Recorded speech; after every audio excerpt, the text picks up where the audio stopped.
Hey, you guys. I'm Shannon from the Green Door Life, and we have been getting, or we generally get a lot of different questions regarding how we schedule our mornings and essentially what we do as we move throughout the morning. So here we are, we're going live, and we're going to show you or I'm going to show you from start to finish, maybe for like 3 hours. So I just got up. It's currently 6:30 in the morning. I am standing after I took a shower and I have a red light. Um, Generally in the winter, I love using this red light, especially when we can't get as much daylight from the sun because of whatever the factors might be in scheduling. And so I have just gotten accustomed to standing in front of it while I'm getting ready. So that is how this is going now. So I'm going to be doing this and being live, and if there's questions, bring your questions in and I will try to answer them. So I am one of those people who does not have children, which means that, well, I don't have to get other little people ready in the morning. I just have to get myself ready. And so it's pretty darn exact every morning. Wake up, I jump immediately in the shower, and then I come in here, red lights, all the stuff on the face. Sometimes I wash my hair, sometimes I don't. Lovely things like deodorant, because that's a thing. Natural deodorant. This will not be a brand plug, just so you're aware. And then I will start getting to all the other fun things, which would include sunscreen, because it's a thing. Very tempted to show you guys the brands that I use, but I'm going to refrain on this time, and maybe next time will be different. And if you are wondering what day it is, today is Wednesday. Today is Wednesday, middle of the week, 6:30 in the morning. Evidently, I put sunscreen on my arms too. Okay. We're learning some things as we're filming ourselves. I did not get a very good night's sleep last night, hence I feel the need to put some added things on my face.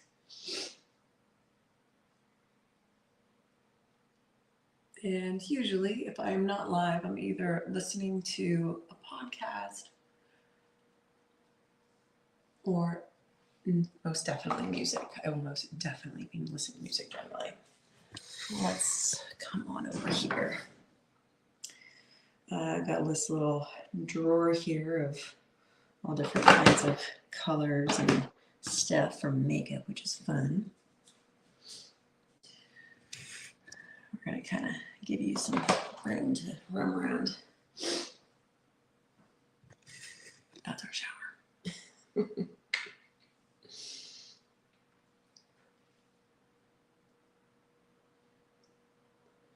Well,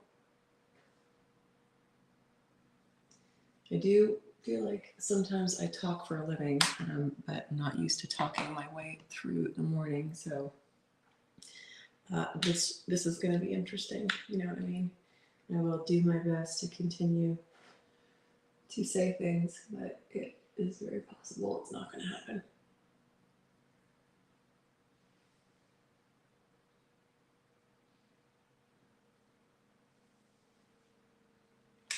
I will give you an idea of what my schedule looks like today, though. I am currently trying to wake up a little bit earlier every morning.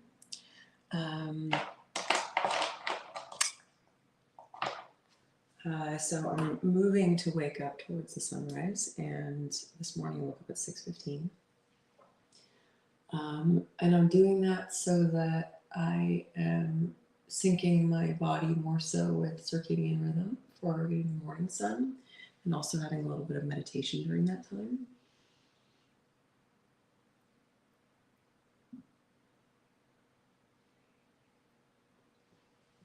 evidently I'm not good at speaking and doing that part simultaneously.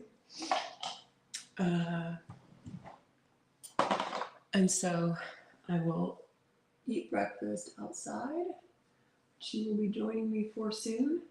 And then from there, go right into kind of checking all of the places for the business, for clients, communication from coaches, instructors, business inquiries, things like that.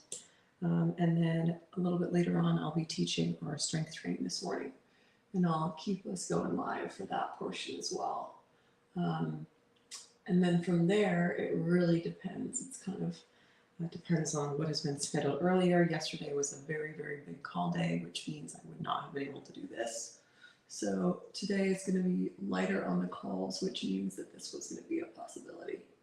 When I say calls, I really mean Zoom, but I need my phone simultaneously. So that's where we're at.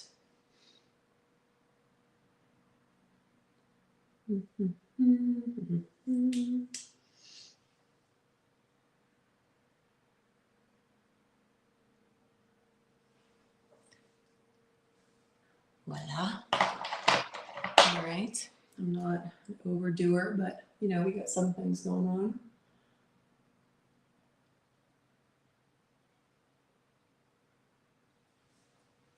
It's really just putting on some sort of something because I feel like I'm on camera all day. When I say camera, it's really Zoom.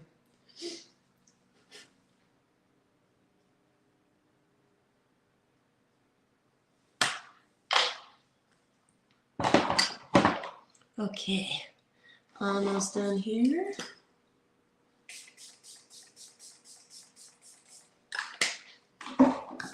Voila, fini for that part.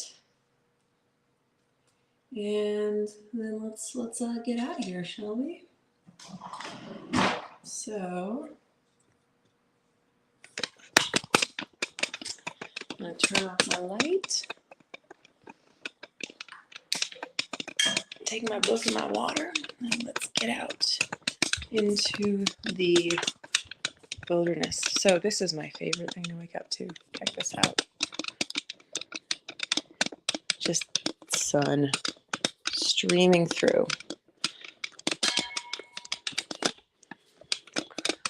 And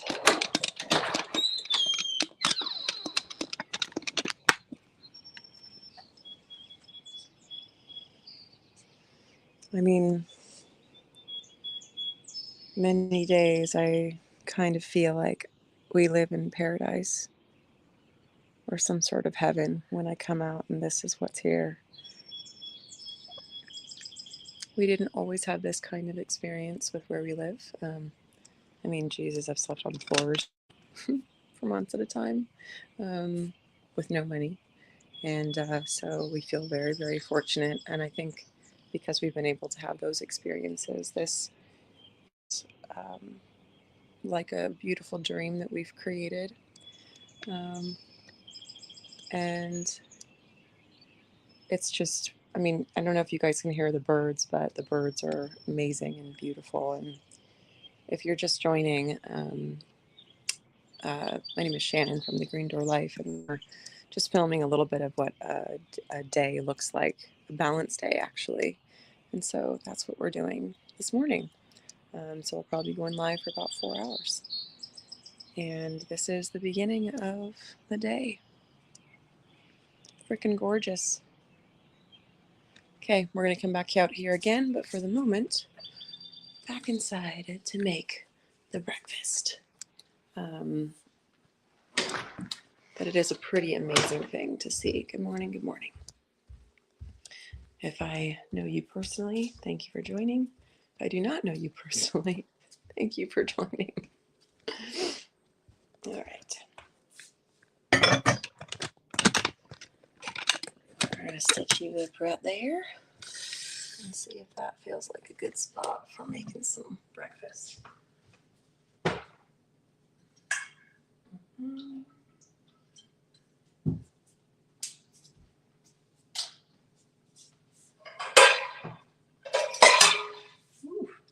Okay, So we're gonna have to figure out what works on this respect. Okay, so at the Green Door Life, we are all about balanced nutrition, movement, mindset. And so I'm going to show you what I make for breakfast every morning. I use a kitchen scale, and this is what we do. So I'm going to make breakfast for both myself and my partner, Rafa. We're having right now whole rolled oats, egg whites, apples. I'll have egg whites, I'll have cottage cheese, and that's what I'm going to be doing. So I'm going to grab some stuff.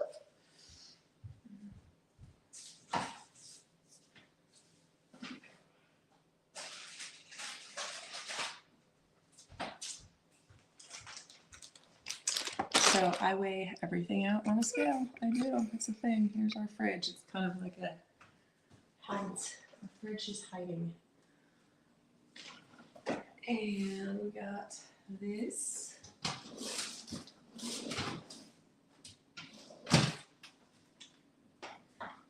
And we got that. Apple, egg whites. And let's see if I can do a little of this. Excellent. Okay, so I actually have it on a scale. And again, if anyone feels like asking questions, please feel free. Otherwise, we're just going to start a morning or evening together, because I don't know where you're signing in from. It could be a different time of day in a different country. Okay, so if you don't know, whole rolled oats are incredibly good for fiber and complex carbohydrates, a sustainable slow-release source of energy. And I really, really enjoy them. So I will generally have whole rolled oats, and I go through cycles, but you know, for breakfast I kind of eat the same thing because I know exactly how it's going to feel in my body.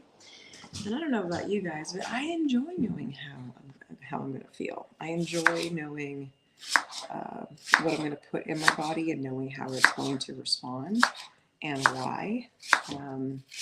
To think that most of us go throughout our life not knowing that is kind of a crazy, wild thing to me. So I'm just putting everything in this bowl.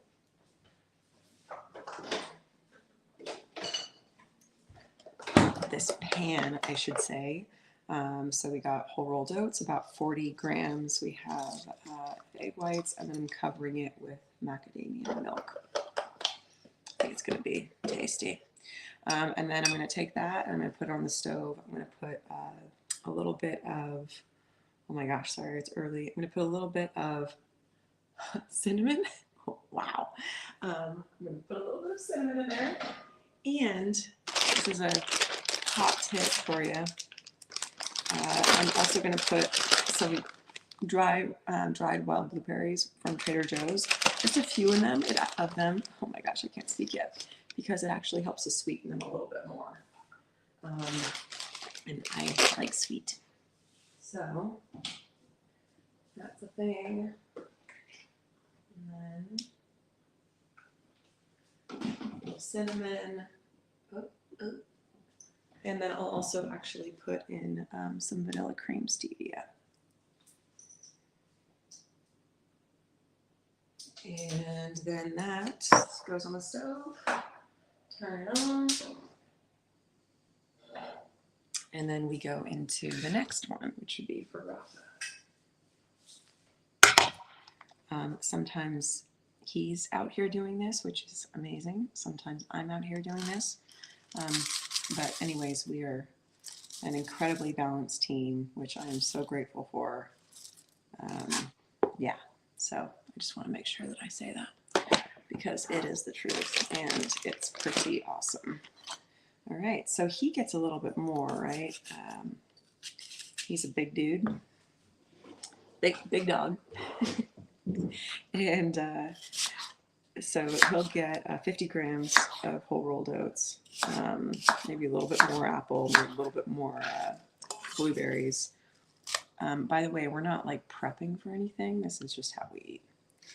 This is just how we eat because we like to know how food feels in our body. That's it. So We're showing you guys that. So when we actually start working with people in the Green Door Life, most people have no idea what they're putting in their body, and it's okay. It's not. There's no judgment. They have no idea what they're putting in their body because they've never been taught. They've never been taught to really look and be curious about it. So that's essentially what we do. And if you haven't done it before, the way we feed our body is essentially going to become like alchemy. So how we're feeding our body, what we're putting inside of it, actually alchemizes to create how we think and how we feel and all of these different things. So it's kind of a big deal.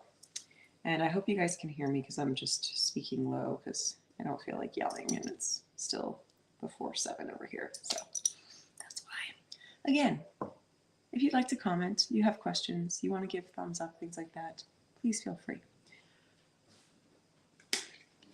All of those things are nice. And because this is my first live, oh, we're going to have that kind of conversation. Thank you for your opinion. You know, yeah, okay. Funny enough, this is what I'm going to be working in today because my profession is teaching other people.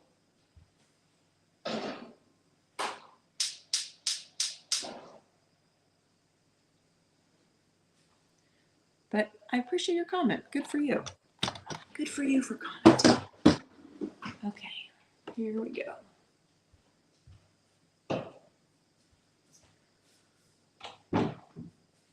And so we're going to move over and get some egg whites going.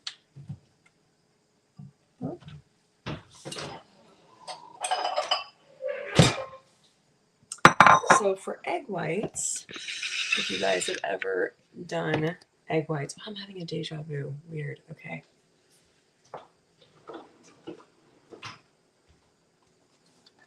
Okay. So if y'all have ever done egg whites in the microwave, it's pretty darn fast. It's extremely effective. So I'm going to go ahead and go into ounces because you'll weigh things like liquid egg whites in ounces. I'm going to go for 7 ounces. Now, 7 ounces for most people is going to sound like a lot. It's going to sound like a lot. But to be honest, it's about 24 grams of protein, which is what I personally need for my body for the proper protein intake for the morning.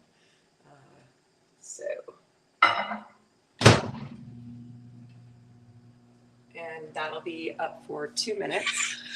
And then in the meantime, we have whole rolled oats, macadamia, apple, cinnamon cooking on either stove.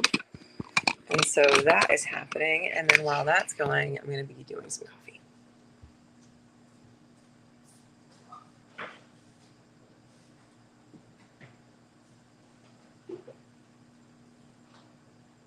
And here we go.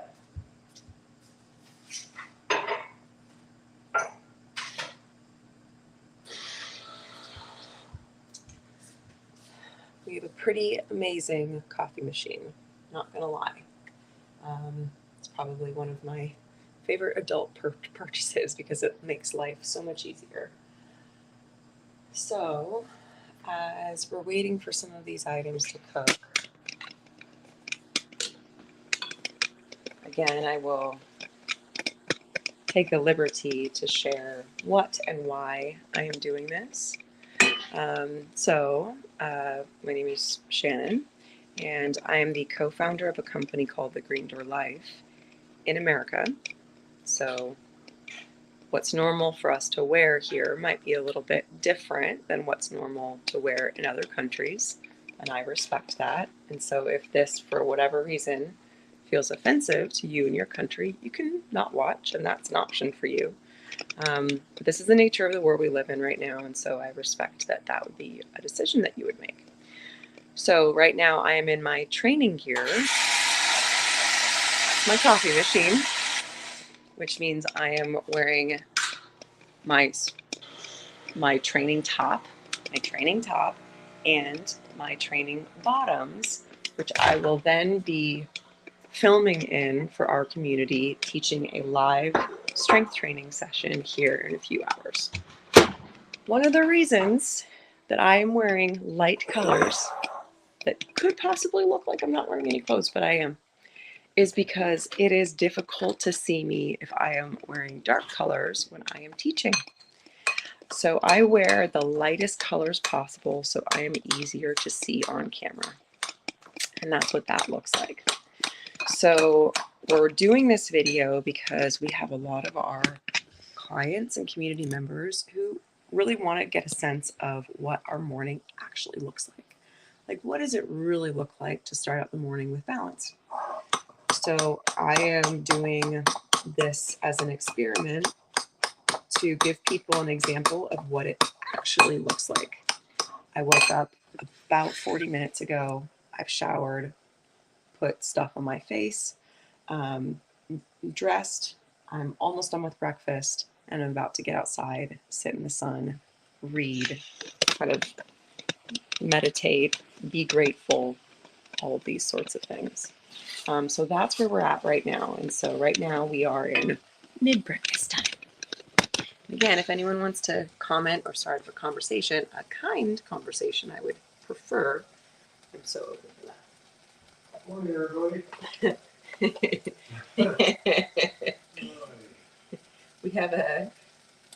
We have Rafa, my partner, who's there in the background, and we believe that he just may have torn his Achilles last night.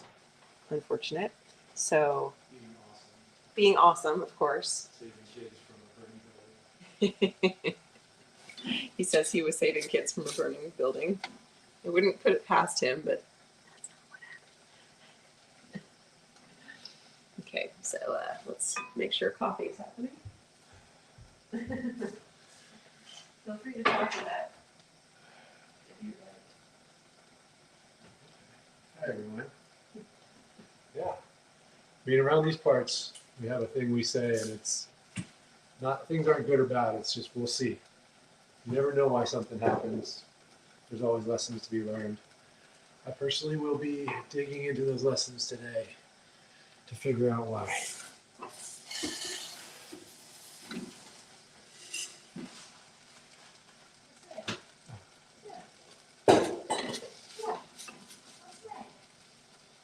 It's also really important to do everything around here as a team. And I have the best teammate a guy could ask for.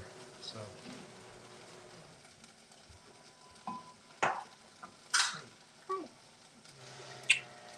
and oxytocin, super important. Not burning oatmeal. Also important.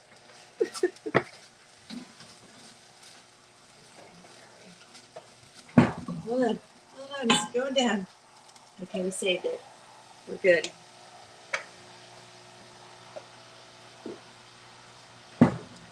That was just a top off.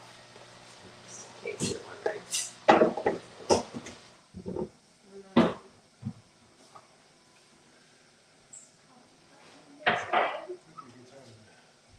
Fun green compass too. Right. That is my saving grace. Yeah.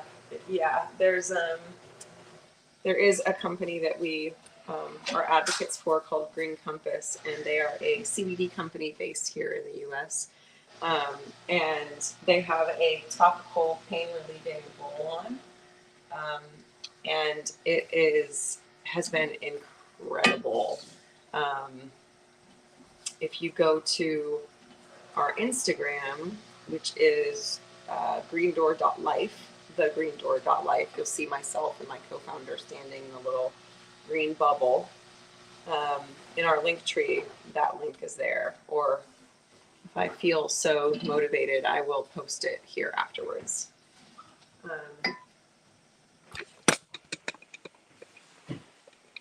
Yeah, he's hobbling a little bit. Just a little hobble. Okay, so here we go. And breakfast is almost ready. Almost ready.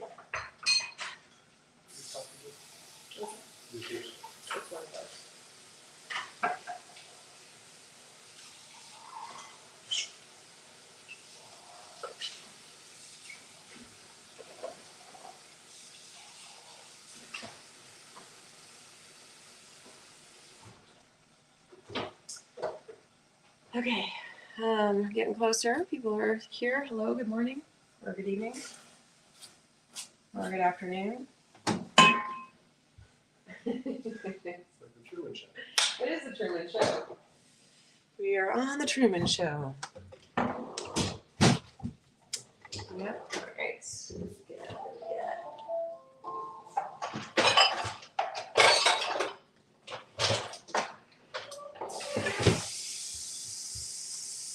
I feel like I need a better spot for this to be happening, but this is where it's happening right now.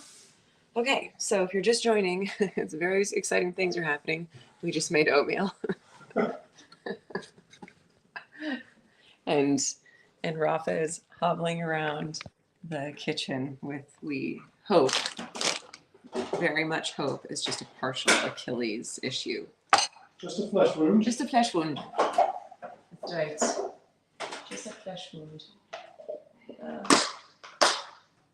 Although he is getting around pretty well.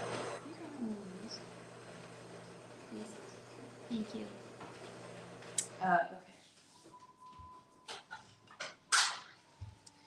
Okay, I wish I could make this bigger. I'm gonna make that bigger. No, okay. All right. So now on to weighing out other things like cottage cheese for this guy.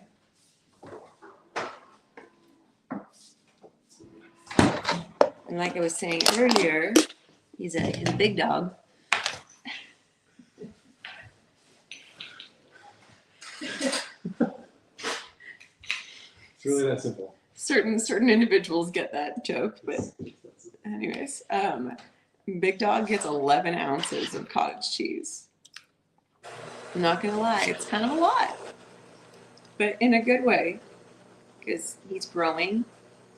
And actually, he's not growing anymore, but he could be if he was building muscle, which he is. So he is growing, in fact.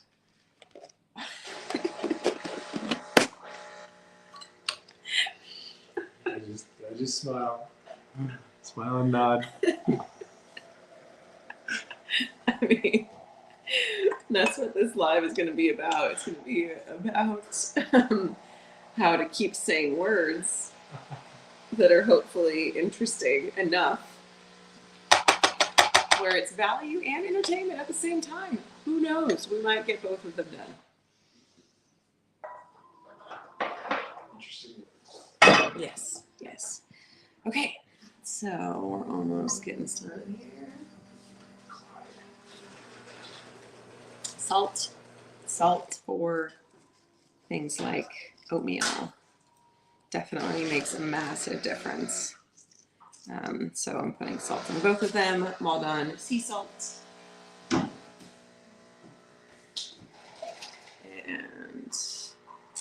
then we have two. So again, nutrition is kind of one of the foundations of our practice, but inside of the practice of nutrition, it's really understanding the various aspects and environment of our life and our health that will change the way that we feel on a daily basis. So that is why we do things like weigh our food, balance it with protein, carbohydrates, fats, things like that. Thank you. And we do that every morning. And it doesn't become a thing. We just have done it for so long now that now we know exactly what we're putting in our body. And it's like, it just is what it is. All right. I'm going to balance the oatmeal off with some pecans.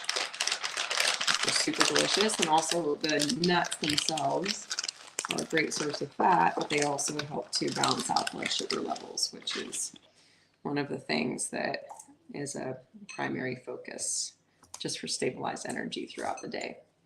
And it doesn't take a lot, by the way. It's like 6 pecans. It feels a little sad when you're measuring it out for yourself. But this is essentially what these two meals look like. So Again, this is whole rolled oats, cottage cheese underneath. There's apples, pecans, some little blueberries in there, cinnamon, and then egg whites on the bottom on mine, oats, etc. So essentially, I made we made both of our breakfasts at the same time, but just like different amounts, and then just certain different ingredients based on preference, not based on anything else outside of that. And so it doesn't have to be difficult. It can be super, super easy. It's just doing the initial discovery work to see what is ideal for your body and what that might look like over time. So that is that. And put everything back in there, just in case you feel like seeing a fridge from the inside. It's black. And we have lots of containers. Party in there. It's a party in here. So this is actually a thing. It's a thing that might be interesting to show, because we are kind of meticulous about some of it. So we have like cooked proteins. This feels like it's more like a carbohydrate, complex carbohydrate. We have lentils, we have grain, vegetables. I mean, we're really fortunate, very grateful. That fridge is something that I'm so grateful for every single morning that I wake up. Okay, we're gonna go outside. I'm gonna bring you out first, and then I'm gonna follow. So we'll see how this goes. Actually, I'm gonna get some. You need to open the door. I'm gonna open the door for him. Okay. Okay. Sunlight in the eyeballs. Sunlight in the eyeballs. Yes. Pretty gorgeous setup. In the meantime, I'm going to be putting a lot of little pills in containers, so that I have those throughout the day. I'll see what I mean in a moment. Also, this is kind of a wild setup. Hold on a second. We're just going to do this from here, maybe. See how that goes. Okay, well, you guys, all right. So, I have certain supplements that I take throughout the morning. And I take these to balance out heavy metal toxicity. And I'm on this protocol based on a hair mineral analysis. So that's that. So I kind of come in here and I parse all of them out every morning and put them in little containers so that I can just grab and go throughout the day, because I do spend most of my day here working from home. Rather than going to an office, which I used to do, but no longer. So the majority of my work is done from the house. All right. And it's kind of a lot of pills, so we're going to be here for a second. We're going to be here for a quick second. There we go. Alrighty. Almost. I know it's kind of feels like I feel like I've been here for a while already.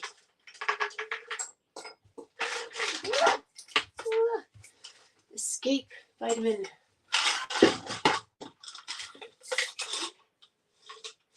I've been doing hair mineral analysis testing for about 15 years, maybe, since I was in my mid-20s.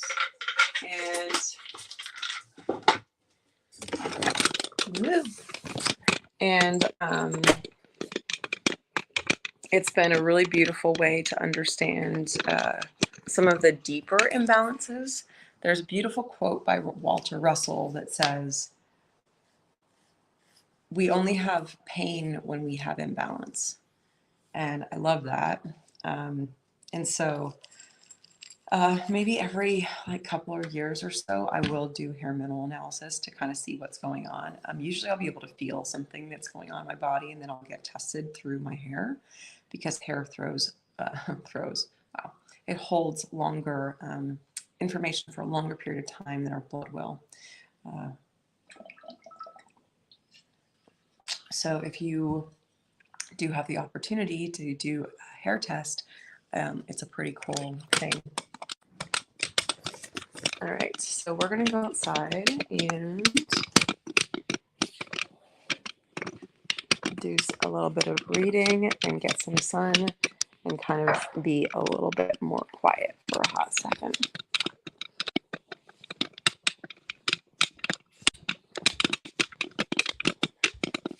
My hands are full with all the things.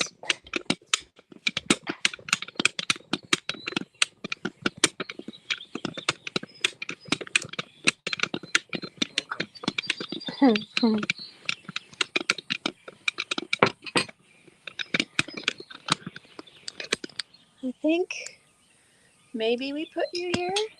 I don't know. Let's see how this goes.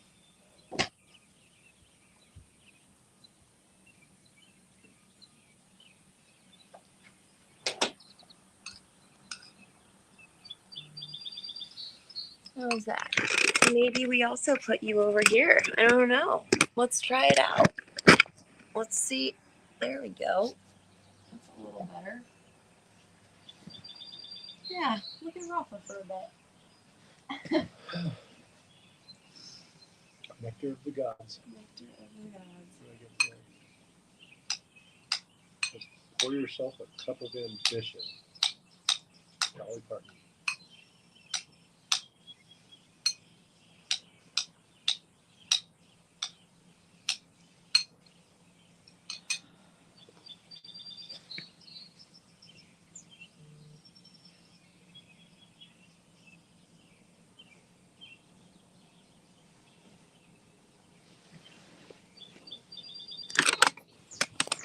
I'm gonna have to say something over here.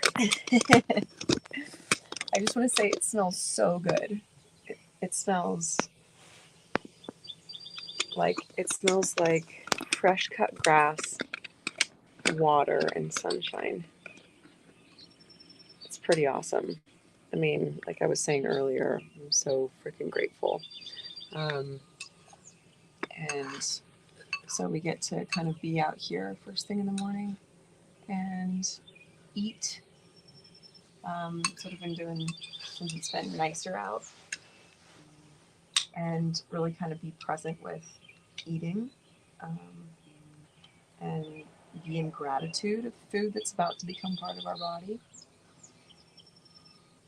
and then have a little bit of reading, and then get into the day.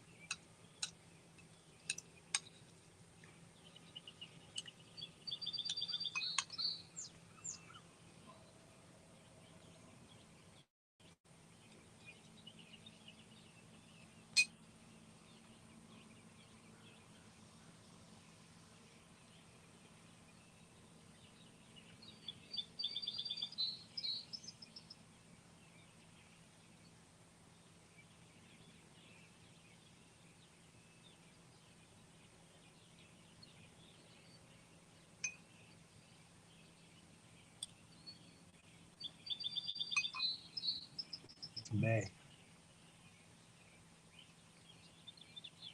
Oh, it's May 1st.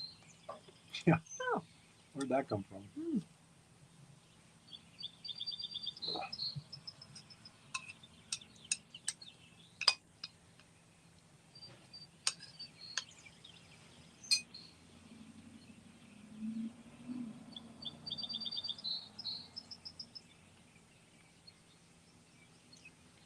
It's a holiday in a lot of countries. Yeah. Labor Day. Countries. Most of Europe has a day off. It's Golden Week in China. It's a big holiday time. All right. This is a pretty gorgeous day to start the month. No kidding. Mm-hmm.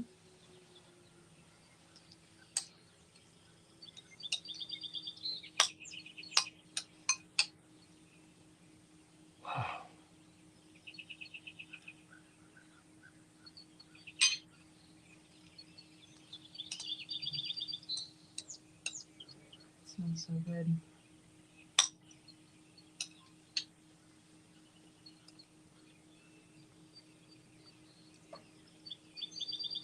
I hope they tell me I can still swim.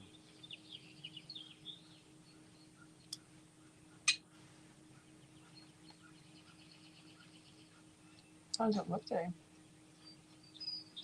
Looks fine. There's actually no bruising. Mm-hmm. It's definitely sensitive to touch. All the way down the back of the leg. All the way to the bottom. Mm-hmm. There's a bulge right there. Mm-hmm. Mm-hmm.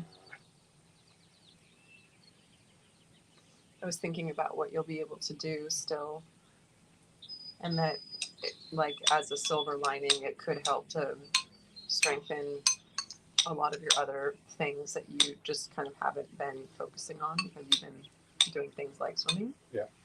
But so, like, using more of the machines. Yep. Having more of like a well-bounded, rounded training program, so that when you get back, you're like super strong in different ways.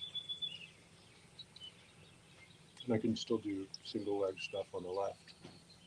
Mm-hmm. Yep.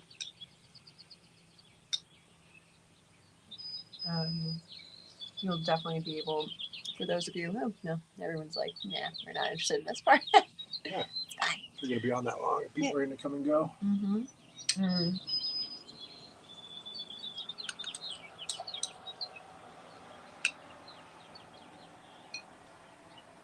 Leg extension. Mm. Depending on foot positioning, leg press. I was just here a year ago.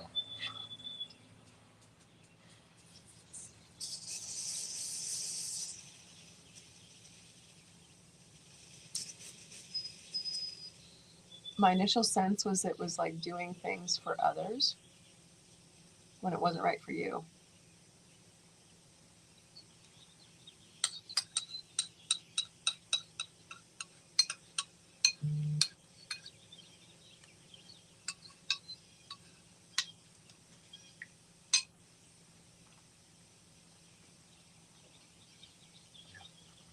I wanted to play.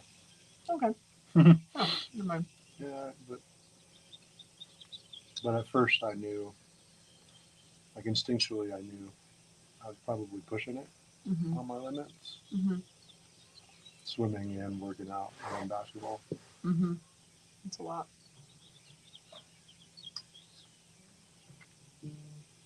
But of course, leave it to a stubborn Marine to not acknowledge limits.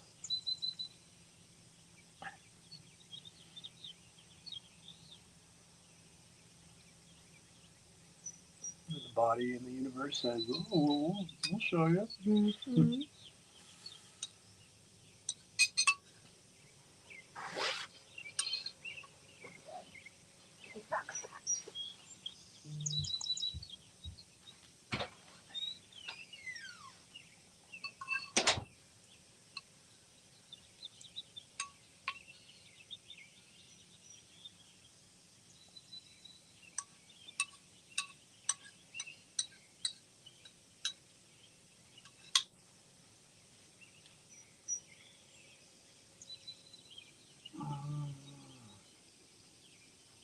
Ouch.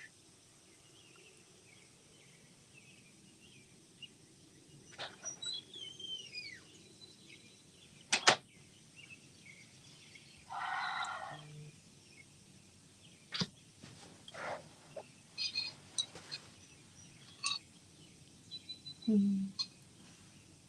I may ask you to get the bins. I will. Thank you. Mm-hmm. I thought about that.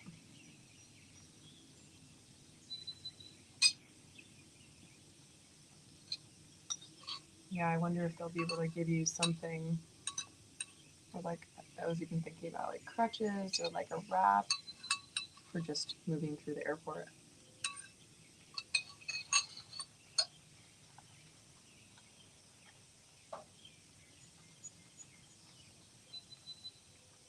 Also, you just get there earlier. fine too. Yeah.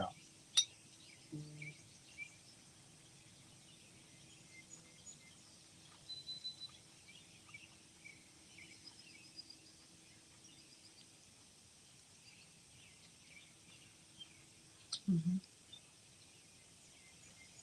Able to walk on it and no bruising and no initial pain when it happened, I think are good signs. But it's not a full. Yeah. Mm-hmm. Which means I just need to be disciplined with the rehab and not re-injure it.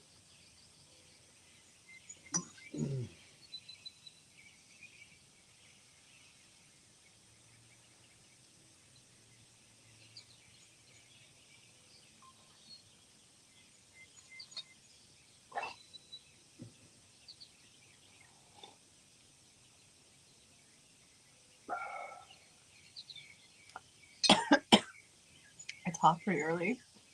No kidding. Mm-hmm.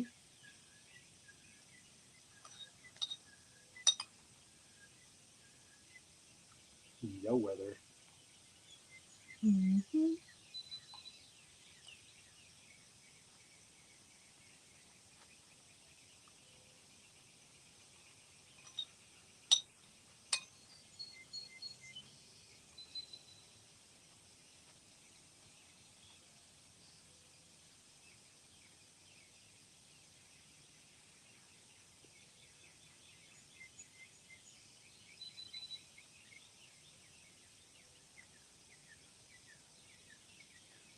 Do they have an elevator at the gym? I'm sure they do, right? Probably have to.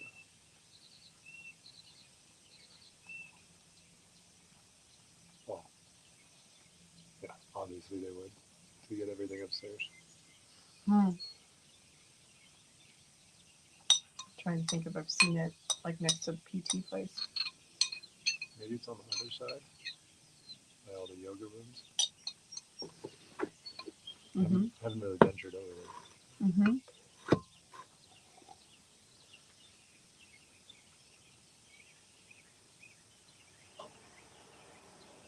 You mean just to like get into the gym, and they've got to have an elevator. Yeah.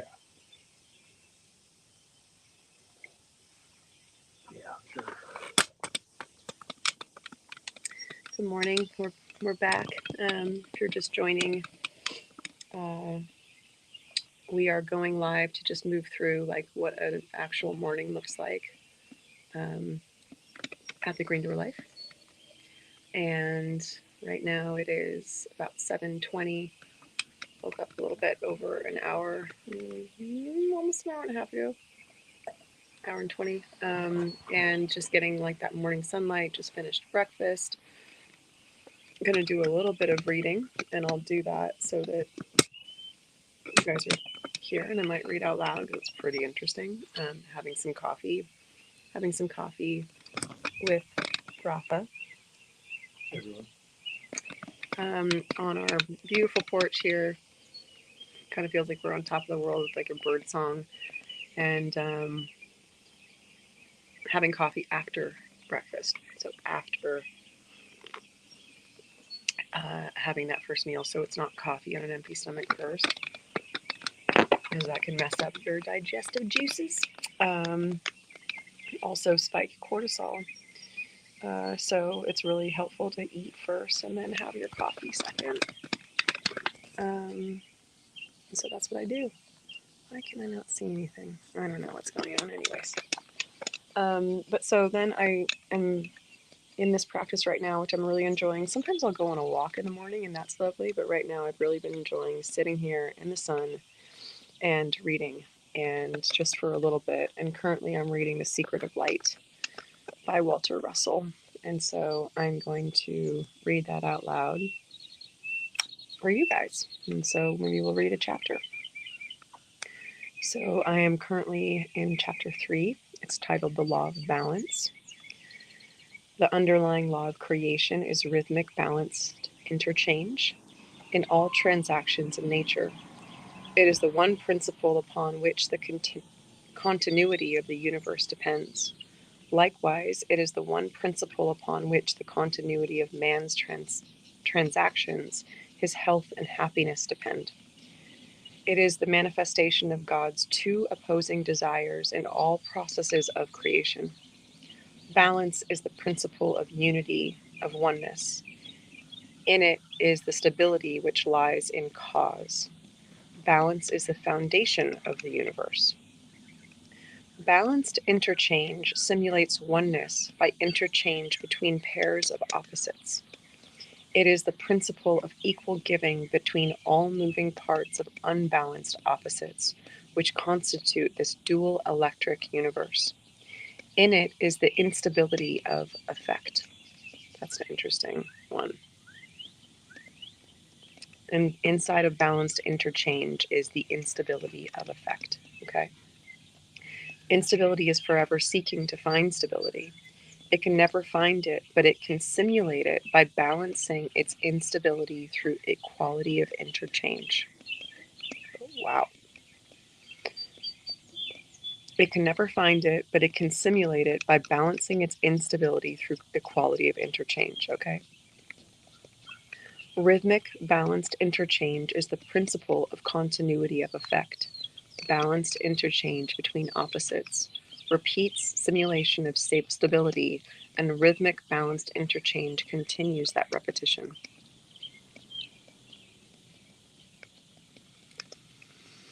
The next section says obedience to the one law is absolute, and the one law is the law of balance. Rhythmic balanced interchange is the inviolate law which must be obeyed. Nature persistently violates it, and nature instantly pays the price of its violations in its storms, tornadoes, crashing avalanche, and tragedy of field, forest, and jungle. Man persistently violates it and instantly pays the price of his violation in his crashing business failures, enmities, unhappiness, and illness. All the storms of earth cannot affect the balance of the earth, for balance in the universe cannot be upset.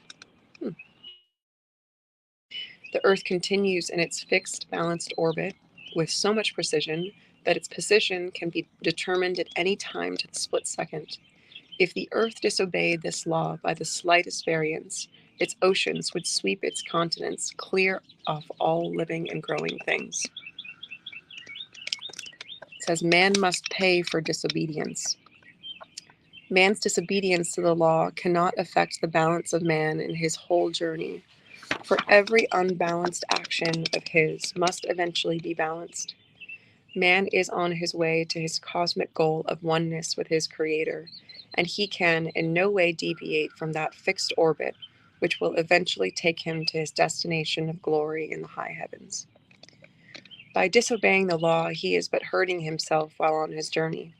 But he must make the journey and must balance every unbalanced action while on the way. It is as though a man on a great ocean liner disobeyed the laws of the ship. In spite of his disobedience, the ship is taking to him his destination, and he must go with it. Likewise, he has hurt himself by lessening the happiness of his journey. The whole principle of creation lies in equal giving. The oneness of the light is divided into an equal and opposite two, and all interchange between the two must be equal in their giving. God's division of the light into a seeming two is manifested in nature by electric waves of two opposing lights springing from the still sea of God's magnetic light, just as waves of water spring from the still ocean. The outstanding characteristic of waves is that they forever interchange. Troughs become crests and crests become troughs. Gravity, pressure above and below their axis is equal. So long as a quality of interchange continues rhythmically, waves repeat their interchange. When the sloping sand at the beach prevents this equality of rhythmic balanced interchange, the waves accumulate unbalanced until they crash on the shore. Every transaction in human relations either continues or discontinues in accord with obedience or disobedience to this one law. A man who sells and gives less value for what is given to him lays the foundation for his own wreckage. He finds it even harder to sell and loses many purchasers by gaining their ill will. He who gives equally for what is given to him multiplies his purchasers and prospers by gaining their goodwill. The pulse beat, the swinging pendulum, the in-breathing and out-breathing of living things all exemplify God's law of rhythmic balanced interchange. Any deviation from that law in the heartbeat of a man would endanger his continuance. But when there is a rhythmic balanced interchange between the two compression and expansion opposites, man's life continues to function at maximum. Man has free right to choose his own actions, but he must balance those actions with equal and opposite reactions until he learns that God's one law must be obeyed. This God holds inviolate. Inviolate? Inviolate? How do you pronounce that? Sorry? Inviolate? Sure. Yeah? That word? Violate? Inviolate? Okay. This God holds inviolate. Never heard that before. The whole purpose of life is to learn how to manifest God in truth and the law. The lesson is a hard one, but man himself makes it hard by his unknowing of the law. As man gradually knows his purpose and the law by knowing God in him, life becomes more and more beautiful, and man more powerful in his manifestation of power. Man's power lies in giving. Yeah. He must learn to give as nature gives. Each half of a cycle eternally gives to the other half for regiving. Nature forever unfolds into many for the purpose of refolding into one. Each individual must manifest this universal law. The desire of some so-called apron string parents to run their children's lives for them, often claiming that they have sacrificed their very own lives for them, are taking from their children, not giving. They are taking away the initiative children need to complete their own cycles. They must live their own lives for themselves. Man must know the principle of creation, giving between each interchanging opposite half of each cycle, for the purpose of repeating its giving. This is universal law, and each individual must manifest this law. Man will forever war with man until he learns to give his all with the full expectation of equal receiving and never taking that which is not given as an earned reward for his giving. Man will forever war with man until he learns to give his all with a full expectation of equal receiving, and never taking that which is not given as an earned reward for his giving. All things are one, but made to appear as two extensions of the centered one.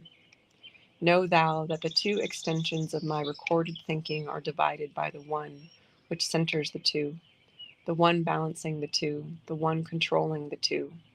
I, the one, am not divided into two as pairs of opposites of me. I divide the two extensions of my thinking, but I am not my thinking, nor am I two. When man thinketh man alone, denying me, then is man's image man's, not mine and man's. For the pattern of my balanced rhythmic images within man may not be seen in him, nor may the glory of my light be seen in him or known by him. When man thinketh me through knowing me, then is he patterned by my image, and I am he. When man thinketh me in him, then is man's balance absolute. When man so thinketh, then hath he power that I, thy father, mother, thinker of creation hath. I'm going to read that again. When man thinketh me through knowing me, then is he patterned by my image, and I am he. When man thinketh me in him, then is man's balance absolute. When man so thinketh, then hath he all power that I, thy father, mother, thinker of creation hath. Again, this is from a book by Walter Russell, The Secret of Light. Very, very cool. Okay, tends to keep reading, but we got to get the day started. All right, here we go into the rest of the experience. I got that. Let me grab the door for this and get into the morning. Coming into the office here. If you're just joining, my name is Shannon. I'm the co-founder of a company called the Green Door Life. We are health, wellness, fitness. We do this mindset, and we support individuals all over the world to basically live a balanced life. So what an appropriate chapter to read from that book about the one law, which is the law of balance, equal and opposites. All right, and then just for funsies, I'm going to show you what makes me very happy every morning. These guys. Hello, plants. This guy needs some water, I think. No, it's still hanging in there. Okay, well, anyways, those guys make me happy. And this one is on its way out, but I mean, what a beauty. Wow. That flower just was a showstopper. I'll just say that. Okay. So now ready for some work. So that was definitely a little bit longer than I would have taken because I'm doing this live this morning. Generally probably would have already been working by now. Bye, my love.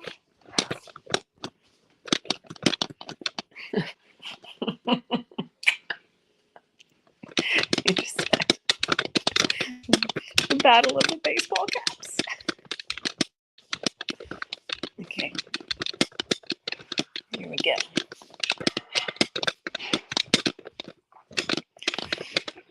All right. Where are we going to set you? Let's see how this goes. Yeah.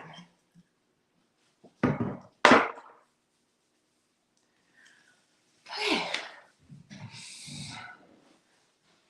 Here we are. So, office. Here we are in the office. Blank screen behind me. And we're gonna get into it. We'll see about playing some music maybe. We'll see how that goes. And getting right into checking all the things. Let's see what's going on here today. So the wild thing about this business currently is that there are so many places for individuals to communicate with us. And yeah, so there's a lot of places to check initially. So I start with email and then I go from there. And so we're just kind of clicking through, seeing what's going on. And I'm going to put on some music very low and see if I can do that at the same time. Let's see.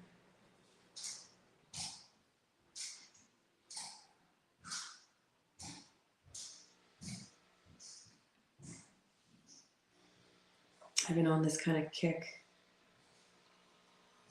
with some of the kind of soundtracks my dad used to play from things like Deep Forest and all that jazz. It's been nice.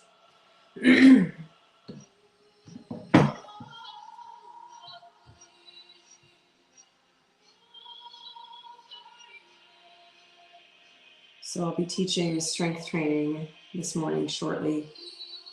Let me see, in a couple hours here.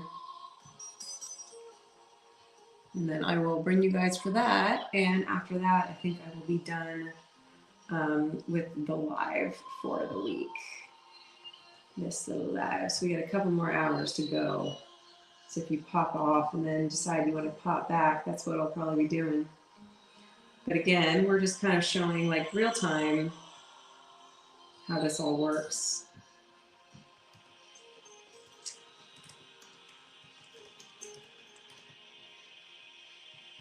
And the majority of what I do throughout the day is supporting clients and our coaches. So as I was kind of mentioning before, there's so many places to check. And that includes email, our Slack channel, Instagram, Facebook, WhatsApp, text messages sometimes. Yeah, so it just kind of feels like checking a lot of things in a lot of different areas. And I don't have an assistant yet. So that is usually what I'm doing. Yeah. Well, I pop a whole bunch of supplements.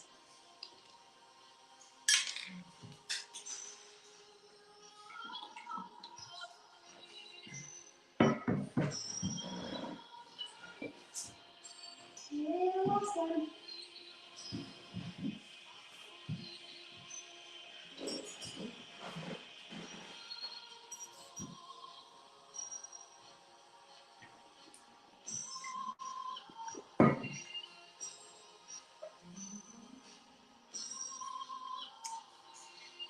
So the majority of what I do, especially in the morning, is I review coaches' notes for their clients, making sure that nobody has questions. Coaches don't have any questions. And then just seeing if there's any flags I need to step in around. I mean, all this looks so great.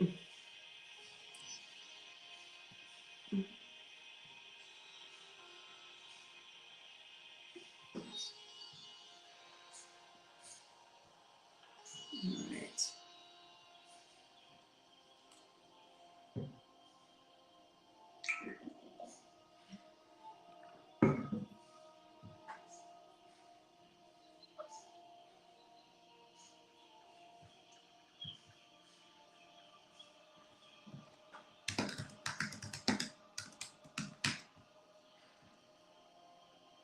There we go. And unfortunately, I have no idea how to talk and work at the same time. So this portion of the live might be not super interesting.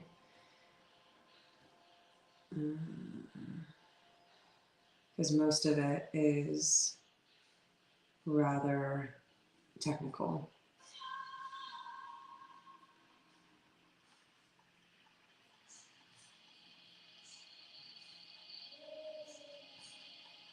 Mm-hmm. Oh.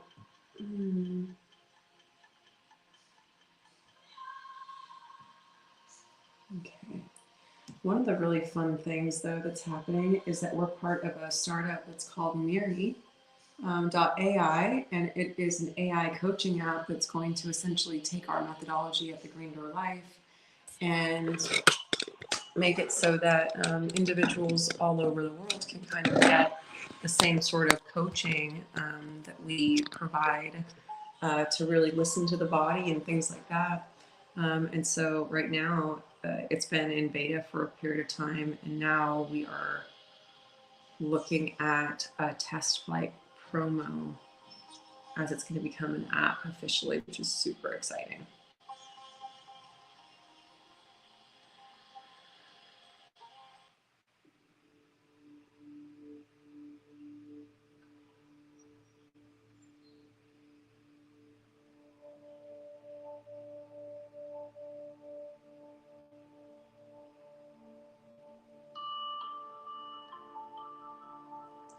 So let's see.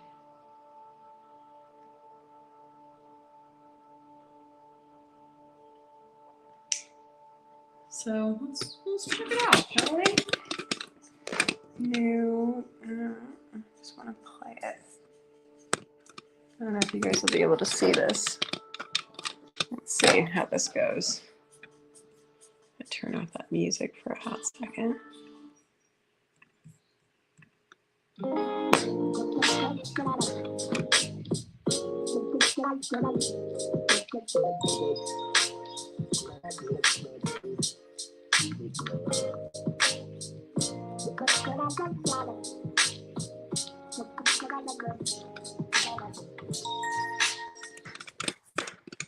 Okay, this is interesting.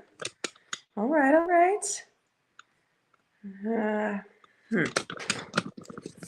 All right, and then we're just looking at some promotional copy and how this is going to go. Please remember.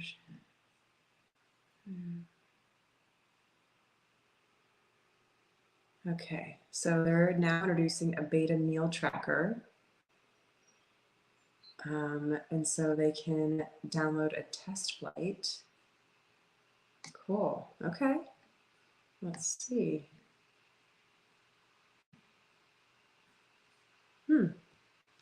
Interesting.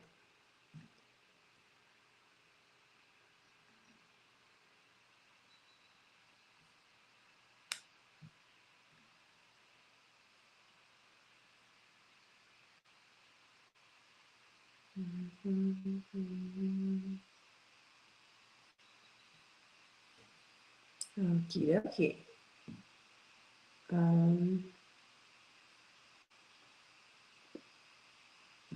So I imagine Lisa and I will chat about this.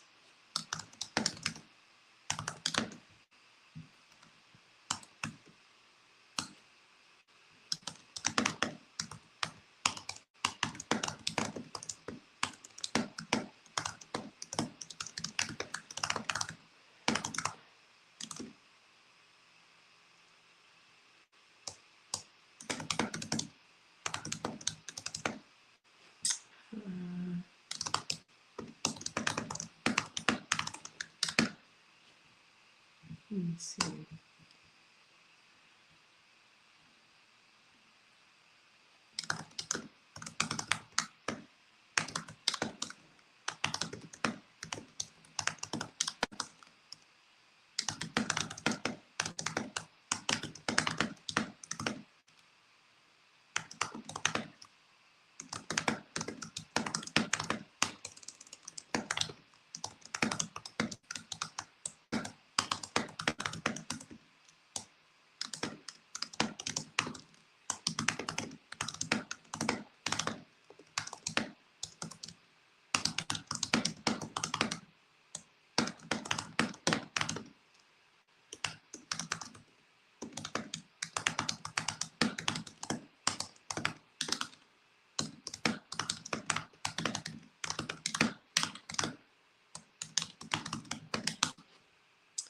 All right. Let's see. So again, like I was saying, I'm just going through and responding to individuals, and it's going to be a little bit more challenging for me to do both at the same time, talk to you guys and work. So bear with me.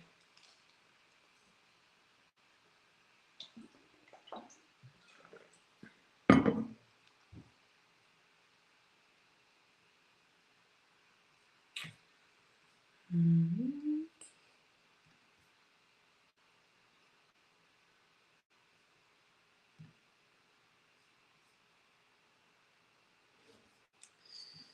And then also part of what I do is review individuals' food logs, kind of get a sense for what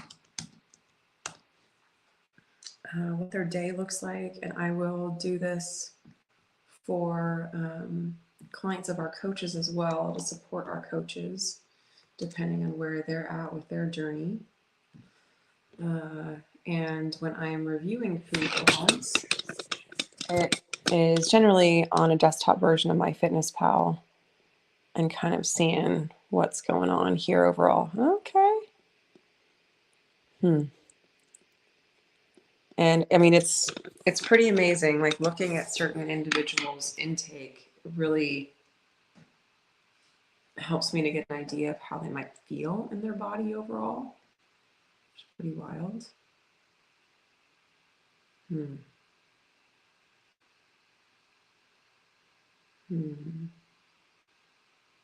Wow. Okay. Yeah. This is.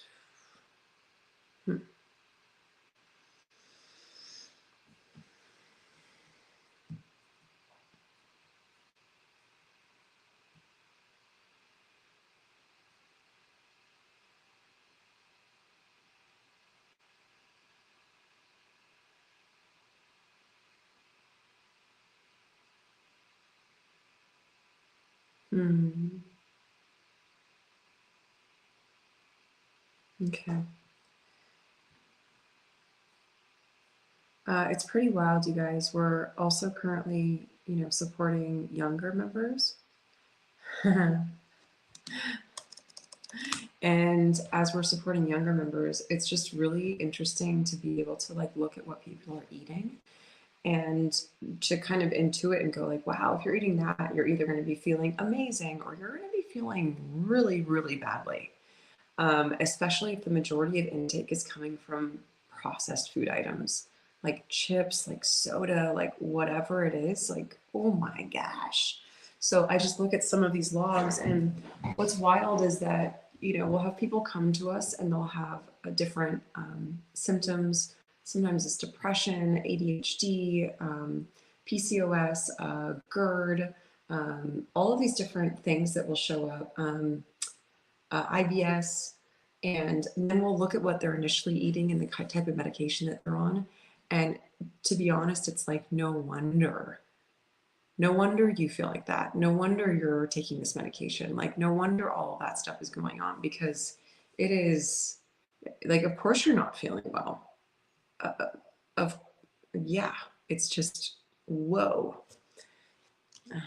Yeah. So anyways, I'm responding to a coach right now in regards to one of her clients who's a teen, actually.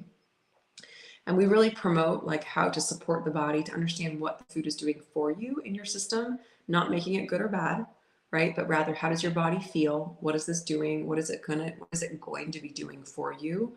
How is it going to be either serving you or working against you? And that might have to do with timing and what's coming next, So I'm just responding to her in this way. And this is through our private channels.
Yeah, man. Oh boy, oh boy, oh boy. Okay, there we go. Let me see here. On to the other things, which is really all more of the same. It's just different unique individuals and their bodies and kind of what we'd recommend or not recommend. First day, especially kind of see. Let's see what it is. Mm-hmm.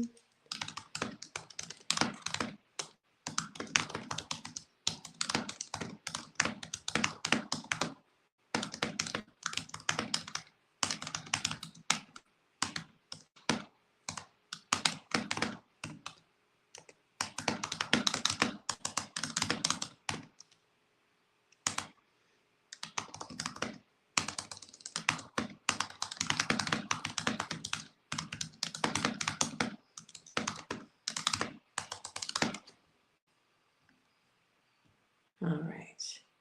Okay, one email is done, and now I'm going to the next email. For the moment, there's a lot of those things where you're like flagging them to do later. And in the meantime, we're going to keep taking these pills.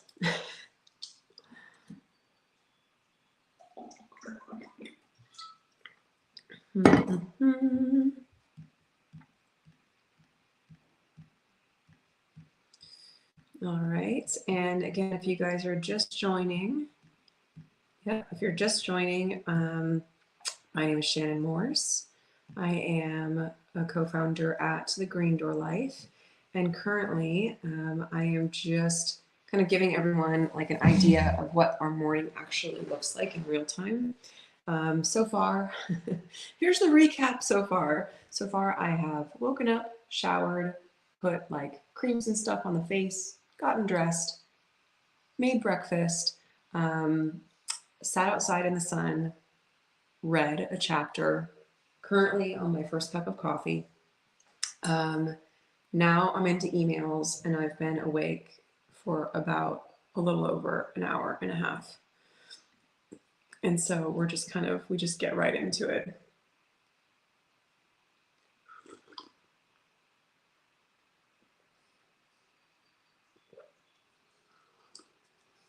And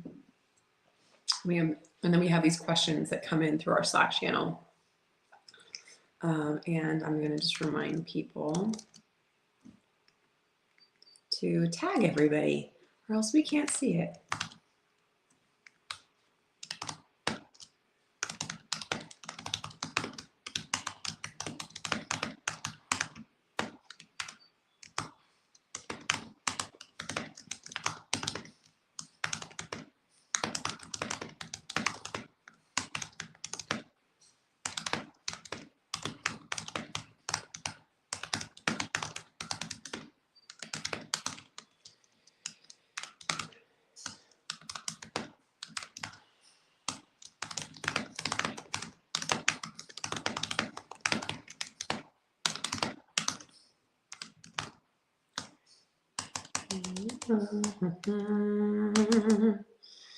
Almost. Okay.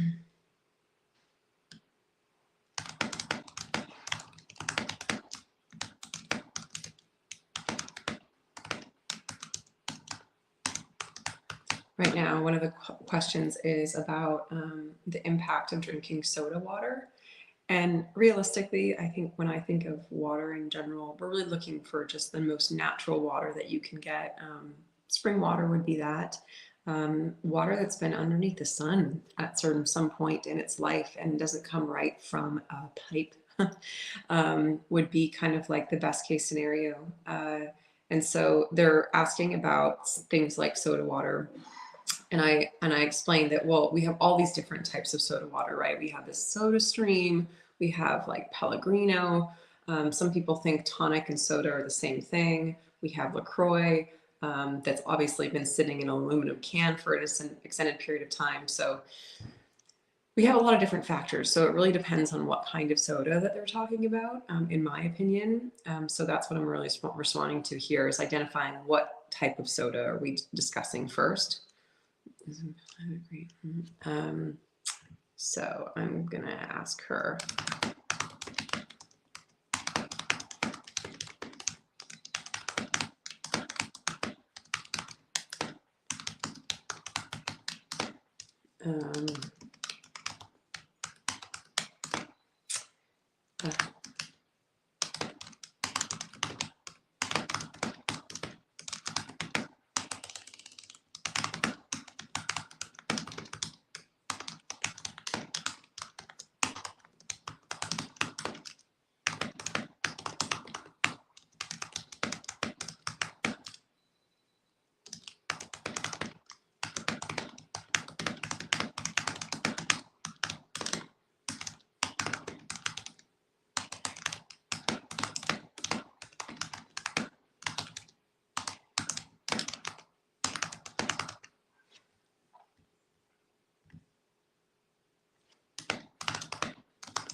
Okay, and I'm also going to point her to the recording for a refresher of that. And we also have it in our course. These are all the things I'm thinking about. Oh, hi, Lise. Oh, hello. I'm just saying, yeah, hello. Awesome. Lisa, if you're still there, you know I can invite you up here to come live with me. Did you know that? I'm actually talking to my co-founder right now. That is an option. That is an option. Okay. I gotta say, it's a little bit like weird trying to be live and working at the same time simultaneously. All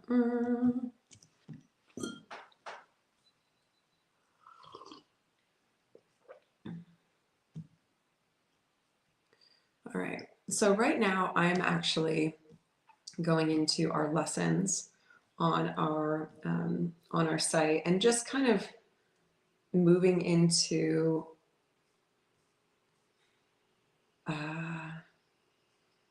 yeah.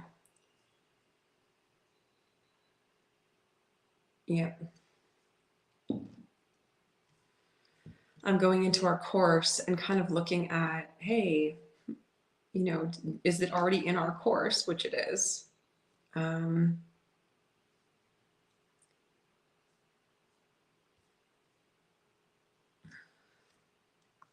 so I'm going to tag that for her.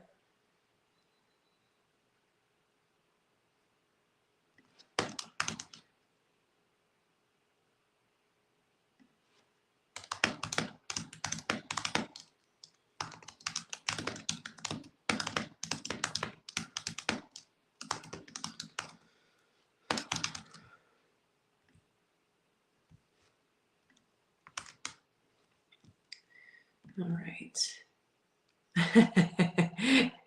Lisa was like, that's cute. I mean, it is a thing. You could. Yeah. All right. Here we go. I'm just still trying to plug away. It's really funny trying to do both of these things at the same time. All right. I'm moving into, so we run our group coaching program, and right now I'm actually going to see if I can go back and identify which group coaching call we talked about water in. And I don't think I'm going to be able to figure that out readily. But let's see. Nope, not that one.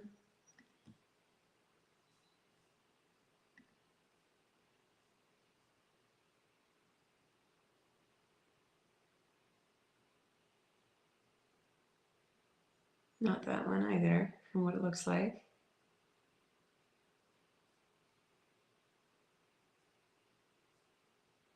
Okay, all right, we're going along.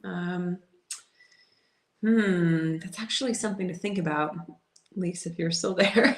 That we should really have the topics that we've covered in our group coaching calls listed below.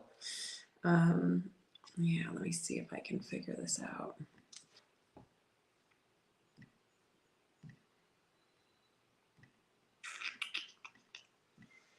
So, March, let me see. That was 11, 10, 11, 10, 9, 8, 7, 6, 5, would have been February 8th. Okay, a little detective work here to see which video would have been. February 8th. Oh, that's this one. All right, let's see. But what it's not necessarily is it's not like fried chicken. So again, this is going to be different for everyone. But here are some of them. So fatigue, reduced strength. This is a recording of our coaching call. Not sleeping very well. And these are just overall, like what you will notice if you don't have enough calories. Somehow to see this correlation more clearly. Let's see if we. So I think just to confirm, Zarmov came up for Let's see if we can get into a hydration It's topic really here. just, we want to listen to our body. On average, it would be 4 days, but if you're more active, it could end up being around 3 days. And it's just like this idea of make sure you're listening, and then when that happens, plan that recovery meal intentionally. How are you going to use that energy? I love Is that kind of a good sharing Absolutely. Yeah. our Absolutely. clients, And like it becomes reflect back a the knowledge. surplus of carbohydrates and fat. And when you say great, do you like what's the average ounces that you feel like you got going on right now on a regular basis? I think this is it. Put in the chat. Over. Okay. Oops. Yep. Okay. Ooh, nice, Amanda. Jesus, you're hyperhydrated. I like it. Okay.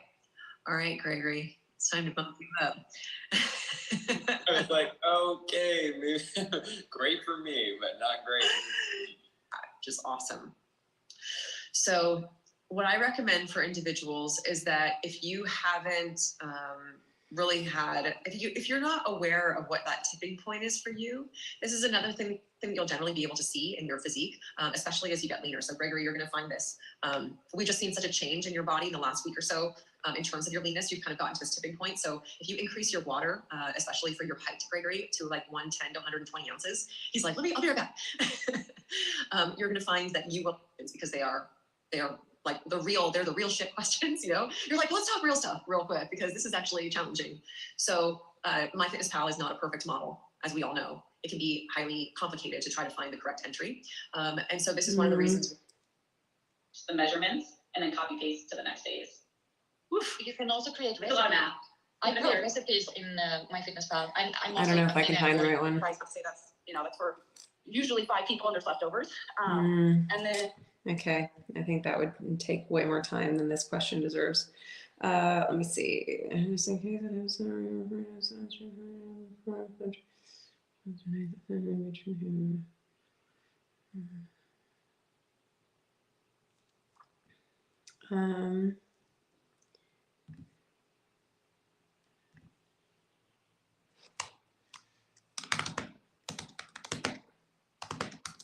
Week 4.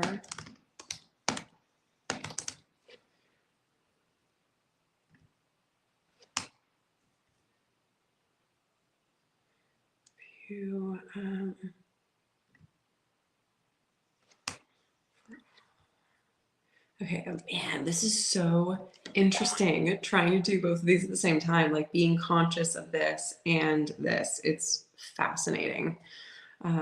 Yeah, okay.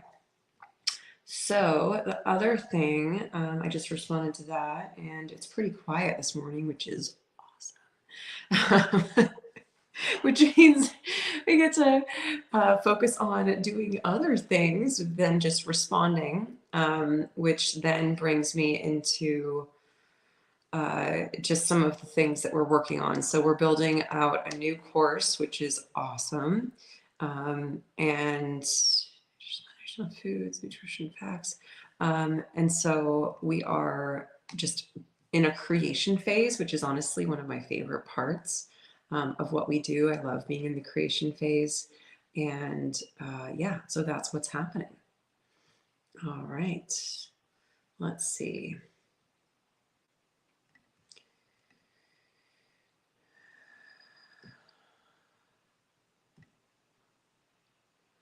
So again, I'm just kind of going through. Oh, that's neat.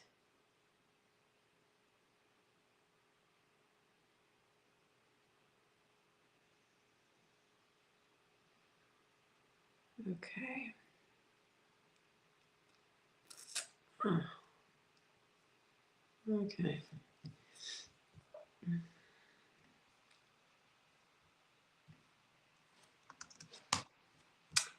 So, and of course it's the end of the month, so we have some of that end of the month stuff going on. Or it's the beginning of the month. We're still working on the end of the month because Lisa and I will do all of the business administrative items, which will be, you know, our P&L sheets and paying out commissions to coaches and things like that. And that's all a part of the experience. Let's see. May.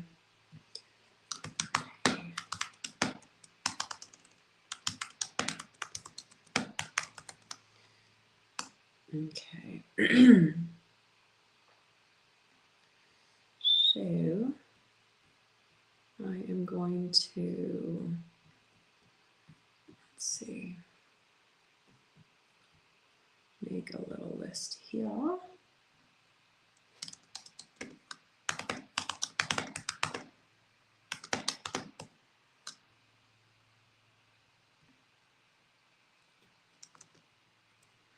April, add April.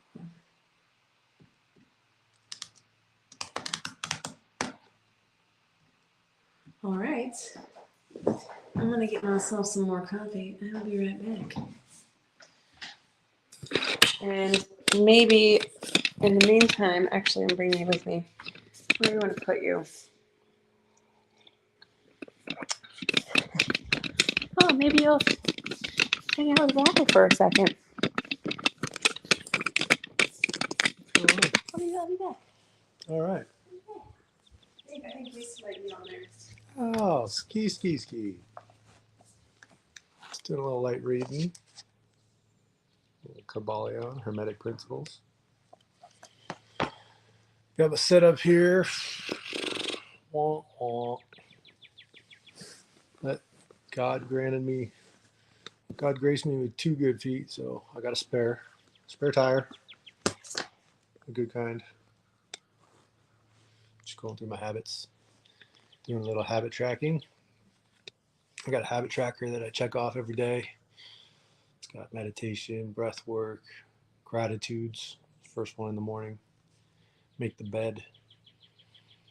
Breakfast. Earthing. Exercise. I got walk on there, but that might be a short one today. Yeah. Do a little meditation. Read the headlines.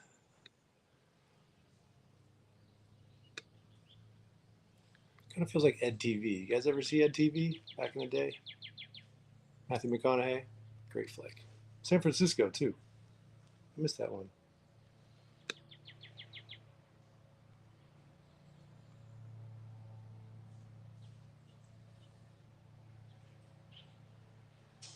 Start out with a word of the day every day, too. I've got this little pewter figurine that says be ... And I pull a word. Today is be boundless. Thought that was a good one.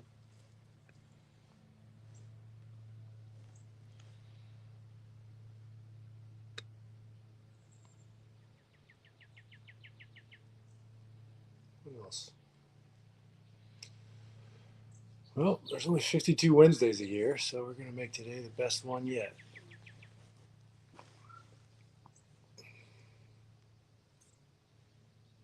Anytime people tell me to act my age, I just remind them I've never been this old before.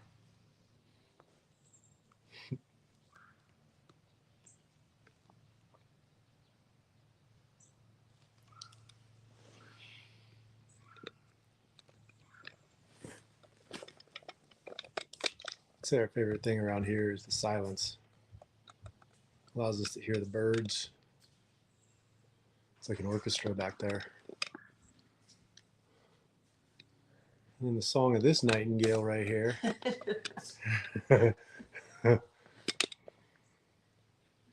What you doing?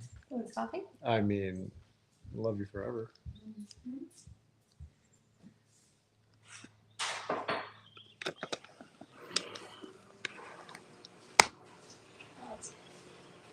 Take them out to the birds. Cool. All right. This is fun. You guys are good listeners. Oh, my boys say hi, Uncle Jeff. Yeah.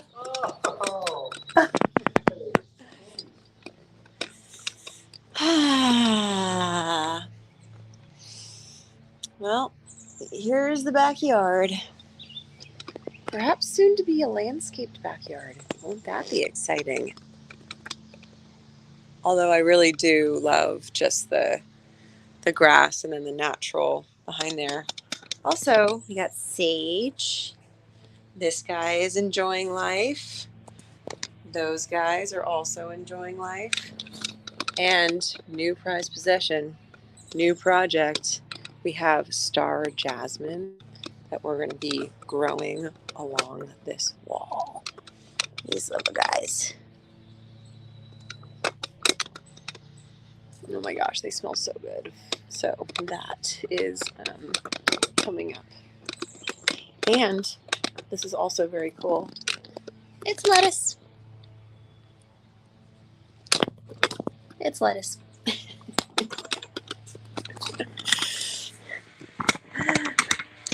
All right.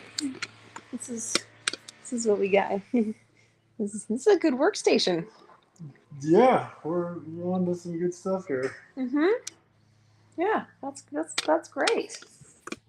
Great. Okay. There we go. Round 2. We have named our coffee machine Clyde. What's his name? Best roommate ever. Best roommate ever. That's what Rafa says. That's right. Clyde gets the job done. Yes, he does. Let's do a little of this.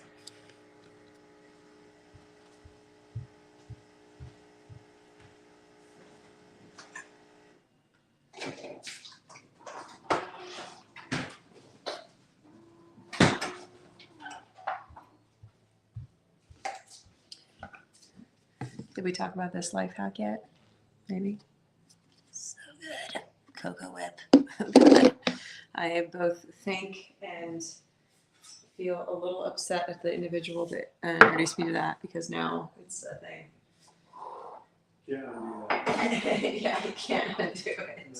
No, there's no going back. There's no going back once you have Cocoa Whip.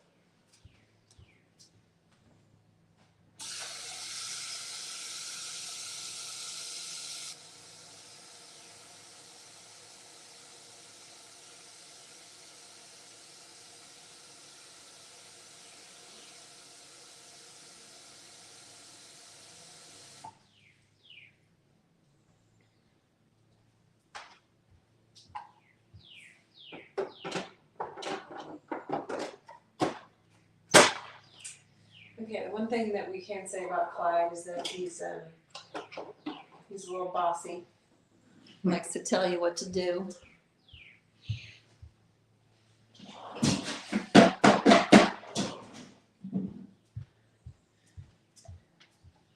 Either fill this or empty that. Who knows?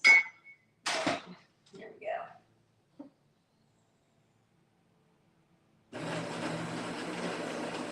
But I mean, how can I complain? Because it's pretty awesome that this thing just makes us coffee. That's why I'm not complaining. It's just curious.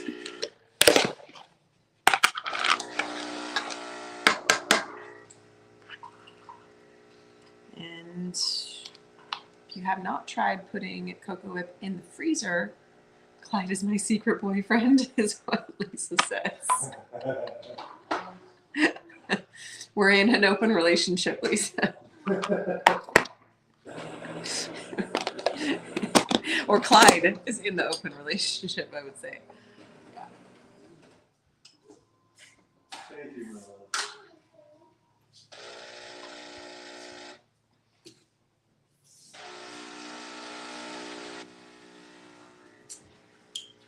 Okie dokie. Well, we'll be on here for a Khalifa and Cats. Hi, what's up? Hey. Hey, Khalifa and Cats. That was a while ago. I'm sorry I missed your note. That could have also been to Uncle Rob. Which I don't know. I don't know who it's for. We're just figuring things out as we go over here. This will be the second coffee of the day. Very excited. I feel like that first one I didn't really get to have fully because I was so busy thinking about you guys and doing this with my fingers. Okay, here we go. She said.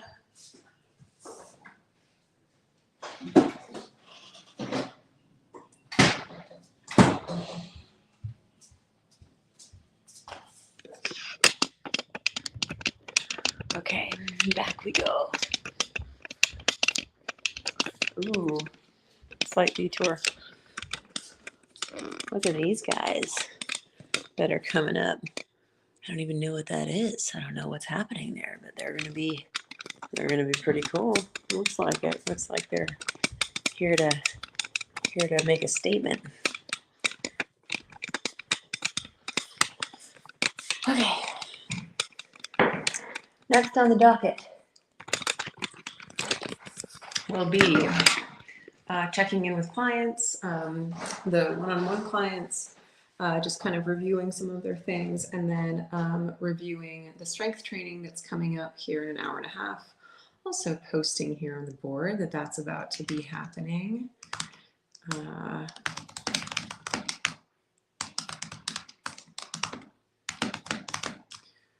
So we do 12-week progressive strength training programs, and we have a live class schedule.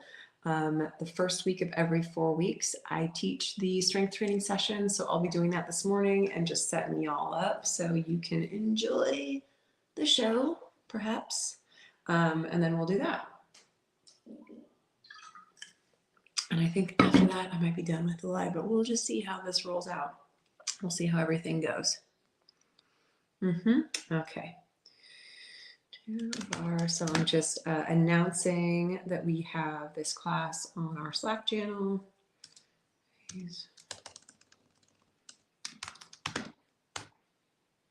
So 5, 2.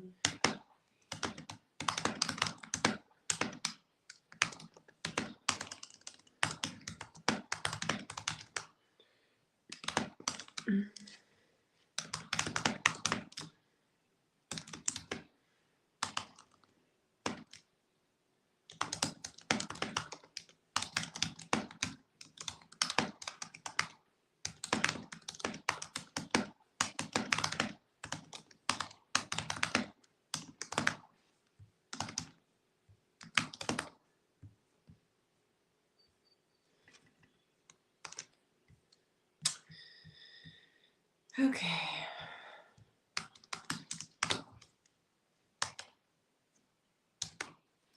So one of the things that we do regularly is just remind people how to access all of our things. We do have a lot of things to access, I will say that. So I'm sitting in here going, okay, remember that this is how you register for the class.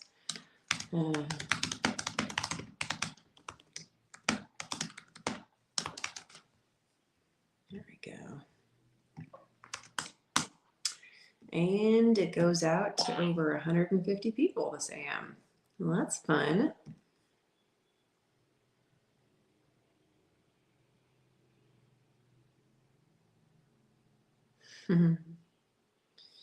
We also just started a men's channel. We call it the Men's Den. So that is fun. So that is a new thing that we are just testing out and seeing how that goes. Okay, let's get back to some music, shall we?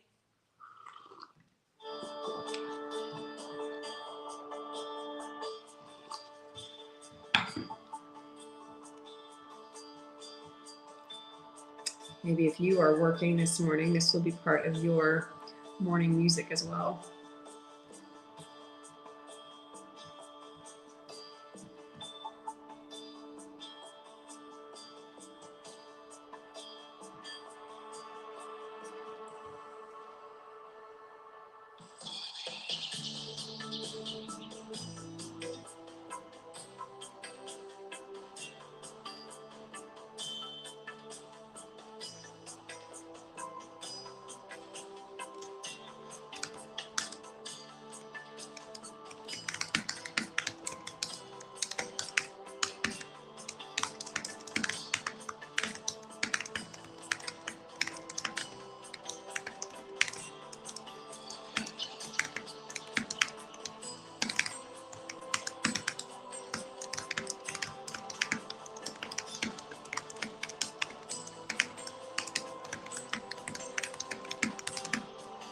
We are looking at doing a branded app, and so I'm just writing about that right now. So So as you can see, there's just a lot of different things that are going on, responding to different potentials and directions that we're taking the business and such.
Alright.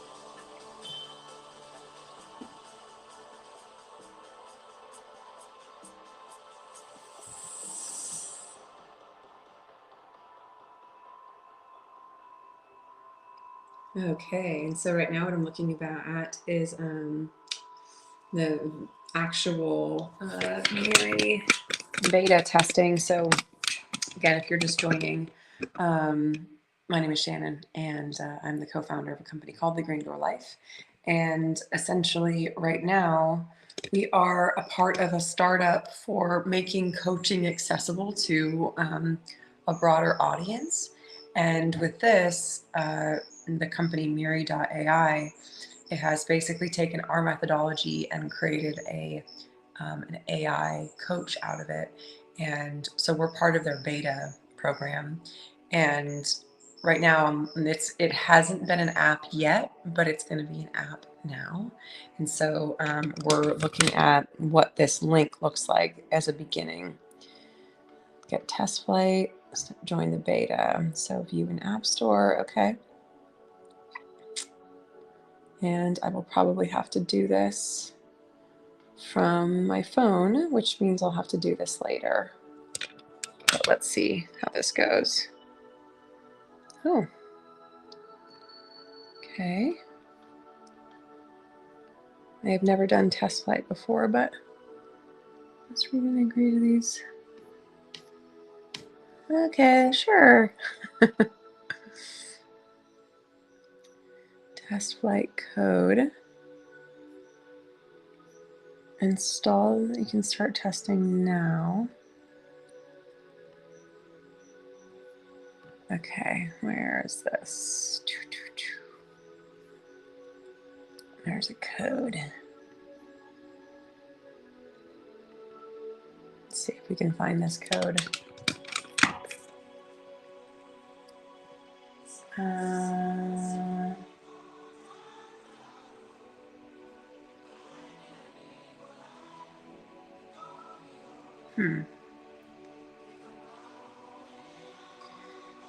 Enter your test flight invitation code. I don't know what that means.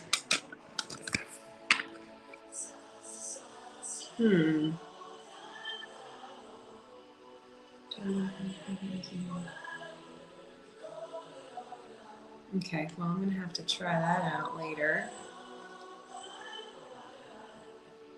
All right.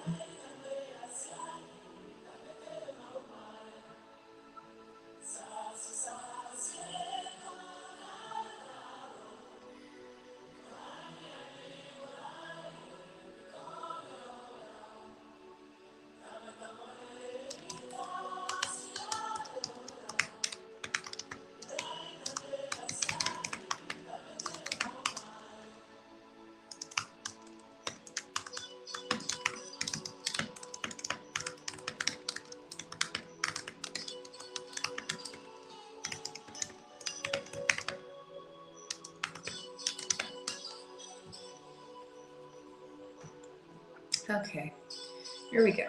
Back to taking a look at clients.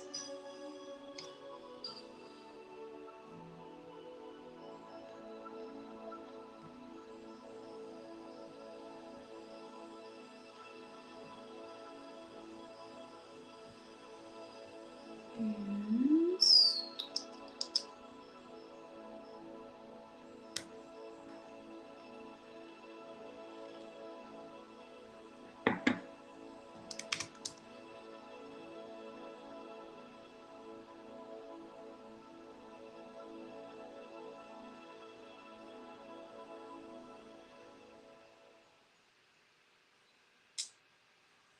all right.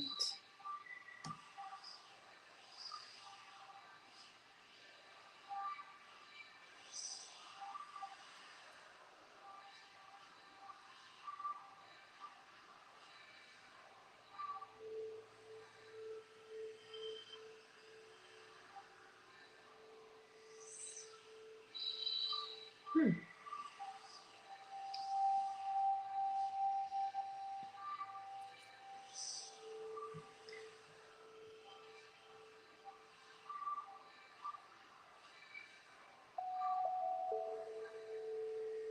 Hmm.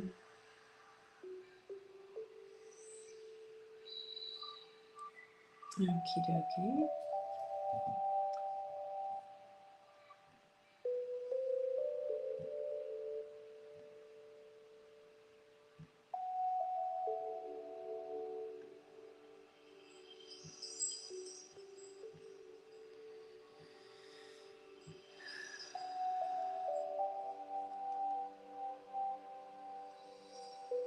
Hmm.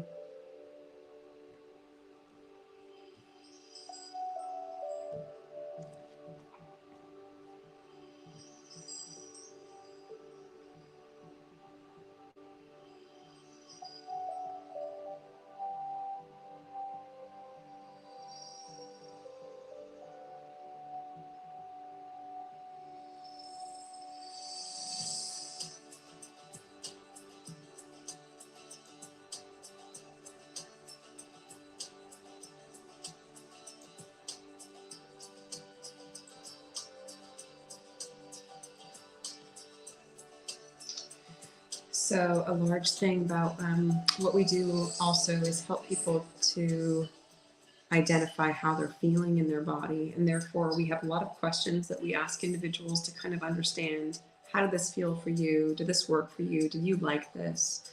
And so we do weekly progress forms to help people to further tune into their body in that way. And so we send those out, generally speaking, on Wednesdays.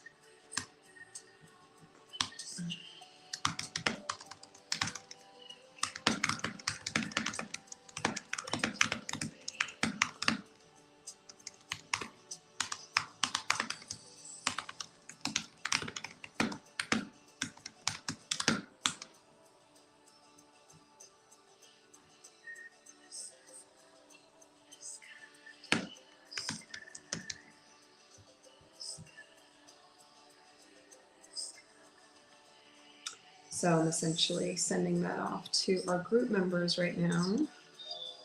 And then also just kind of doing a little bit of checking over for private clients also.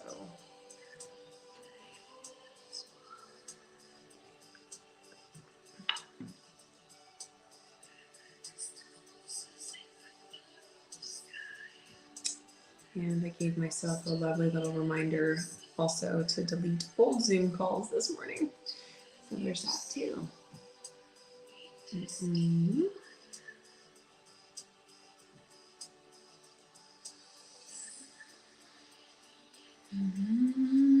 Mm-hmm.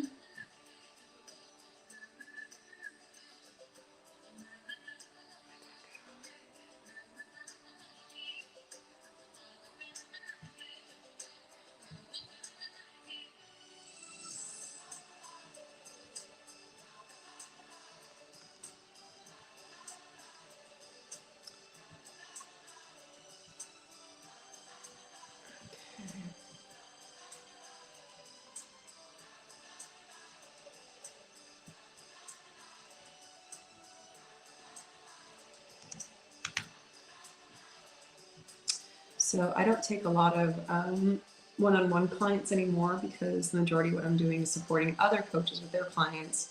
But I currently have 3 clients that I'm taking, and a couple of them are to support our other coaches with their journey of learning to coach. So we also run a coaching certification program. And so right now I'm going through some of the data from our clients. And part of this data is going to be the strength training or the movement programs that they've done, also their nutritional intake. Yeah. And then just kind of seeing what the cadence of everything is doing. And looking to see if there's any unique items of support that they might need.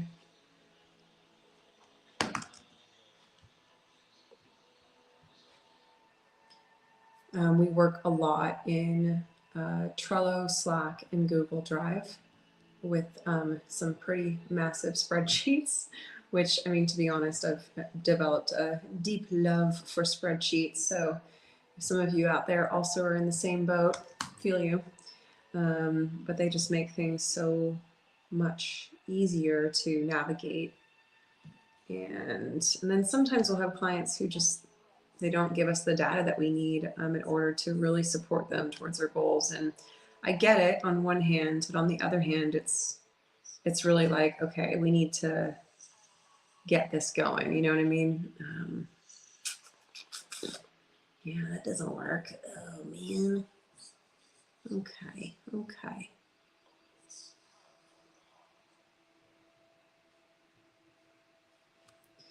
All right.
All right, that is a review time for one of our clients. And then I just sent her a little note, kind of checking in. And when I go into review, I'm reviewing as many different areas of data that I can. So it'll generally be nutrition.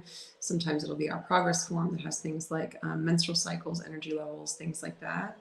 And then what we're also looking for is just overall response to things like weight and how the body is responding in those ways. And let's see here.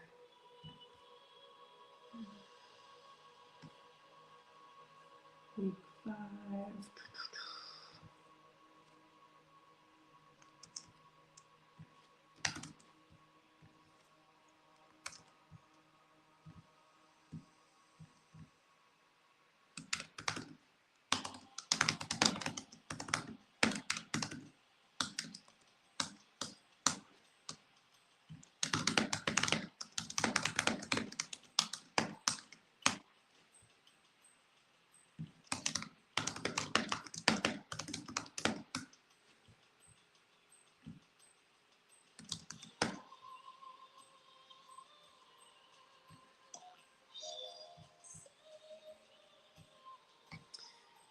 All right.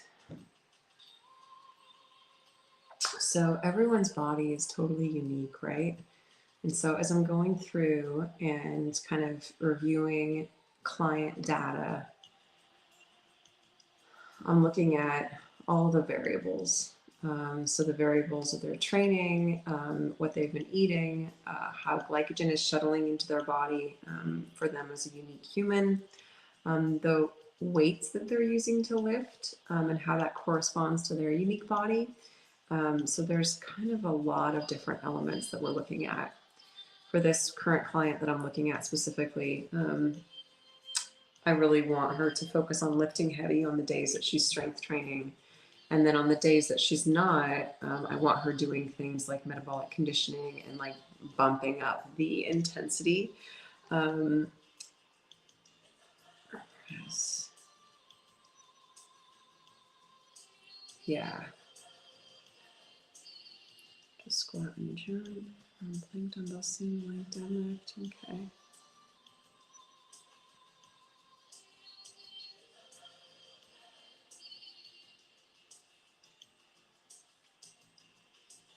Okay. Alrighty. So we got a couple days here. So we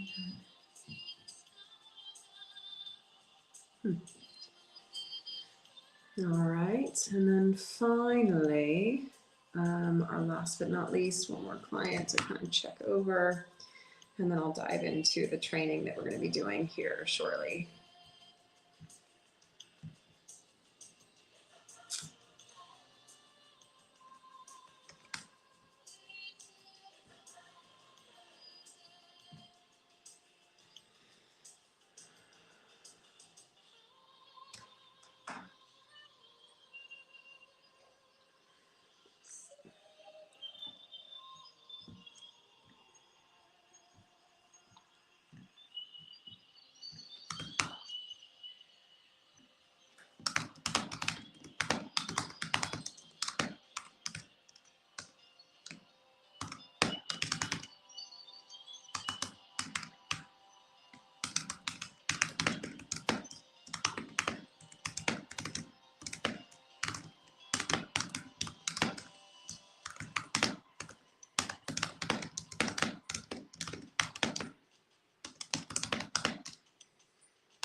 All right. So something else that we get to do with our clients is help them to navigate things like travel and eating out. And it doesn't mean navigating like by avoiding things or restricting things, but it really means understanding how to navigate restaurant menus and choose the best thing that would be for them as unique individuals based on their bodies, what they have access to, any sort of food sensitivities, that sort of thing.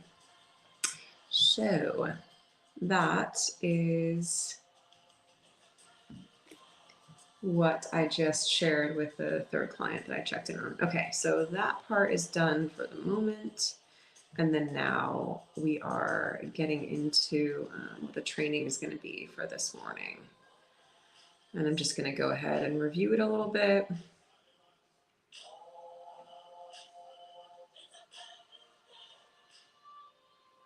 And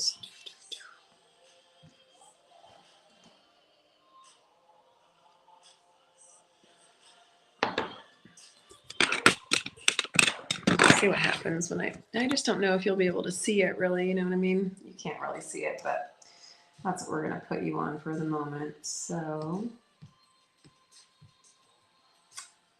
gonna be into phase 4.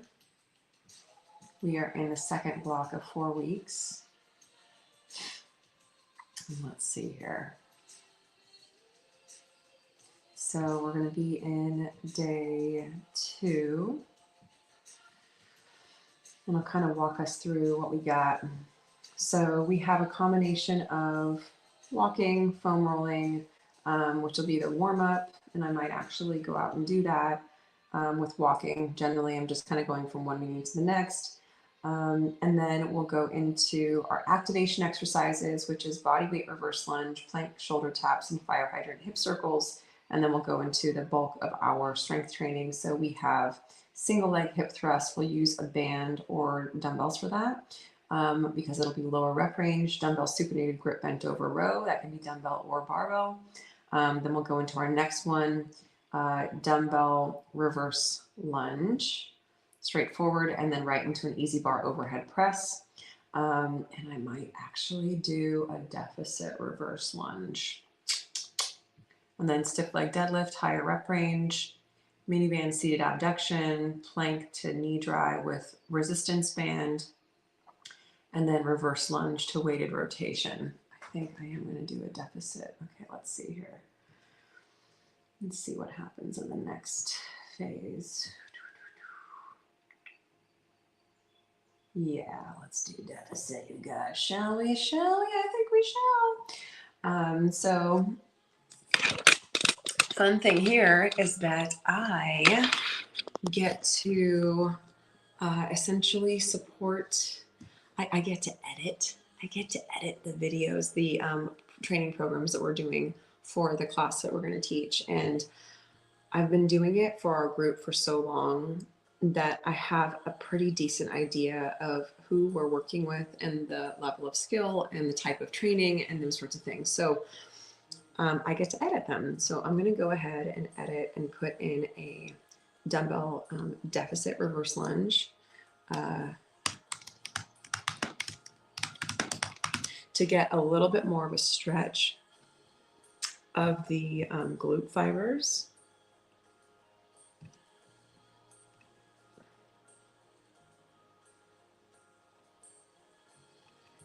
Yeah.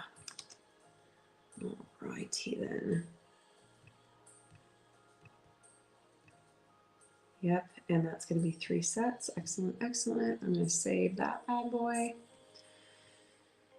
So, and then make sure that it has been updated to our course as well. So all of our live videos then become recorded videos that people can watch on demand.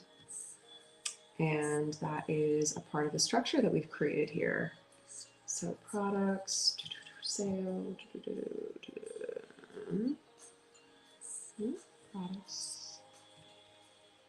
So right now I'm just going to the back of our website and updating as necessary.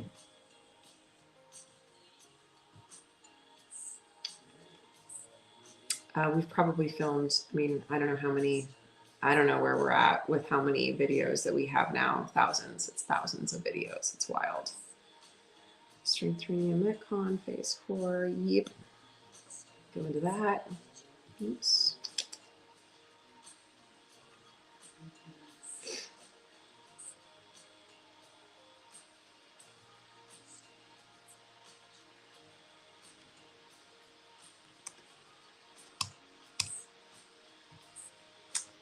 All right, and then I click a little save button and we are good to go.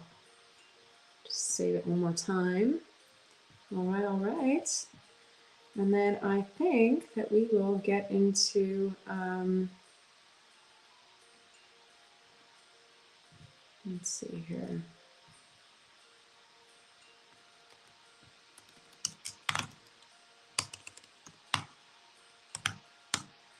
Get out and go for a little walk to warm up the body.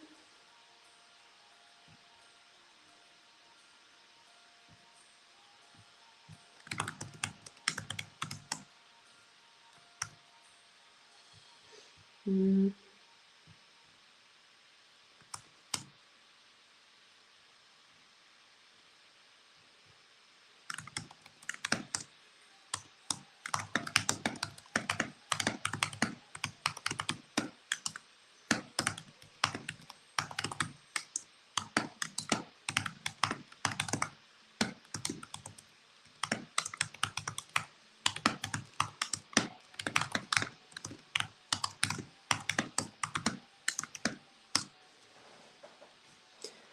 Okay, here we go. So let us get out into the day a little bit.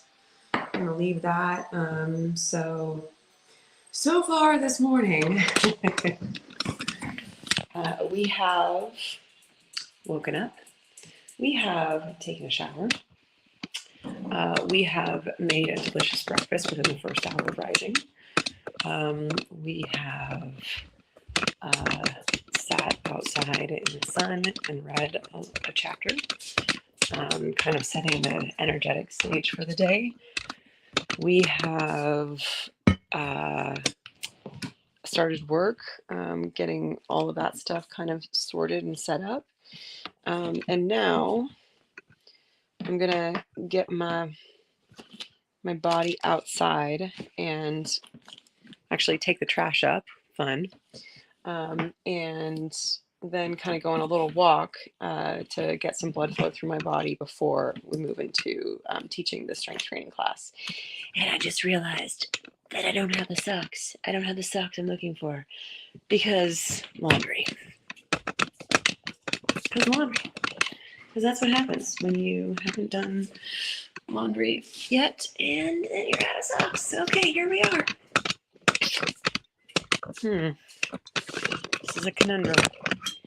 This is a conundrum.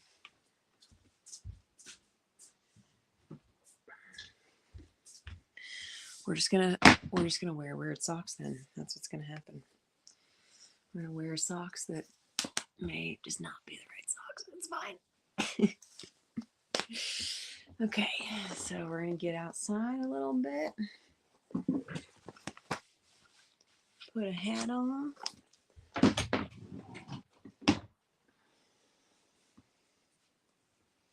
I just realized I'm gonna be wearing all white, but hey, that's cool. That's what we're wearing today. It's a white kind of day.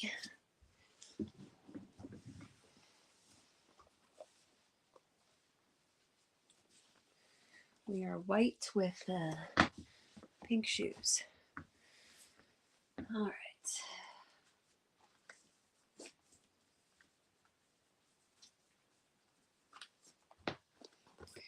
And on my way out, I will be getting some laundry in.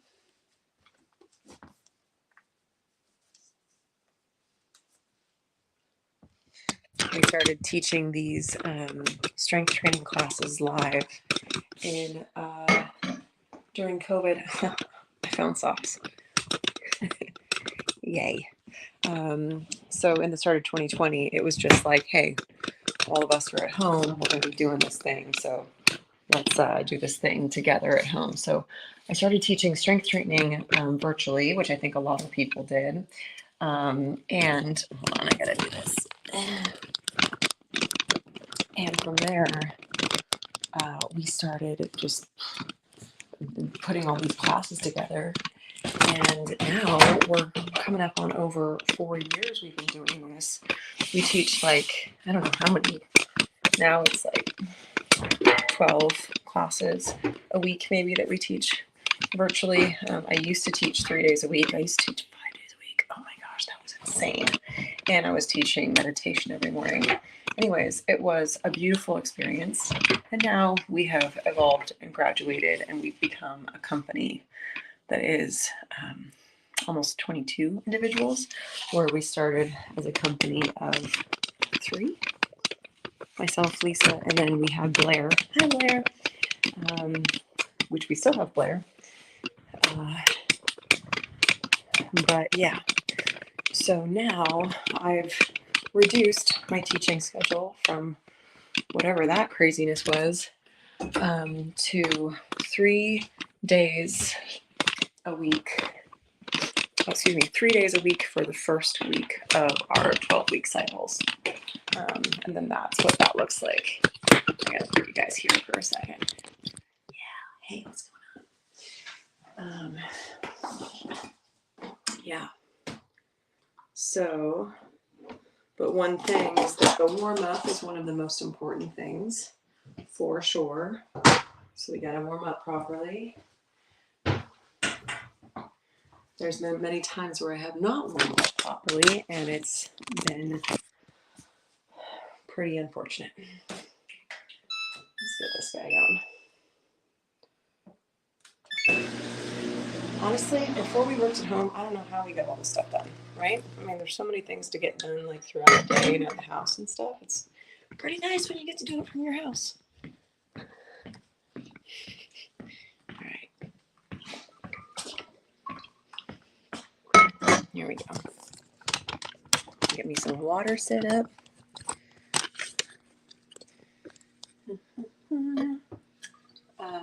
I drink currently spring water, Deer Park. It's very common out here, this type of spring water.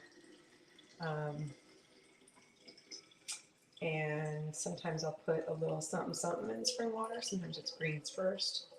Sometimes it's just lemon and some salt. For the moment, I'm just going to leave it plain because I'm going to end up adding some lovely pre-workout to it shortly. Because as I mentioned earlier, I didn't sleep all that great. And so that's why. Okay, let's go outside, shall we? Let's do this thing. See you, Shannon.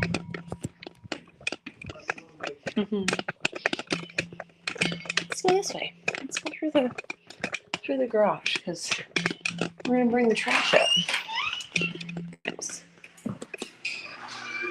And take you into the garage where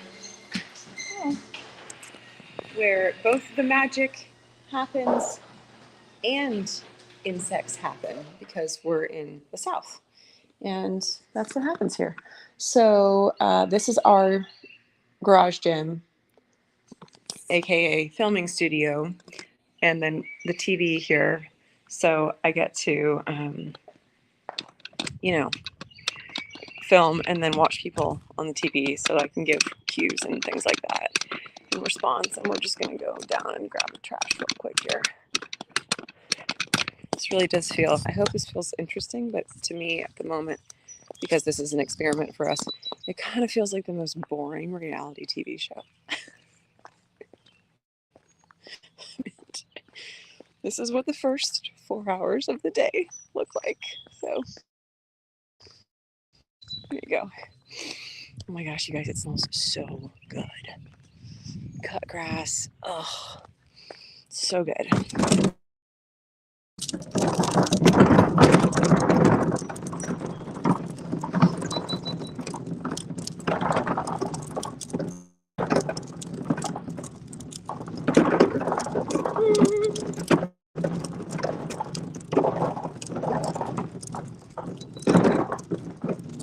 So since Rafa has now strained his Achilles, I will be on trash duty for a bit, which is all good.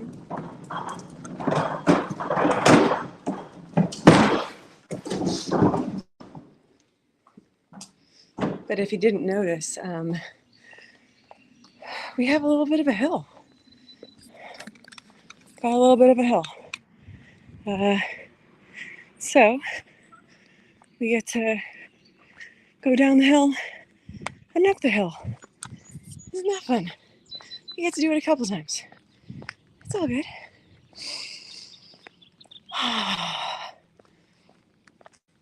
It is like truly such a gorgeous day. On days like this, like there is no clouds. It really does feel like a kind of heaven out here. Sometimes I'm kind of going like, is this real? Is this real? because very frequently it feels like it's not. But as with anything, it all changes, you know, so this is what's happening now.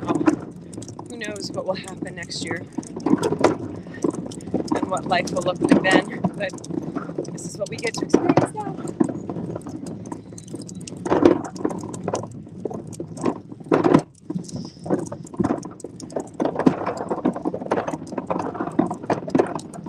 So gorgeous out. So gorgeous.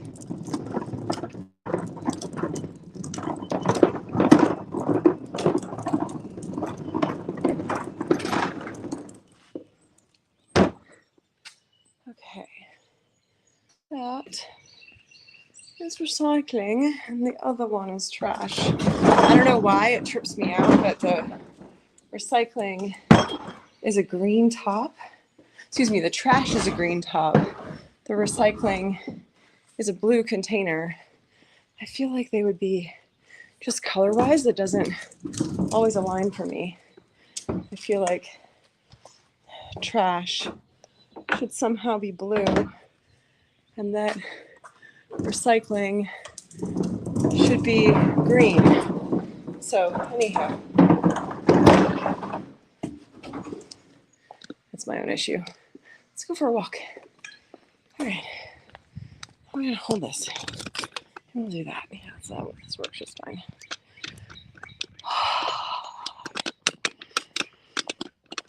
Can you guys hear the birds?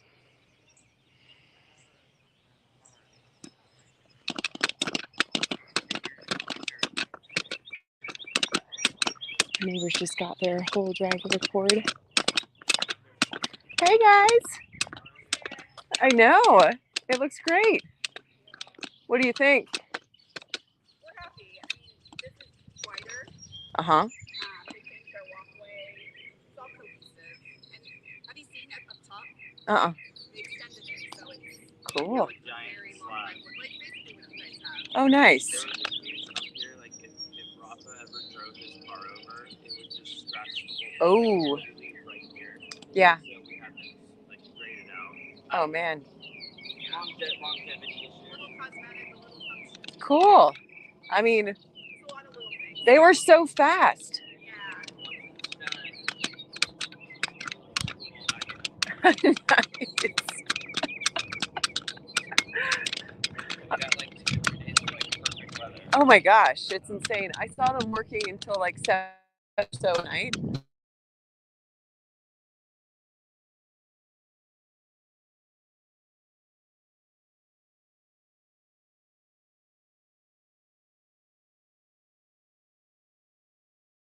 Okay, well enjoy everybody. Good to see you. You too.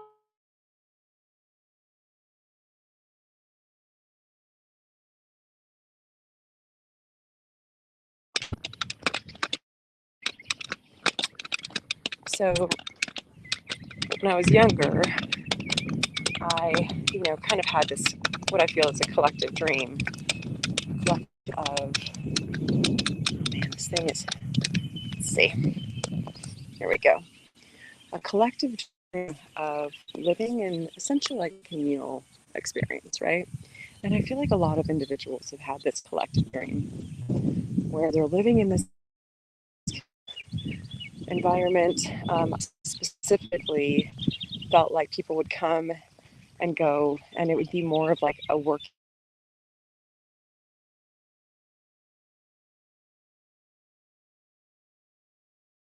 And then some others would not. So they would come for seasons, or maybe they would just come to stay for a week, and it would be more of a vacation for them. So you'd have kind of these 3 different layers. You'd have a layer of the people who were always going to be there. They were like the owners, the caretakers, the keepers of the sanctuary, so to say. Then you'd have people that would come and they would be like a seasonal offering. So they would provide either education or enhancement to the space in some way, a certain frequency, a certain vibration for that period of time. And then you have people that would come for a shorter period, really just to receive what's been created. So I had that kind of dream, I would say. And then when we got here to this neighborhood, and this neighborhood, like, it's a, what would you call, it's, they're not tract homes, they are big, beautiful, oh God, what's the word I'm trying to find? It's a development. In America, this is a development. What's happening? Weird. Okay, here we go. We're back. It's a development, and it's a development of these beautiful homes. Everything is highly manicured, which is something that I'm not used to. And when we first got here, I was very much like in this state of like, wow, there's really almost no distraction in this area.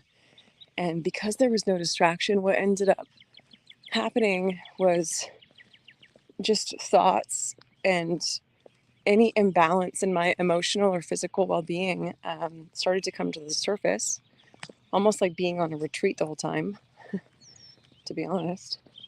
Because I mean, look at this. There's no cars. There's no one. I mean, I think on any given day, maybe you'll have like 5 people outside walking. You'll have people outside in their backyards and their front yards sitting and things like that. But for the most part, it's very quiet. And it's very, I guess the word would be like homogenized on the plots of land. But behind them are massive like ecosystems of trees and birds and insects and all these things. So it's really cool. So you kind of have a little bit of both. You have like the human homogenization, and then you have the natural overgrowth and just wild ecosystem that is in this area. So back to the kind of original thought that I was having, which was the original dream that I had from like very young was having a space that felt communal with layers of people kind of coming in and out. And what's amazing is that this is essentially a type of that space.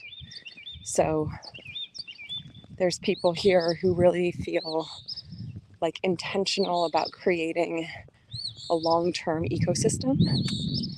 There's people who feel like they're a little bit more transient and they're not really here for an extended period, but they're here for a bit, and they add to the experience, to the vibration. And then there's people who are really just passing through, right? They get to enjoy it, they get to experience it for a period of time. And I guess all neighborhoods might be like this to a certain extent, but it's been different because I think all of the homes are so similar, and everyone moved here around the same time period. I think this development is only 2 years old, maybe a little bit longer than that, and we got here a little over a year ago. And so it's just been really unique, and I've never lived in any sort of environment like this before. I was born and raised in a house that was very old. It was one of the oldest in the areas, like over 100 years old.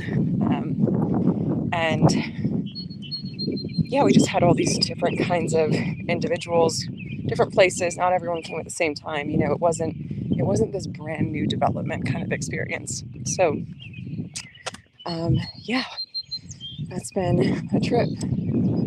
And I don't know if it'll be our forever place.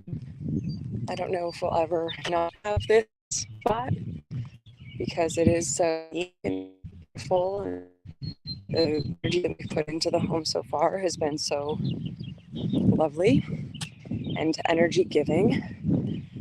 We really experienced giving so much into the house now with intention and cultivating a certain type of frequency throughout the day in that house. And now we really feel like the recipients of that, and it just keeps happening, you know, the give and receive energy. So that's what's going on in that sense. And so what's cool too is that there's a little loop around the house, around like the block in the neighborhood. And that little loop is about 15 minutes, which is a really nice warm-up loop. So that's what we're on right now. And then when I get back in, it'll be right around that time to start foam rolling, setting up weights, and getting into it. And so we are currently in the Midwest. It's 9:15 a.m. over here. Some of our clients are joining from either the East Coast or the West Coast. And so for some of them, it's super early. And sometimes I feel like I'm cheating because I get to start this much earlier. No one's awake yet. So by the time I start training, I've had ample time to warm up my body. I've also gotten some emails done, had a little time to kind of like rest and collect energy and thoughts before diving in. And with that kind of system throughout the day, I feel like it makes for a really, really beautiful energy to move into the rest of the day with. And that feels like one of the most important things, especially when running a business, is cultivating your own energy so intentionally and with such integrity, if possible, that what that energy creates for yourself and your own ecosystem then becomes what you give to everyone else in the day. And that is really a part of, I think, the innate tenets of the practices of the Green Door Life is understanding how to curate and treat and nourish your own unique ecosystem in such a way that when you interact with anything else in your environment, they also become a recipient of that. And I think that's really just one of the basic elements of what life is. A fulfilled life is the nature of giving and receiving. And that's kind of the topic of the day, it feels like. If you joined for this morning, probably an hour and a half ago, this live, I was reading from a book by Walter Russell called The Secrets of Light, The Secrets of Light. And it was talking about the one universal law, which is the law of balance. So equal parts of give and receive, positive and negative, and that if you don't balance something out, nature will balance it for us. So it's like, if we can be so intentional and aware of what we're doing in our day-to-day life, then we're going to be able to use that natural law and be one with the natural law instead of feeling like it's working against us in some way. And that's what we're doing here.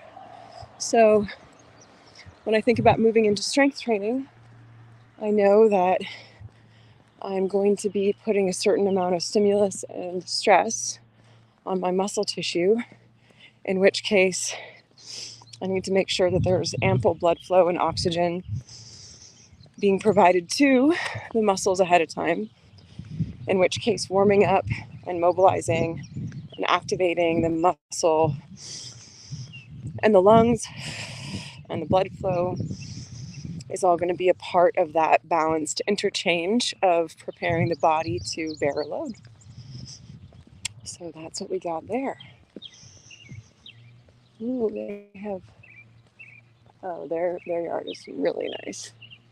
Their yard is, I don't know if you can see this, but we got some purple flowers and some beautiful roses, and good job.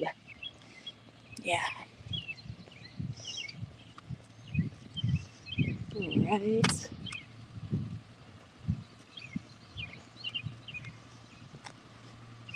I'm always looking at people's wreaths. Got some solid wreath games up in here.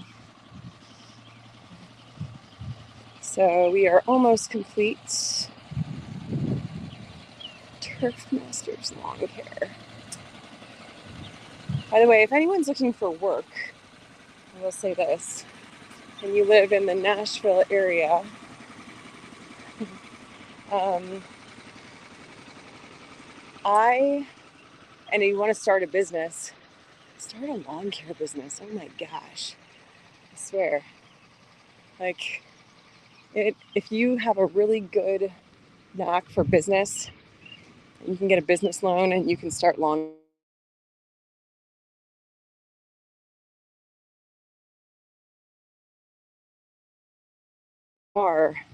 They just,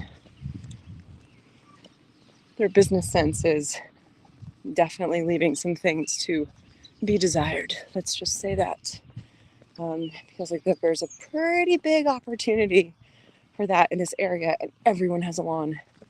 Everyone has a lawn. I'm sure there's like so many lawn care companies, but we have yet to find one that is super, super awesome and like does a great job and is on time and runs on a schedule and all of this, you know.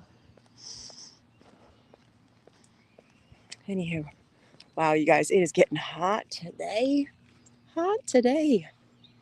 Let's do this. Okay.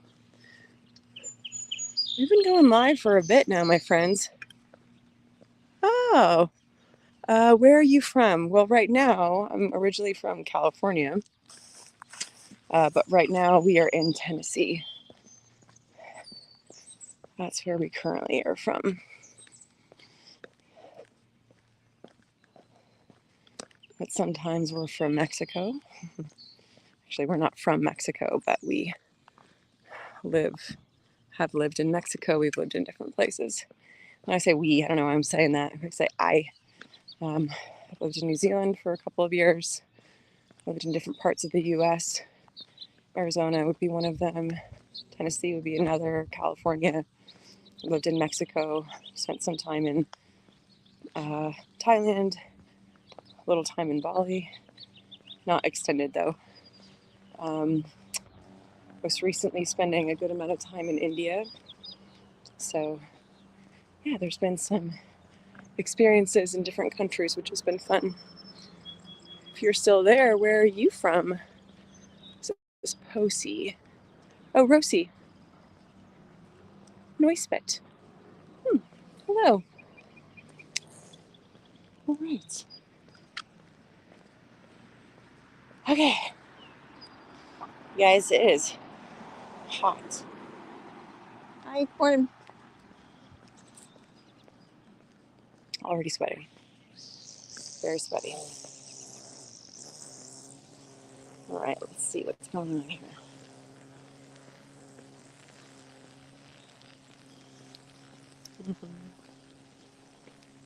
Good.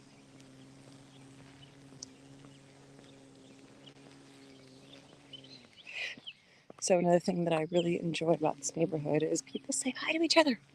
Hey, what do you think about that? And for the most part, we know most of the people. And we have dinners and draw on the sidewalk and bring each other food and it's pretty awesome. It's the first neighborhood that has been this close in this way. We've had other neighborhoods in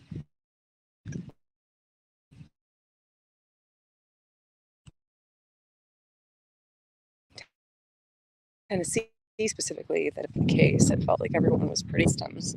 This has been really, really nice. So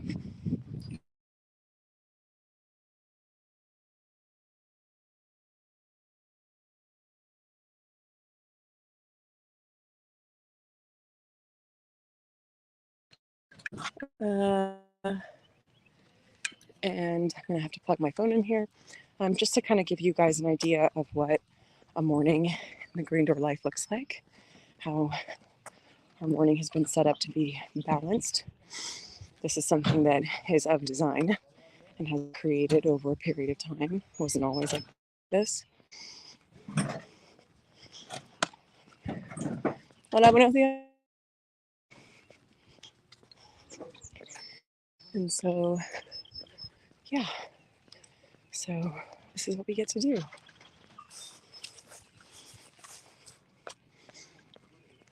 I also definitely have a pretty incredible partner who we get to create our life together by design. And this is absolutely a part of that design creation, which is kind of how we structure mornings, how we schedule things throughout the day, especially in alignment with like when we have the most energy. So our sort of peak performance in terms of function is going to be earlier in the day. And then I personally like to train in the evening, or excuse me, the afternoon. But on teaching days, that's not what happens, which is okay. Okay, so we just did a little warm up for about 15 there. I'm gonna have to plug this phone in, and then we're gonna set up the gym.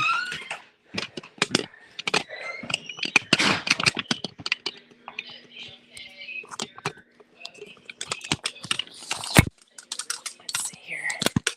Let's move that, and do this, and do that, and then we'll be back. And that's where I really, when we've got customers that are begging for it, maybe not begging for it, but certainly plenty of options for sales. I just remind them that 50% of US households don't have access to residential recycling. And, with so much more commerce, e-commerce, being delivered to the home, they don't have access to recycling, that material goes into the waste stream of the recycling stream. So, that's pretty easy, that's arithmetic right there.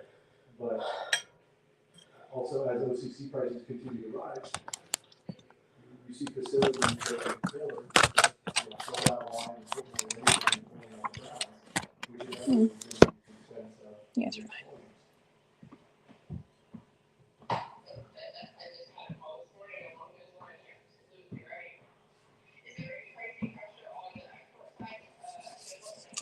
Getting in some pre-workout at a time. Yeah, I think it's continuing to trickle more of that. But, I think customers are weary about jumping their own prices when they know that it won't necessarily equate to more tons if they're not out there.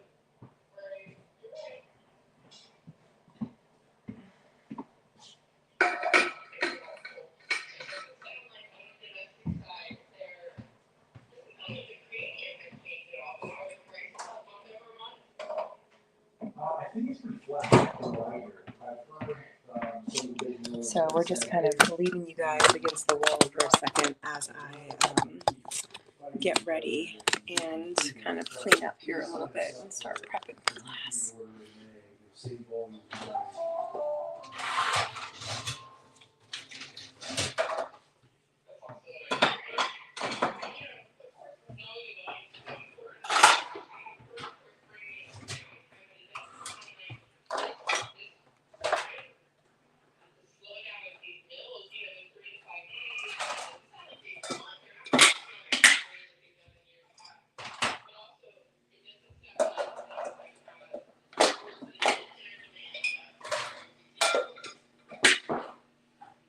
I agree.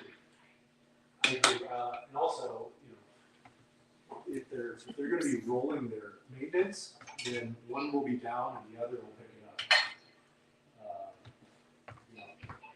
And also, now we're already looking at the end of the month. I think from what we're hearing that the situation in Baltimore could start to improve. And I think they're weary of losing any limited tonnage to export via that channel.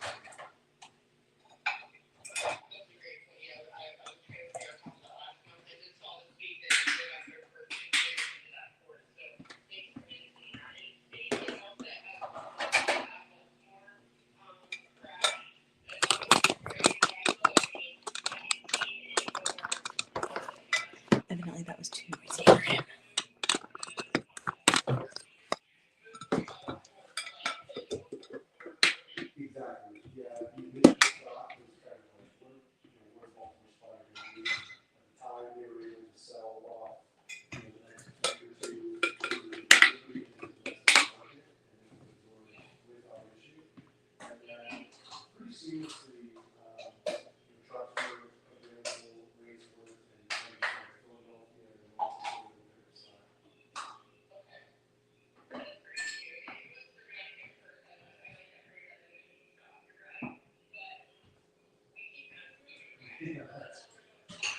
From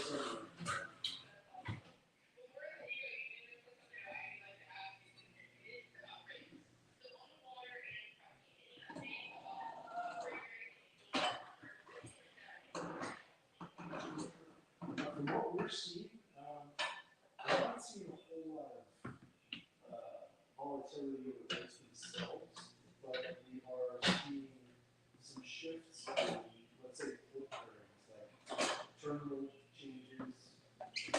For example, Q&A, a lot of people applying to terminal.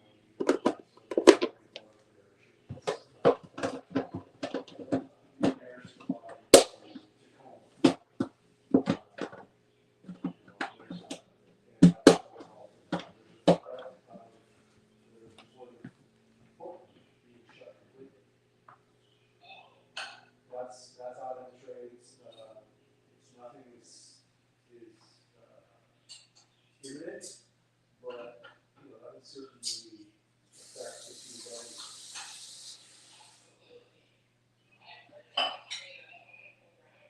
Yeah, I think that's something to catch a sense on, maybe investigate a little bit. And then yeah, so it's been there's some things around the world that are starting to open up to facilitate new projects. So it's not so much the rates, I'd say, as much as it's the lines kind of reinventing some of the parts of the business. And it's worth noting, by next year, 2025, the two M lines will be split. American and MSC will be split. So I think they've already begun their competition trying to jockey for position.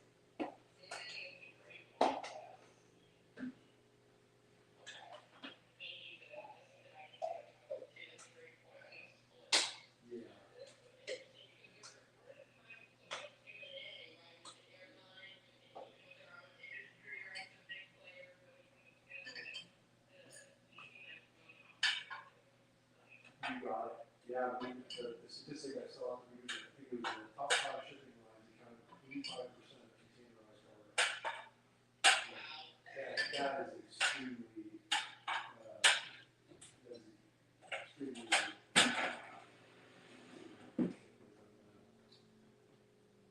yeah, it's just a few players. Yeah. So.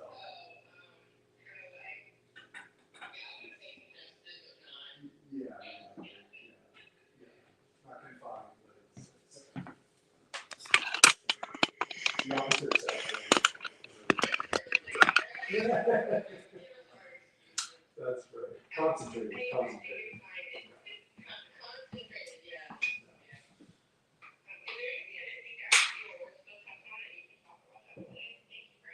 Sure. No, I think we got it. It's the market is clear as mud, and we're just taking it one day at a time.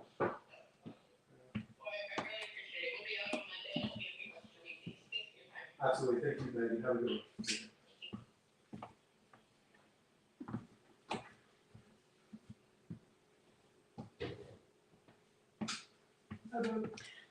Hi there. All right, well, back to this experiment.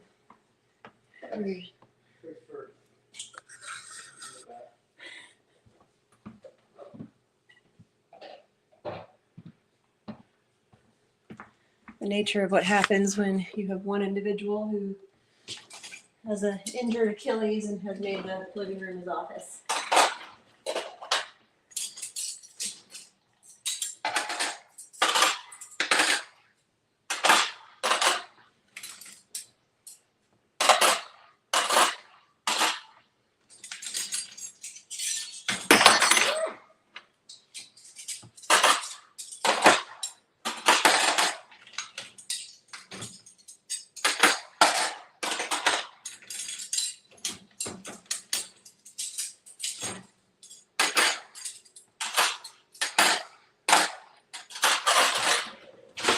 So one of the bonuses of working from home is that those moments kind of in between, especially when it comes to just like general movement, like we can consistently stay mobile and keep moving in those in-between states. You know what I mean?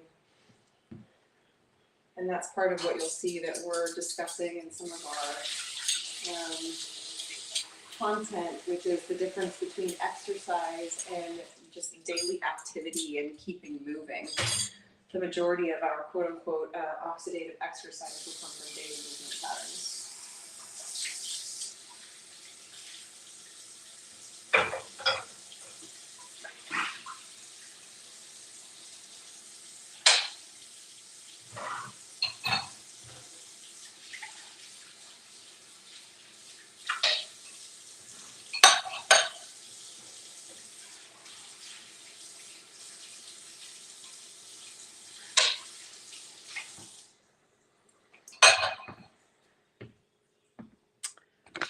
So,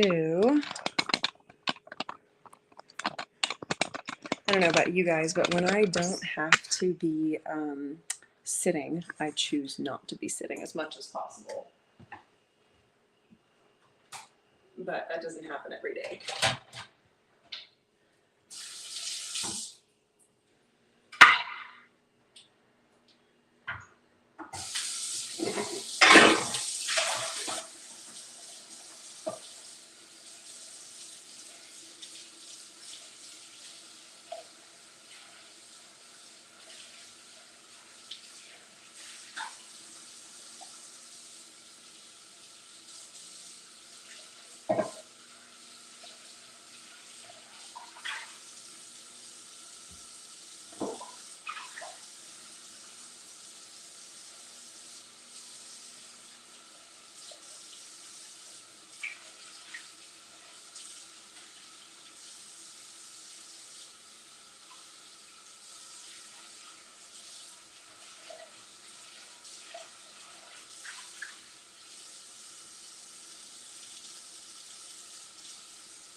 Okay, so that's done.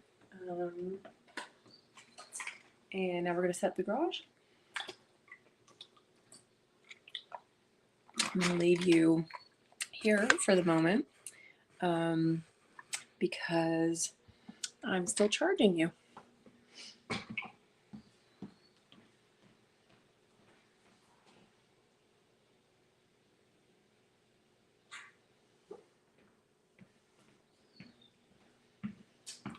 All right.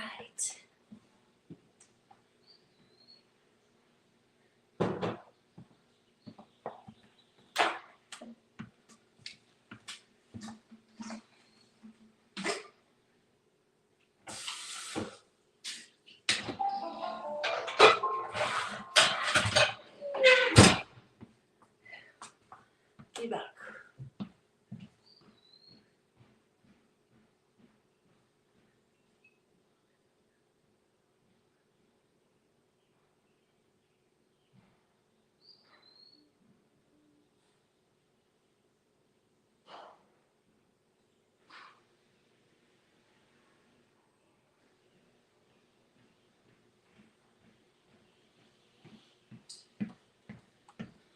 All right.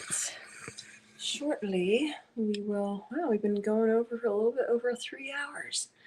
All right. So far, woken up. Hi, I'm calling returning Logan. We'll be over here. This is. We have woken up, taken a shower, done some stuff on our face, stand in front of the red light for a hot second, come out here, make breakfast with Rafa, my fiance. We both went outside, got to sit in the sun for a little bit, eat our breakfast in present, read a chapter, and then from there went into going through some of our client kind of check-ins, reaching out to people, seeing how everyone's doing, and then what did we do then? We did some laundry, threw a load of laundry in. went for a warm-up walk. We unloaded the dishwasher, washed the dishes, and then now we're going outside and it's not even 10 a.m. yet. And so we're about to teach a class here in 40 minutes and I'm still charging you guys, so I'll be back.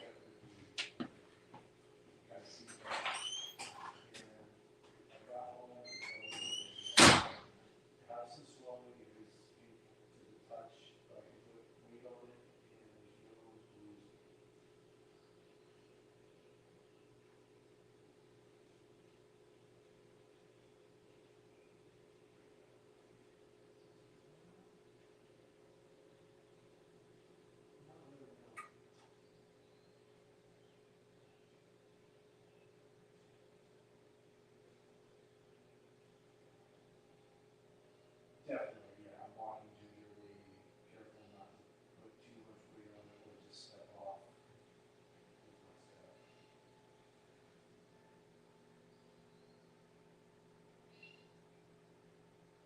I propped it up on a pillow, and by the grace of God, I got a good night's sleep actually.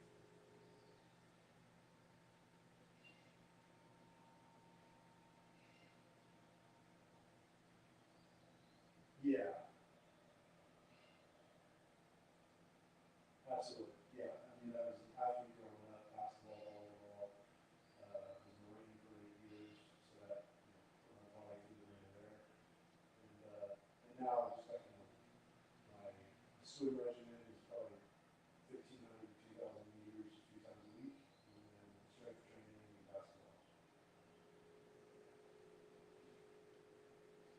I mix it up. My wife here is all things fitness, and so she, amongst other things, that I like, I just do what she says.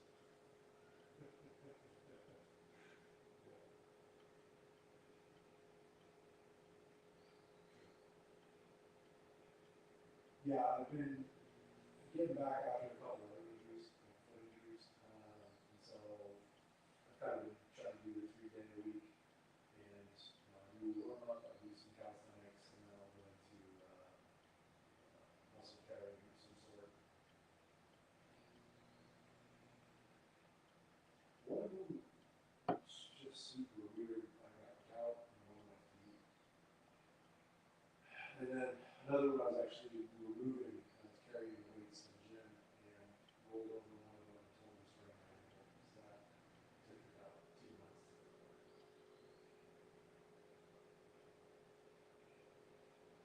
Same time. Just, it was a year ago.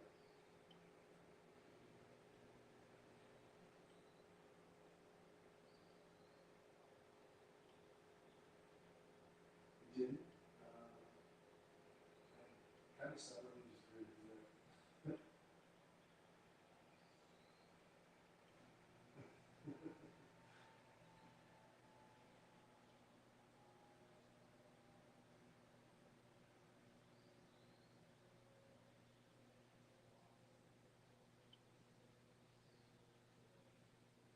Yeah, I just took it slow. For the first time in my life, I took something slow. Just doing like side incline on the treadmill and got a good pair of shoes, got 2 good pairs of shoes, got some good holes, good stuff.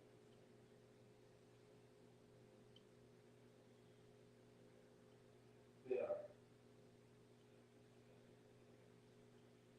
I've got a mid-top, mid-top horseshoe.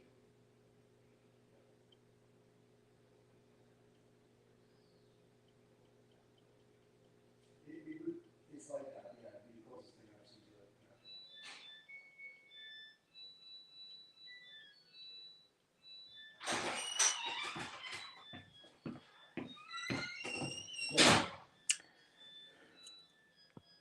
Yeah. All right, now we go to put the clothes in the dryer.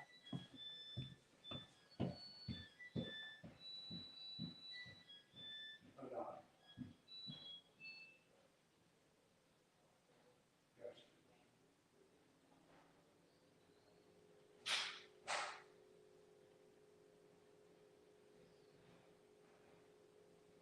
Totally.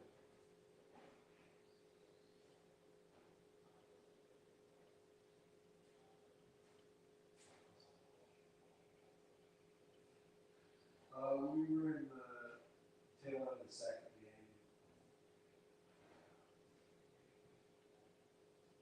Yeah, probably back about half the weight training after this morning after the bench.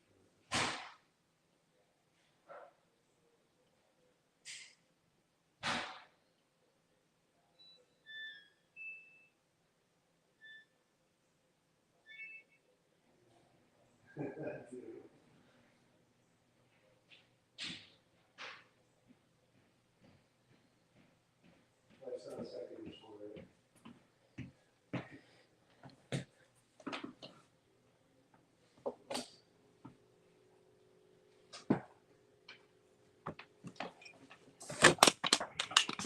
All right, let's bring y'all here.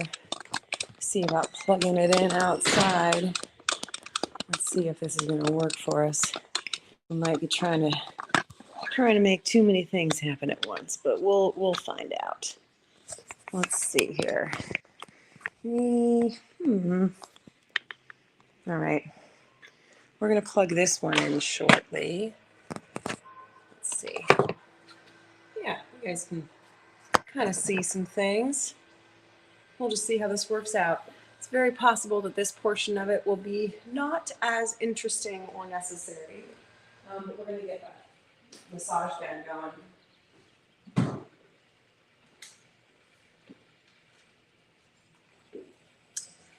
So, again, we're just about to get started teaching class today. Ooh-wee. And yes, definitely some tightness in that glute medius. Wowie, wowie, wowie. So this is an excellent way to relieve some tightness right away. Let us bring this up.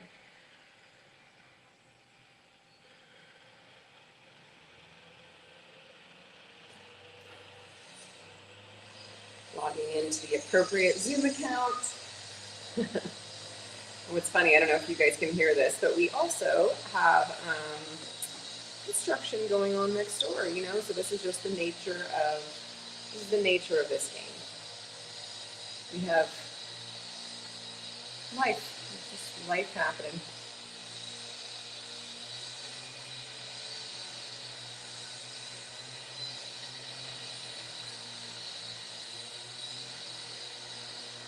Yeah. So if you guys haven't tried a massage gun yet, it is a stellar way to start to activate and loosen up some of the tissue, especially if you're a little bit shorter on time. Kind of gets the job done a little bit faster here. It's pretty awesome. Pretty awesome. So depending on what my body's doing, I'll definitely kind of get into the IT bands, but lately it's really been my glute medius. It's been the biggest offender. Woo. Yes. Yes. Let's see here.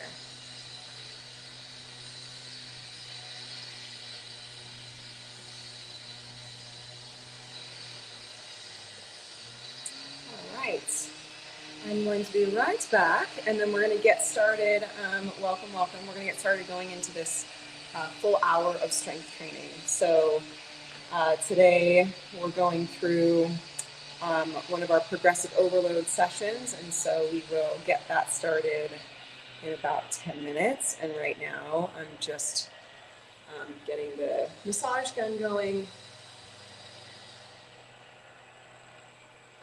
Oh yes. Oh yeah. Some calves. Okay. And I will be right back.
All right, let's get this party started. A little bit of music. How about that? A little bit of let's get this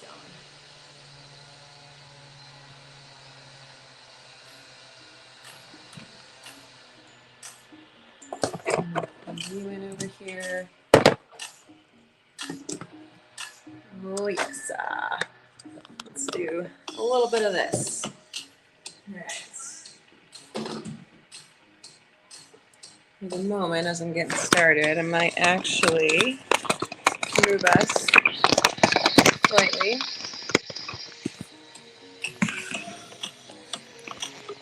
So again, if you're just kind of joining, we are about to get in to teach our strength training session. It's going to be about an hour. We do this 3 days a week, actually more than 3 days a week, with our community at the Green Grow Life.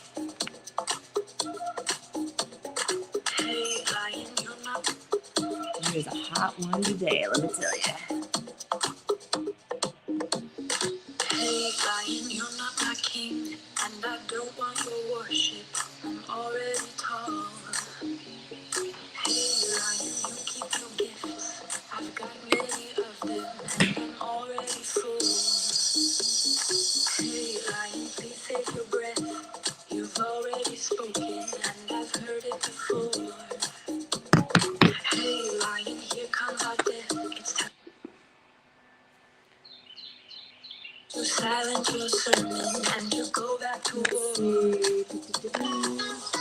Just checking what kinds of equipment I might need. So band, dumbbell,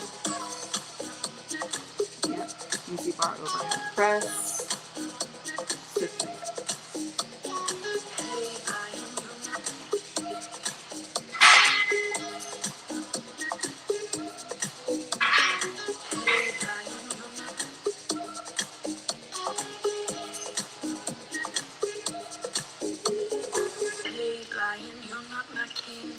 All right, we got this. I'm already tall.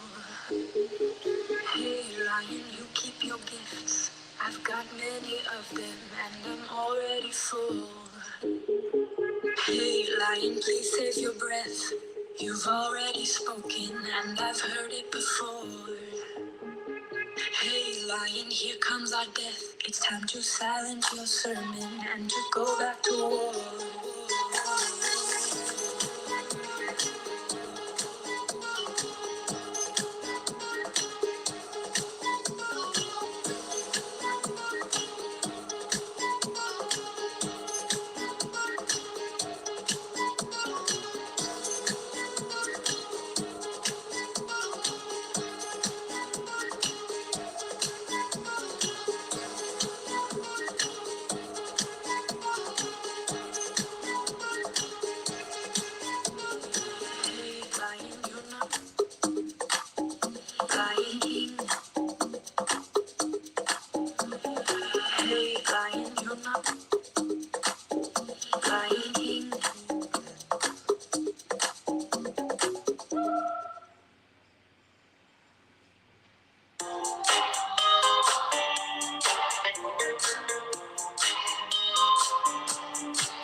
Welcome. We're about to get a strength training session going here.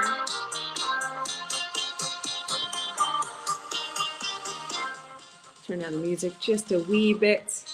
We're trying this out, doing a little live action on a Wednesday here at the Green Door Life and seeing kind of how it goes.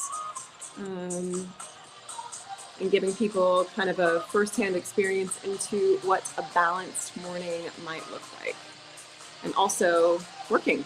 So those two things simultaneously, which is a thing. It is definitely a thing.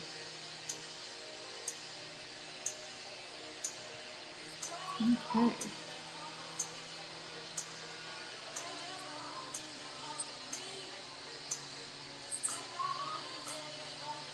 So we're gonna get started here in just a few minutes.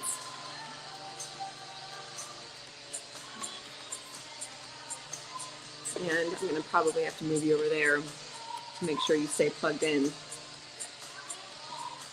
But for the moment,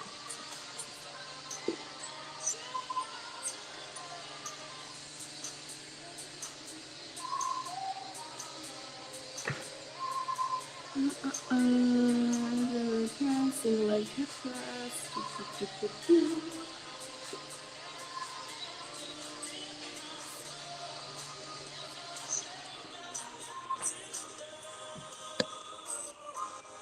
All right. And make sure to close out some tabs.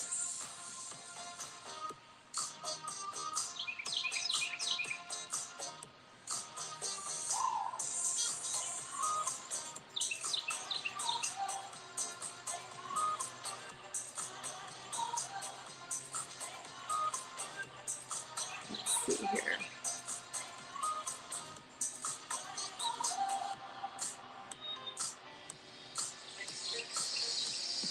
Okay.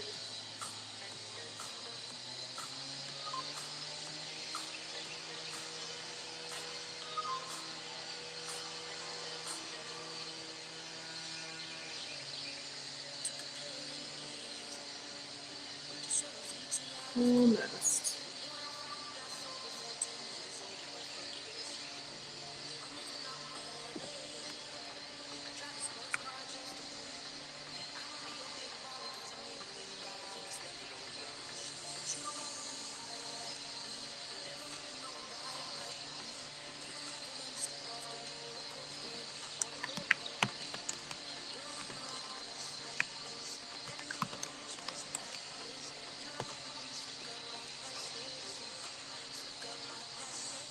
All right, here we go.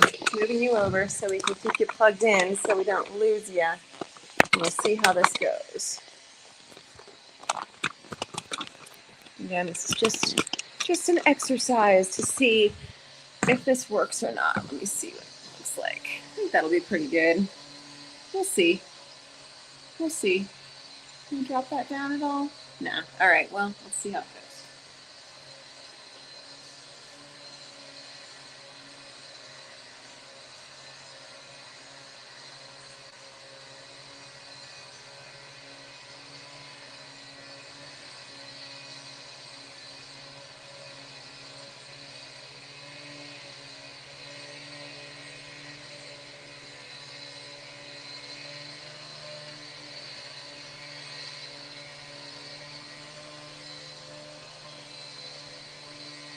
Ooh, Kelly.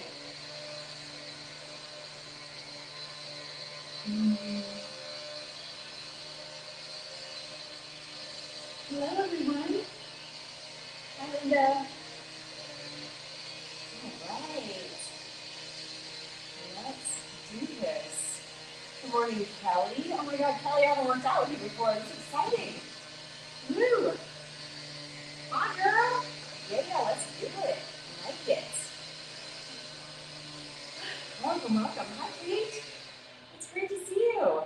Dude, look at your shoulders. Look at this thing that's happening. Yeah. What? Oh, that's so cool. Fun. Hi, you guys. Hello, Rue. Hi, Stace. Hi, Karina. Hello, Mary. I haven't seen you in a while either. Oh, I love that Kelly is walking on incline in her. Yes. Look at your setup. Oh my God. Hi, Mary. Great to have you. Yay. All right, you guys. Does anyone have anything that they need to tell me? For any reason? Like, hey, this is happening in my body and I need you to know about it. unless there's any other things that you're like, I really want to tell you this. You're muted. I'm Rude. not sure what's going on, but since the workout, Monday I had something weird going on here. On your tricep? And stuff. It's kind of more like this part, like not really here, but more like here. Okay. And then also my right behind both of my knees. But I think I'm just sort of the workout. Okay. I think that. Okay. I guess I don't know. Okay, that's good to know. Sometimes this stuff is actually more like it's a forearm, depending what's going on. It's coming from here. Sometimes it just depends, but we'll just see what's going on. But I'll thank you for letting me know. Yeah, I'll keep that in mind. Anybody else besides Weird Hotel Gym? Yeah. Okay. All right, you guys. And let's get into it. So here is what we have coming up for the day 2. So, by the way, can anyone hear background noise on my end? Oh, so good. Okay, that's amazing. All right, so what we have to start here, we've got single leg hip thrust. We're going to reduce the repetitions. Yay. Everyone's going to have a very awesome party for that. With reduced repetitions, we are going to either have a resistance band that you can use, or you can load it with a dumbbell, like a single dumbbell. We're going to do 8 to 10 reps for our single leg hip thrust. Good morning, Lisa. Good morning, Madison. And then we're going to go right into a dumbbell supinated grip bent over row. So this can be either with a barbell, or you can do dumbbells. So supinated means palms facing up. When I think of palms facing up, I think of holding a bowl of soup, and that helps me to remember supinated. So supinated grip, palms facing forward, either dumbbell or barbell, so just those 2 to start. And then from there, we're going to go into a dumbbell deficit reverse lunge. So if you don't have a small box or a couple of like yoga blocks, for example, then you can just do the reverse lunge. It's no big deal. But if you do have a slight stepper, or you can even use, this one's fun because it's got some spider webs in the bottom. This one is quite a low stepper. So if my foot is next to it, it's like right about mid-ankle. So that could be like the height of a yoga block, or it could also be a 45-pound plate. Would be something similar to that. Oh yeah, Kelly, that'll totally work. Because all we're doing is we're just trying to get a little bit more of a stretch in our glute for this deficit reverse lunge. So that would be the first exercises of the 2nd superset. And then from there, we're going to go into dumbbell or easy bar overhead press. Now this we're working with 6 to 8 rep range, which means that we want you to try to go heavy. If you do not have heavy enough weights, just increase your repetitions. So if you don't have heavy enough, then go to like your 10 to 12 and see how that goes. So that's going to be our 2nd superset. And then we go from there right into dumbbell stiff leg deadlift. This can also be done with a barbell. However, dumbbells are probably going to be appropriate because we're going for 20 reps. So it's a high rep range for the stiff leg deadlift. Always. And so for most of us, like dumbbells are going to be just fine, unless you feel like using your 45-pound barbell. Or if you have a lighter barbell, you can add a little bit more weight than that. And then finally, we have mini band seated abduction. So we'll be seated, driving those knees out, really focusing on contraction at the end range. And then we're going to go right into plank to knee drive with resistance band. So you want to have like a moderate resistance band for that one. We're really going to be focusing on pulling with the abs and using the resistance of that resistance band in a plank. And then finally, fan favorite that we haven't seen in a little bit time is a reverse lunge with weighted rotation, where we're just going to do 6 reps on either side of that. So with that, you want to have a light weight, anywhere from 5 to 10 pounds. You're going to use that, rotate, while holding a static reverse lunge. And that is pretty much it. So let us get started. We're going to go with body weight reverse lunges to start, plank shoulder taps, and then fire hydrant hip circles, and then get right into our single leg hip thrust. And let's do the thing, shall we? So I hope you guys have done some foam rolling and or walking. And so let's get right into it with reverse lunges. So hands can go behind the head, Pelvis tucks under slightly, shoulders back and down, glutes are engaged, reversing in 3, 2, 1. Taking our step back, dropping that back knee, squeezing glutes and abs at the top. Inhaling down. So thinking about keeping that rib cage down. Hello, Nina. And then driving through that heel, really locking, finding that glute contraction here at the top position if possible. Good. Inhaling through the nose, exhaling through the mouth. Really focusing on using the abs to drive in at that top position. So on the exhale, I'm really focusing on bringing that activation into my core here as I exhale. Last 3. Good. And 2. Good morning, Christine. Last 1. And switching sides. So tucking the pelvis under slightly, ribcage down, all those types of good things. 3, 2, 1. Here we go. Inhale. Exhale, drive forward. Good.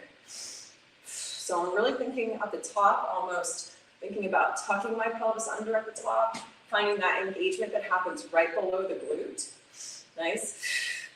And not necessarily pushing my hips past that midline, but just tucking the pelvis under so I get the glute and lower core activation. That was good, Kelly. Nice. Got 4 more in my count. You got it. 3. Nice. Keep going. 2. Good. Last 1. Beautiful. Coming right down to the ground. And moving into plank shoulder taps and then fire hydrant hip circles. We'll do a little bit of stretching here as well. So feet will be separate, shoulders directly over those hands. Feet can be like even wider than shoulder width, glutes and abs are engaged, chest is lifted, here we go. Switch to tap one shoulder, other one. For 2, good. Try to keep your hips as stable as you can. 4, nice. 5, breathing. 6, chest stays lifted forward. 8, 9, good. Last one's here, 10, beautiful. Coming right into quadruped. So hands directly underneath those shoulders, knees underneath, almost at the belly button line. Thinking about keeping your hips absolutely stable, shoulder blades are screwed in. Driving one knee back, out to the side and down. For 2, and 3, good. 4, trying to keep your hips stable towards the ground so they're not opening up, and then switching directions. Driving knee out to the side, straight back and down. So we're really just thinking about letting the head of the femur rotate around inside of the socket of the hip joint. Good, last one. And then switching sides. So driving that knee back to start, open up and down, trying to keep the hips square towards the ground as if there's 2 anchors attached to each of your hip bones, pulling them down in a straight line towards the ground. And then switching directions, knee drives out to the side, straight back and down the center line. Good. For 3, 4, last one here, and 5. Beautiful. Let's get a little bit of a stretch happening here. So I'm going to have you straighten out one leg, tuck it behind your back knee. You can separate your feet to let your hips sink back and down. And it's going to be a stretch on the one side, the top hip should be stretched. So again, you're going to start in this position, tuck that back knee, separate your heels so you have some space to drop your hips back. Yeah, and then just holding it here for a moment, breathing through the nose, exhaling through the mouth. Maybe one more nice deep breath here. Beautiful. Coming all the way up and switching sides. So other leg straightens, tuck it behind the back knee, feet separate, and sit back. There you go. Beautiful. Nice, slow, deep breaths. Kind of bringing your awareness into your body here as well.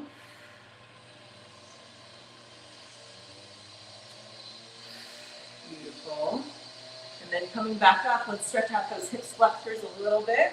So coming upright, 1 foot forward, tucking your pelvis under.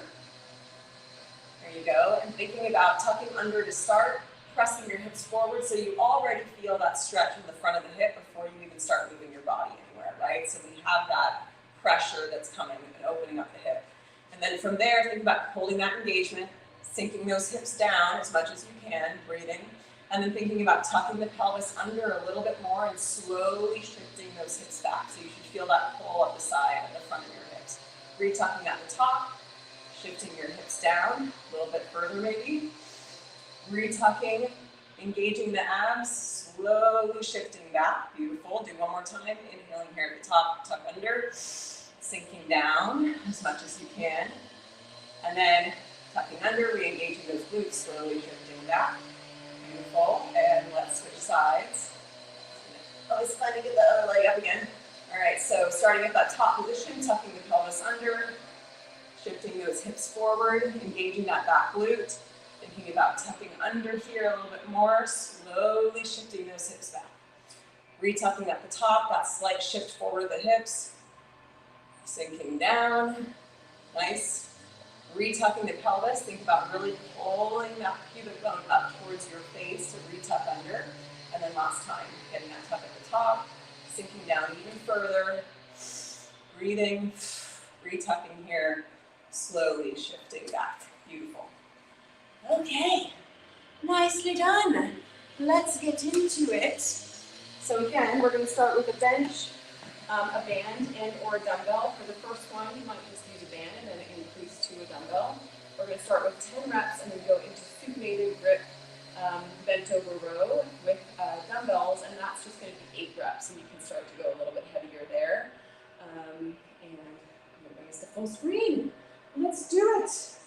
So, very neutral color today. So I'm going to use a plastic resistance band to get started here. And so it's not very colorful, this band, but I am using it. Let's see. Sorry, I'm just going to check the comments. Okay, we're good. Hi, Erin. Come on in. We're just getting started.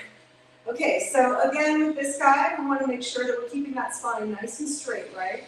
So getting yourself set up, that bench should be right at your bra line or right underneath your shoulders. If you do have a bench, you can just drive your elbows into the bench, or you can place your hands behind the head where it feels best for you. So I want you to start with that upper body crunch, so you're tucking your chin in, your rib cage should be down here at the top. Finding that top position, heels should be directly underneath your knees. You can bring your feet back right there. You got it, perfect. So then we're going to drive one knee up, placing that band on top of the knee as best as you can. Yep, engaging. Here we go for 10 here. 3, 2, 1. We're going to drop those hips straight down, right back up, squeezing at the top. 1. Inhaling down, all the way up. 2. Inhale down, all the way up. 3. And 4. Good. And 5. Straight spine. 6, keep it going. 7, so you're kind of keeping that knee with tension almost the whole time. 8, 9, last one here, driving through that heel. And 10, let's switch sides. So generally I have to anchor that band right behind my knee, and then the top one sits right on the top of my knee. Here's the trick here, if you are using a band. At that top position, this should be your spot. If you can't get your knee all the way up, drop the band, it's too tight for you. So you want to get this all the way up at that top position with your hips high. So the knee really comes in towards your chest even further, Kelly. So let's get to that top position for everyone. Hips super, super high, here we go. 3, 2, 1, inhaling hips straight down, exhaling all the way up, squeezing at the top. 1, better. 2, you got it. 3, good. 4, nice. 5, keep it going. 6, got it. 7, nice. Got a knee to chest. 8, good. And 9, last one. And 10, excellent. Go ahead and relax. Okay, we're gonna work on that with sometimes a free leg makes it a little bit more.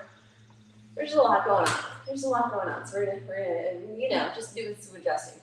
Okay, moving right into supinated grip bent over row. So grab a couple of dumbbells. Again, we're just going for 8. And so think about what you might want to start with. Again, first upper body exercise really of the day. So if you weren't here on Monday, you didn't necessarily hear that when we have our supinated grip like this, we're going to be soliciting more of our biceps. So we can actually go a little bit heavier, generally speaking, But you want your feet to be wider than shoulder width, right? So we're like in a wide stance, shoulders are pitched back, knees are soft, lower abs are engaged, palms are facing forward. Come on in, Lena. Let's do it. So when we're ready, shifting those hips back into that bottom of the deadlift position. 3, 2, 1. So sliding those hips back, hands come right below the knees, head line the spine. Exhale, pulling wide to squeeze elbows towards the sky. Inhale back down. Exhaling all the way up 2. You got it. Pulling wide. 3, straight spine. 4, you got it. 5, keep that back straight, Lena, open chest. 6, 7, and 8. Good, straighten out the arms, use your glutes to come back up. Okay, let's go through a little bit of a review for some of those things. Okay, so as I've kind of shared in the past, our setup for these exercises is the most important part. So if you skip setting up your body appropriately, nothing else will function as it should. So the muscle contraction and alignment won't be there. So for this guy, you have to make sure from the very beginning that you are tucking your chin in and you are doing an upper body crunch. So if you're not doing that, you're going to release the whole contraction of your upper abs. And you're going to release the benefit that you get from that. So I'll see some people doing a straight spine like this. There's no contraction of their upper abs. And what happens is that a lot of the load pushes into their lower back because they end up hyperextending. So in order to not do that, we want this to happen, which naturally activates our rectus abdominis, forcing us to use our glutes more fully to get our hips all the way to that midline. So that's what we want to focus on here. So in that case, we have one knee up, keeping that line straight, dropping the hips all the way, rib cage down, glute high. That locks everything in position. It forces you to contract your abs and your glutes at the same time. If you can't get your hips all the way high and your hips end up stopping there, you don't get full contraction. So then drop both feet and then focus on 2 feet before you can move into the single leg. Because single leg is hard, right? So if you are still kind of new to this pattern, just go ahead and do that modification. This is also for the recording for you guys. That's the first thing. When we're going into our bent over row, remember when you set it up, and Kelly and Lena, this is for you two specifically. So you want to make sure that your shoulders are back and down. When you come down, hands, wrists should be right below your knees. And then they should be attached to your legs to start. If your hands are drifting out here, then your upper body's going to round forward and it's going to strain your lower back. So you want to make sure that your shoulders are engaged. It's almost like I'm pushing in my wrists into my knees here, right? So Lena, you can come up a little bit higher. Right there, right there. And then think about opening up your chest towards the front of the room, wherever that is, without lifting your head up. Oh, there you go. So where are your wrists, Kelly? In relationship to you, below your knees. Yep, and then feet wider. Yes. There it is. That's your position. Yeah, and so also, just as a side note here, so when I'm doing it from the top, this is me in close stance, right? If I move to wide stance, that means that I have so much more power and strength to hold my entire body with my legs. If I'm here, it's not as much strength and power because my strength and power comes from driving my knees out, which activates my full glute, right? If I'm in the center here, it's really only going to be hamstring. And if you have tight hamstring, what's going to happen is it's going to do that to you, right? So we need to make sure that we're here and then we're in a power stance. And then from there, we can really focus on our strength coming from our upper body. Root, keep your chest open and your shoulders pinch back. And then head line of spine, right there, that's it, perfect. Okay, here we go. Nice, good job. All right, let's get back into it. So if you're still kind of finagling with the band and it might be more annoying than anything, you can also just use a dumbbell. And then kind of let the band go for a second. If you find that you're not able to get the full contraction at the top of one leg, move to 2 legs. It's totally totally fine. We want to make sure that that starting position is really, really strong. So getting ourselves set up here, checkpoints, heels directly underneath knees, hips are high, pelvis is tucking under, upper body crunch already. So chin is tucked into your chest, and you're really crunching, like you're crunching as if your life depended on it, as much as possible, hips high. Oh, let's see if we get you guys. All right, then driving one knee up into your chest. Should be, yep, there you go. And straight spine, here we go. 3, 2, 1, dropping straight spine all the way up. Keep that upper body crunch. Inhale down, exhaling up, squeezing at the top 2. 3, better Mary. 4, good. 5, keep looking at the belly button the whole time. 6, Kelly, a little bit more. Keep that crunch at the top. 7, good. 8, you got it. 9, last one. And 10, good. Keep it high. Switching sides. Getting that top position set again. Feet underneath knees. Pelvis tucks under, rib cage down, chin into the chest. Opposite knee coming into the chest. 3, 2, 1. Hips down. Exhale, driving all the way up. 1, 2. Think about that tuck under at the top. 3, good. Locking glute and ab at the top. 4, 5, you got it. 6, nice. 7, and 8. Couple more here. 9, last one. And 10. Woo! Excellent. Good job. That looks better. Okay. Now we go right into the bent over row. So second round, if you want to go same weight, great. If you want to go heavier, grab your heavier weight. Shannon, can you show this one from the front so I can see how wide you're pulling? Absolutely. Thank you. Yeah.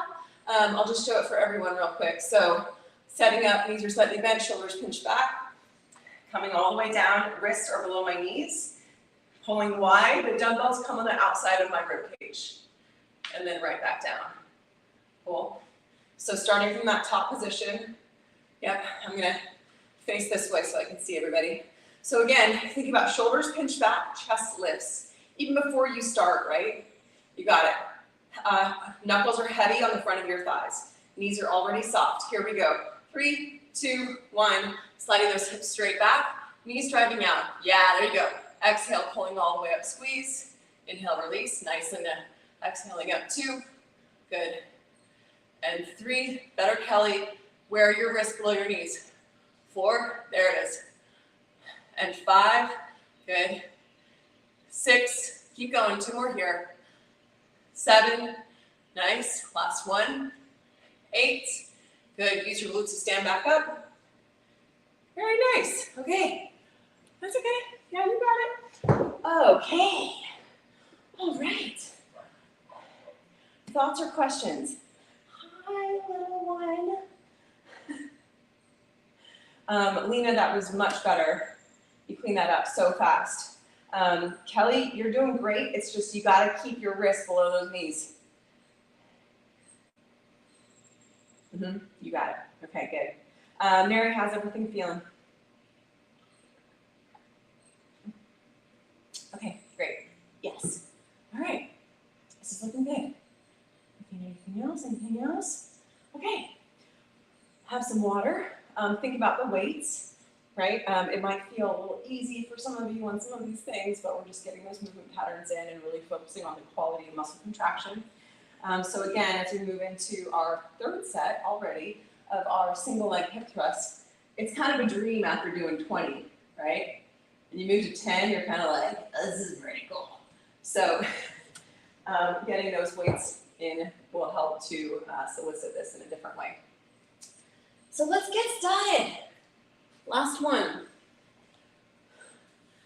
So again, focusing.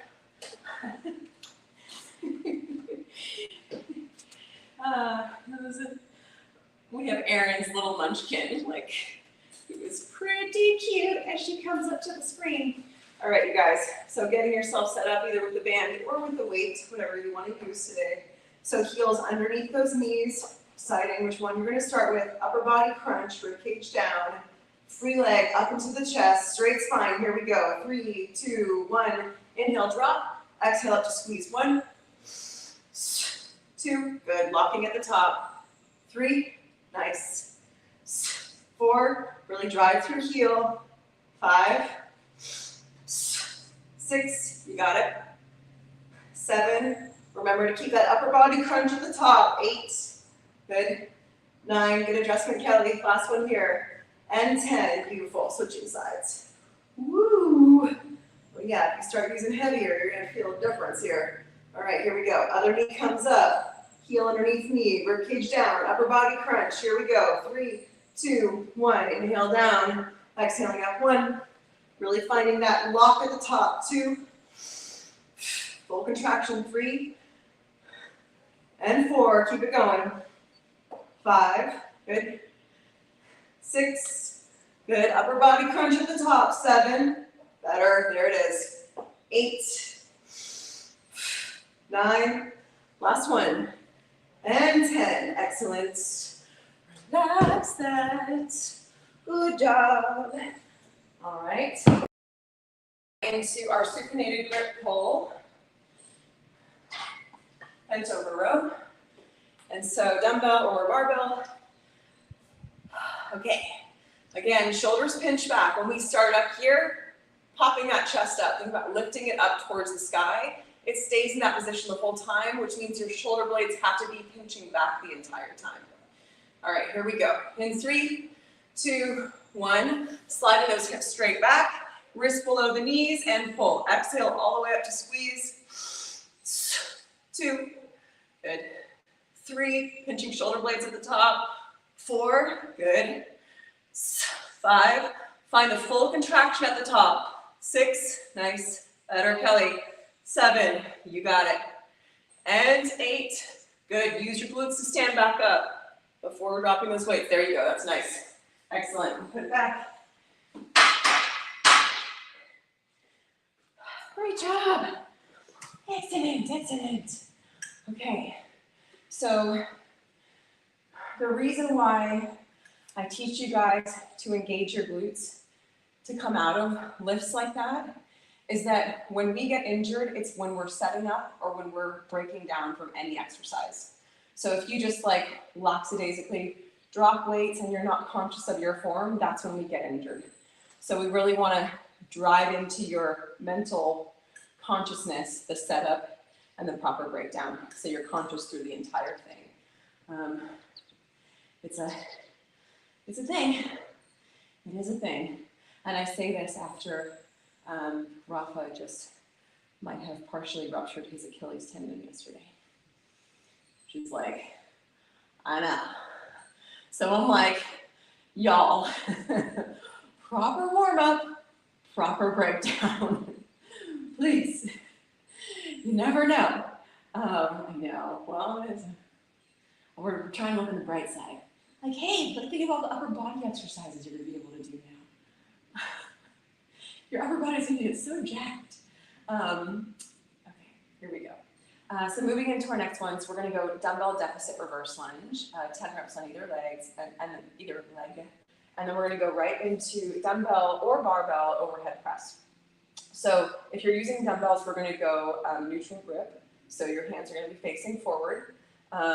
As opposed to here, which we've done most recently. So we'll be in this kind of grip. If you are with a barbell, same thing, palms facing forward. And then for our dumbbell deficit, give me one moment of your time just to watch the movement pattern here and upper body and all that good stuff. So for these guys, we will grab the weight that you would like to use to start. Again, we're going for 10 reps on either side.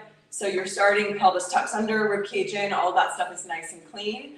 I'm going to drop my back knee, slight hinge forward, so that I can get the biggest stretch out of my glute as possible. We're looking for the stretch right underneath here. I am not resting that back knee. I am just dropping as low as I can, trying to load this area as much as possible and driving forward.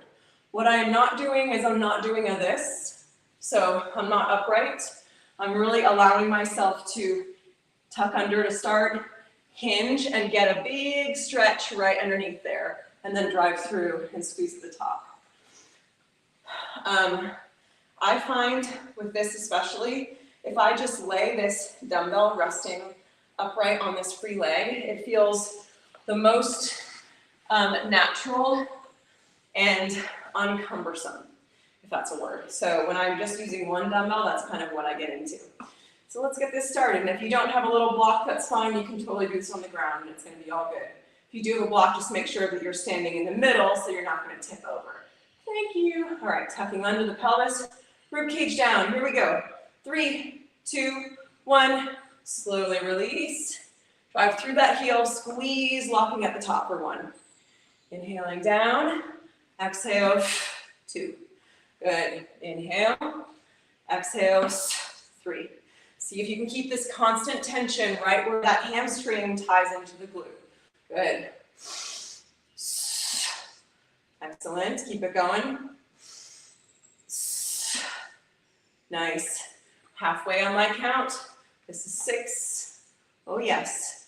Constant tension right here. Nice. And 8. Beautiful, Madison. Good. Nice, Lena. Good. One more. Excellent. Switching sides. Oh, yeah. Pelvis tucks, rib cage down, shoulders are pinching back. Here we go.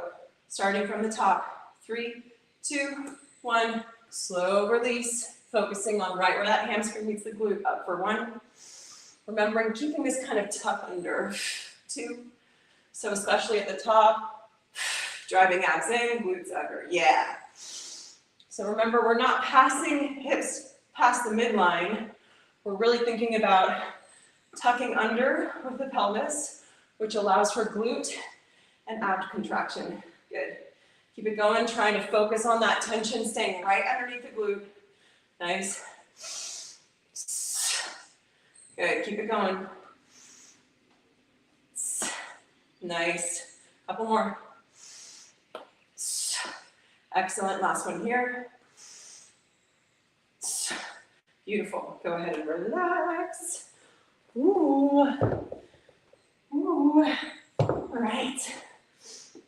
Here we go. Right into overhead.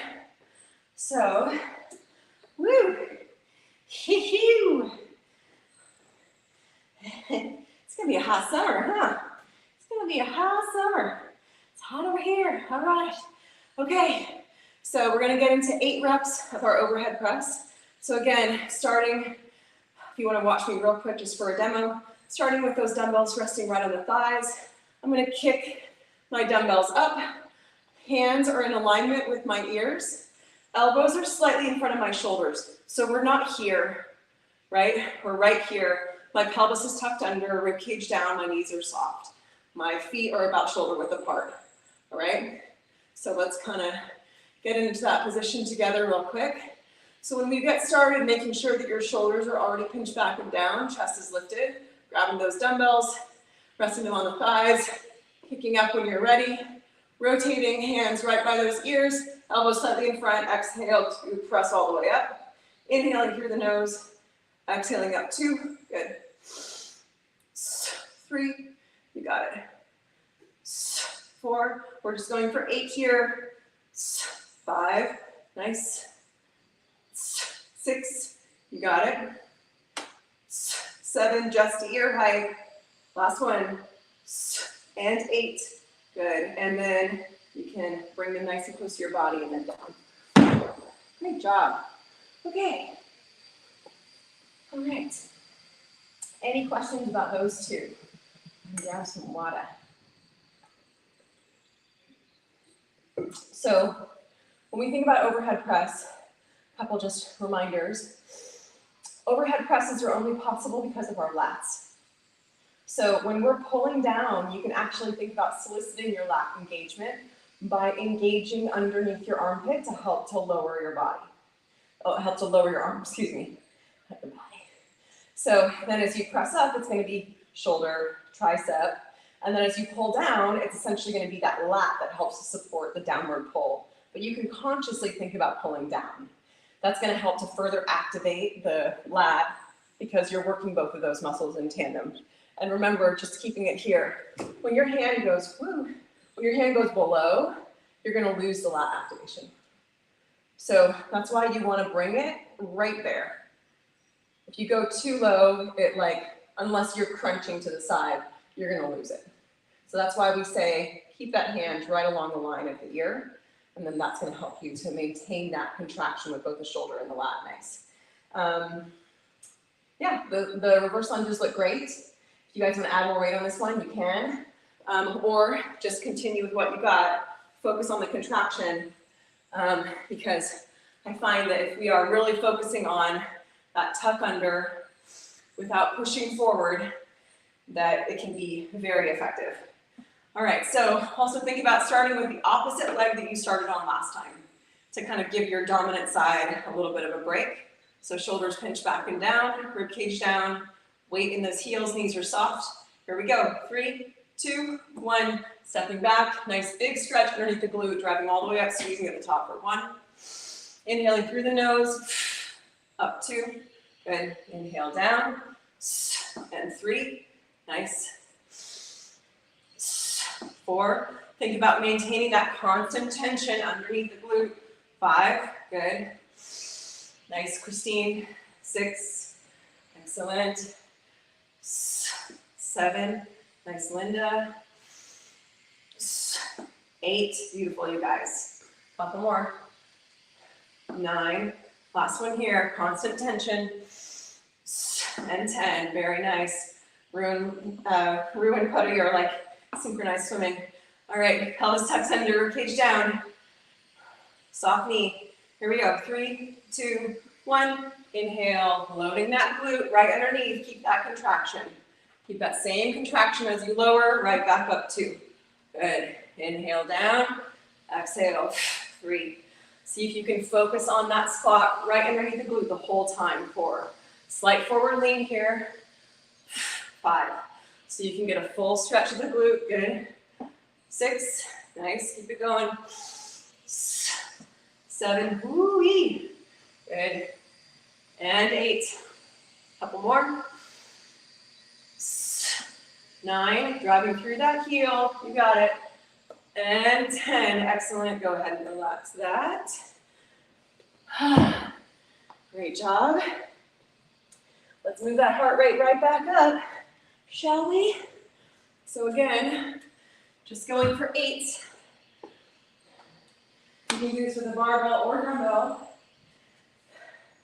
Of course, give your body a little bit of grace because it's moving all that blood from lower body to upper body here.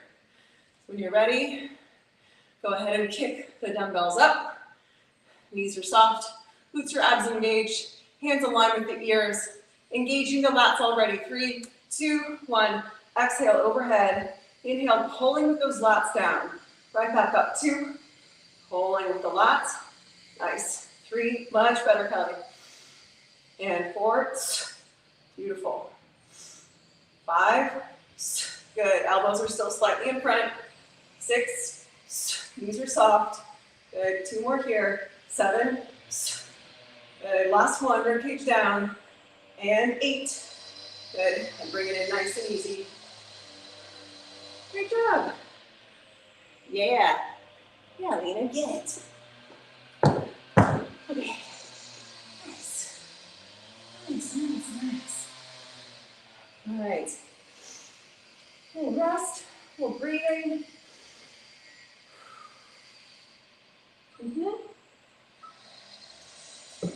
Track those weights as you like. Also for this last one, for our dumbbell overhead press, if you want to go up in weight, but you feel like your arms can't do it, this is a time where using a little bit of momentum from your legs, it's aight. As long as you are keeping that engagement of your lats, and then you're using a little bit of momentum to further get a little bit more weight if you would like to do that. I would encourage that on the 3rd round here. Okay, here we go. Let's do it. So last time, figuring out what weight you want for last round of reverse lunges. And then we're gonna go right into overhead press and then right into our stiff leg deadlift. All right, so again, switching off your starting leg from the one you did last time, slight tuck under with the pelvis here, shoulders down and back. And let's get this party started, engaging right underneath that glute. 3, 2, 1, inhaling down, loading through that heel, squeezing at the top one. Inhale, load, 3. So think about slowly lowering your body, not letting gravity do the work as you lower. Contract the glute as you lower. 8. Contract the glute as you lower. Try to. This is 7 on my count. Good, so I'm really thinking about using the glute to lower my body. 8, as much as I can. 9, very nice. This is one more here. And 10, switching sides. Great job, everybody. Slight bend in the standing leg, pelvis tucks under, shoulders back and down. 3, 2, 1, slowly lowering, loading that glute, drive from underneath the heel. Good, slight forward lean here to get that stretch in the booty. Nice. Inhaling through the nose, exhaling up, beautiful. Nice, you guys. Abs are engaged to the top, good. This looks great. Nice. This is 8 on my count. Keep loading right underneath the glute. 9. Good. One more here. Beautiful. Go ahead and rest that as you like. And overhead press. Here we go. Oh yeah. Okay. Here we go. Last but not least. Again, if you want to use any heavier weight and you want to start to use legs for assistance, that's okay this time, especially if you have your form down. Here we go. In 3, 2, 1. Kicking those dumbbells up. Getting the hand positioning, elbows right in front of the shoulder joint. 3, 2, 1. Exhale to press. Slowly pull the lats down for 2. Good. 3. Nice, glutes are engaged. 4. Lower abs are engaged. 5. See if you can keep the rib cage down the whole time. 6. Good. 2 more. 7. Last one here. And 8. Beautiful. Nice and easy. Bringing those arms down. Here we go. Yoo-hoo!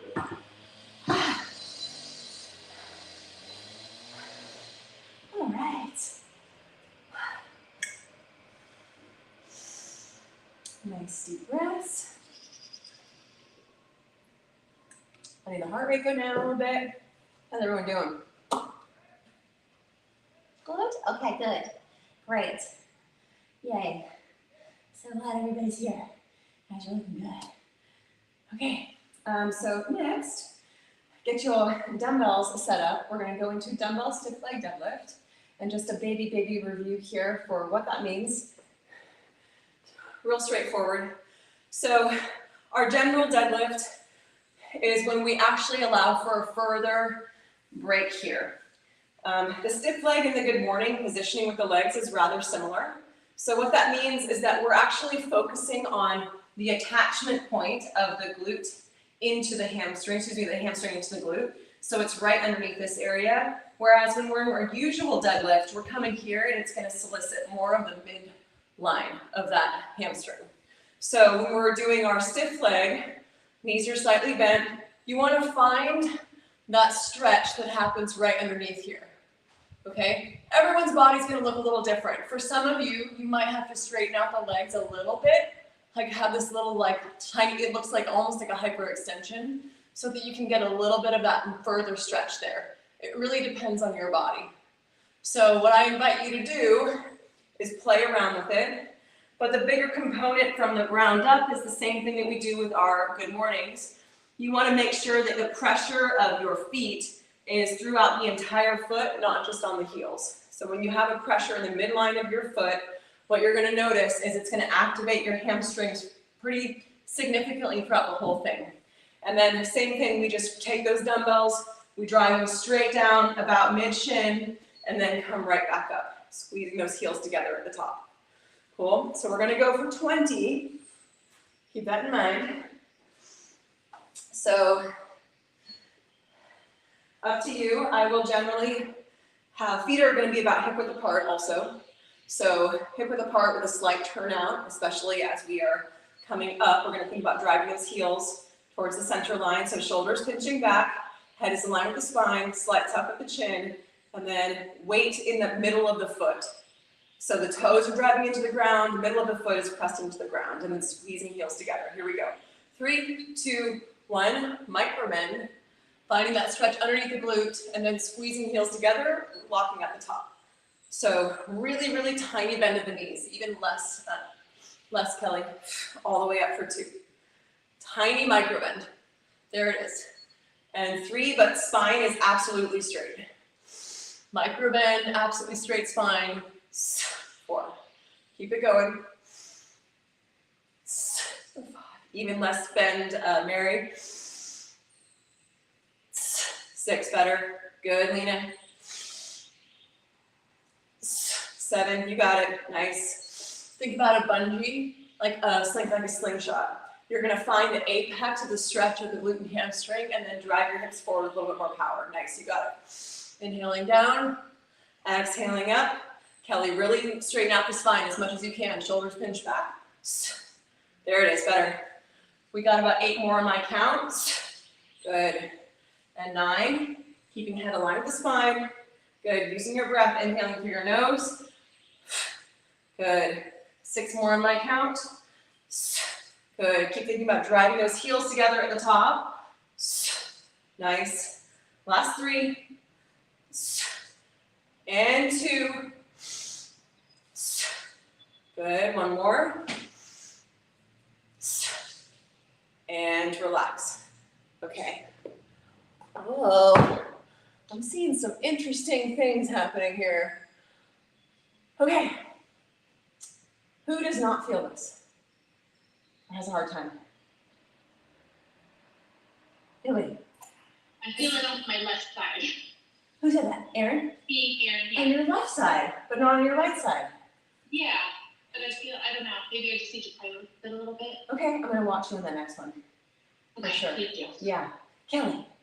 I think I'm like focused on bending my knees too much, not bending my knees, that my back is then curving. So Yes. I'm gonna try to focus on straightening my back and not so much my knees. Okay, and so when you think about straightening your back, what do you think about?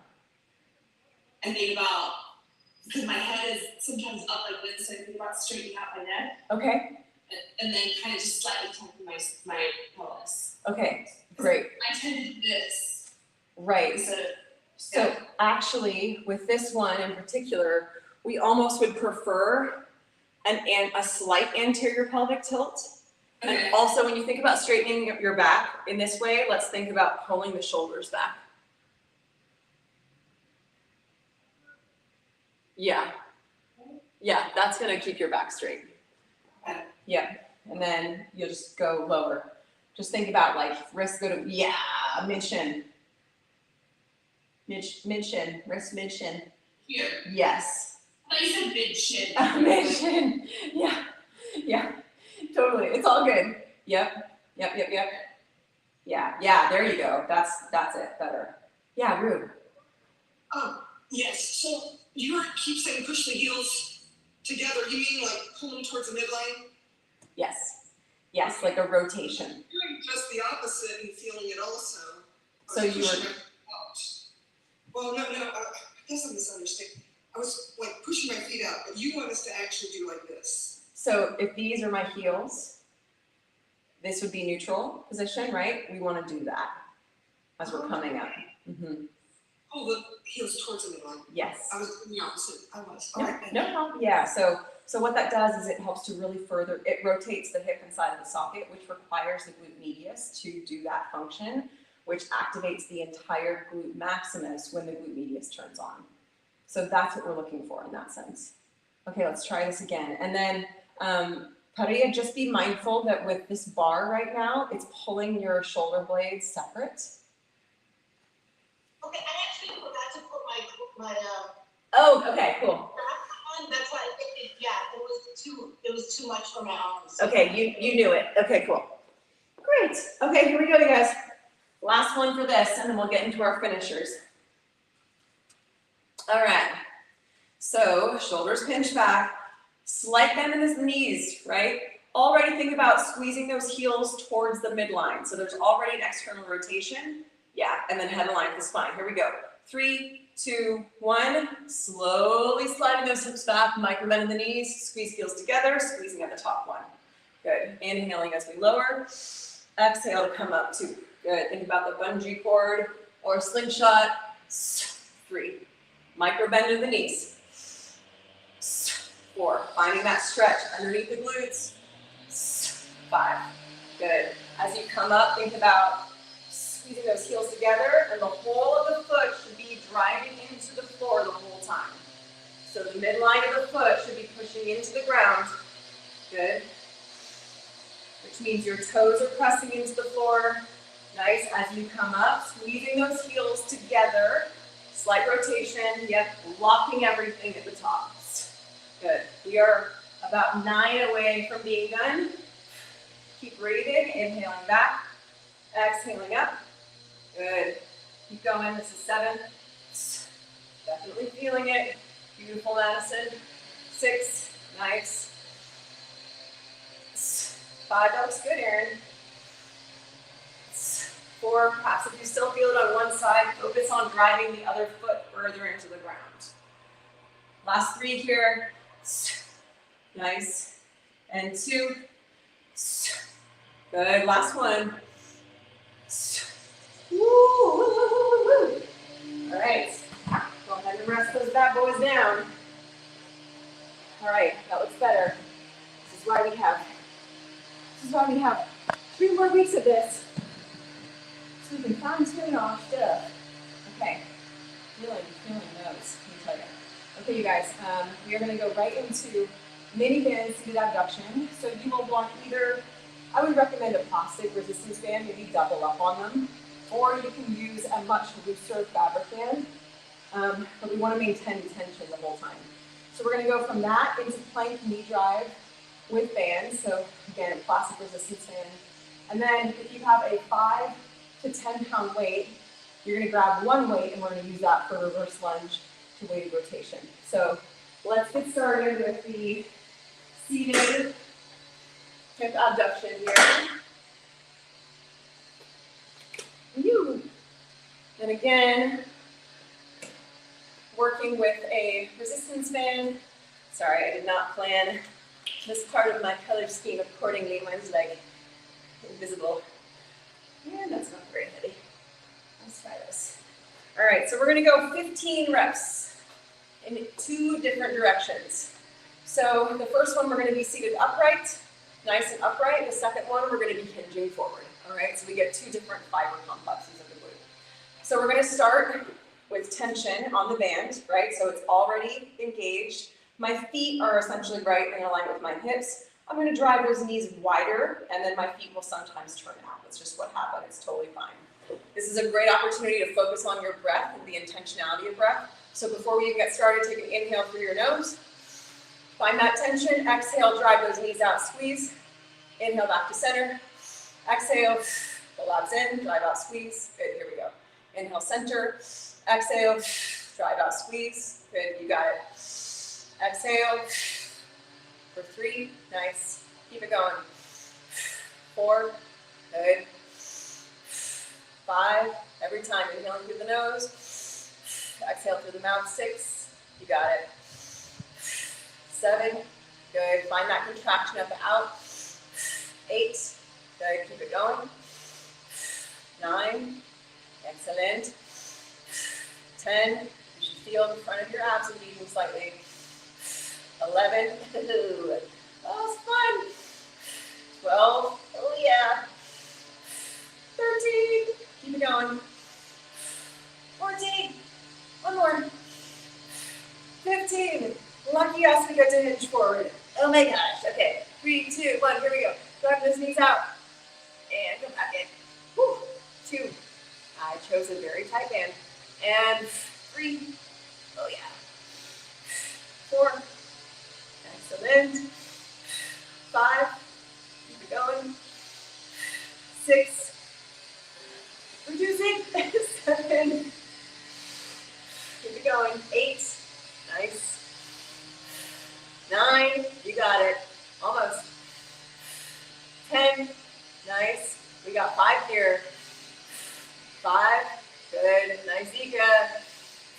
And Padilla. 4. Almost there. 3. Close. 2. Keep breathing. Straight spine. Last one. 1. Oh my goodness. Great job. Congratulations. Stand up. See if that's possible for you. And keep that plastic band handy, because we're going to go right down to the ground. And give me just a sec. Watch what we're going to do for one quick moment. So I have that band around my feet, like so, and flatten it out. So I'm going to be driving that band out to the side the whole time, in a plank position, right? So I'm not going to be together with my feet like this. My feet have to be separate with the tension on the band the whole time.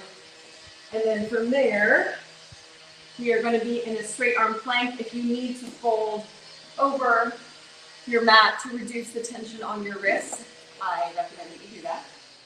Otherwise, feet are separate. You're going to inhale through your nose, exhale, drive that knee in, squeezing into a crunchier. Inhale, straighten, exhale, drive to squeeze. And that's it. And we get to do that on 10 times either side. So again, keeping those shoulders stacked right over the wrist the whole time. Biceps should be facing forward to make sure that your shoulders are engaged. Straighten those legs out when you're ready. Here we go. 3, 2, 1. Exhale, drive all the way in. One side, inhale, straighten. Exhale the other. Really using your breath. Exhale to drive. Good. Exhale. Good. Think like you're pushing your knee against something, some sort of resistance as you're driving that knee in. That knee is pushing against something. Nice. Like you have my hand driving against your knee as you drive it in towards your chest. It's real slight, slow control. This is 6. Good. Last 4. Excellent. And 3. Beautiful. Almost there. 2. Keep breathing. Last ones. Last one here. Woo! And relax. Oh, yep. Stretch out your shoulders if you need to. Okay. Man, that one is spicy. It's super spicy. And then here we go. Last one. And I'm gonna have to plug my computer in. Here we go. Let's get some plugging going on. So we're gonna go right into our reverse lunge, 2 rotations. So again, grabbing a weight. Let's say it's gonna be a 5 to 10 pound weight. It can be 1 plate or 1 dumbbell. I'm personally going to use 110. So again, watch me on this for just a second and then watch how this looks. So same setup with the lower body, right? Pelvis tucks under, shoulders back and down. My elbows are going to be straight. Thank you, Linda. My elbows are going to be straight. I don't want you doing this. I don't want you to hold the weight up towards your body. I want your shoulders pinched back. You're just holding the weight here with somewhat straight arms. Bye, Kelly. Thank you. So I'm going to step back, keep my knee pointing forward, rotate as much as I can over the front of my knee, come back to center, and drive forward. My back knee is just floating. So I'm here floating that back knee, rotating over, back to center, driving all the way up. All right, we're just going to do 6 on either side. So starting, shoulders pinch back, pelvis tucks under, lower abs are engaged, arms in straight. Here we go. 3, 2, 1. Driving knee straight back, float. Rotate over that front knee, back to center, drive up to squeeze. That's 1. Good. Slowly reverse, rotate, forward, and back. I see you guys rushing through it. Reverse, hold it, rotate, forward, drive through. Much better. Good. Last 3 here. Reverse, rotate over that front knee. Nice. Back to center and up. 2 more here. Reverse, rotate, center, and back. Good. Last one. Reverse, rotate, center, and back. Switch sides. Whew, this one is spicy, not gonna lie. All right, shoulders pinch back, pelvis is tucked under, ribcage down. Here we go. 3, 2, 1. Reverse, rotate over, back to center, and up. Squeeze, nice. Reverse, rotate over, come back to center, and up. Good. Here we go. Reverse, 3, back to center, and up. Oh my gosh, shoulders pinch back and down. Reverse. Excellent. We got 2 to go here. Almost there. Reverse. Rotate. Center. And down. Last one. Oh my God. Reverse. Rotate. Center. And down. Rest. Woo! Can you, okay, we're 2 minutes over the hour, just so you guys know. Yes. I know you got to run putty. Thank you. Okay, you guys, we'll probably be done in like 4 minutes, realistically. But we're going to go through one more round. So get yourself set up. Hi, Christine. Here we go. Oh, my goodness. This is a party. 1 second. All right. Shan, are you tucking your pelvis on this exercise, or you do have a little bit of arch in your lower back? So for this guy, I will, no, I have a little bit of an arch. Yeah, so let's do it from here and see how it goes. So we'll have 2 positionings with our upper body. So the first one is straight spine. So I'm just here focusing on the contraction, driving out, coming back in. The next one, I think I'll have a slight arch. Yeah, slight arch here so I can drive out. You got it. Yeah. Okay, here we go. Can't wait. All right, so getting that tension on the knees already, feet both facing forward. Inhaling through the nose. 3, 2, 1. Exhale to drive out, squeeze. Inhale back center. Exhale. Out 2. Nice. And 3. Good. Finding that contraction at the end. 4.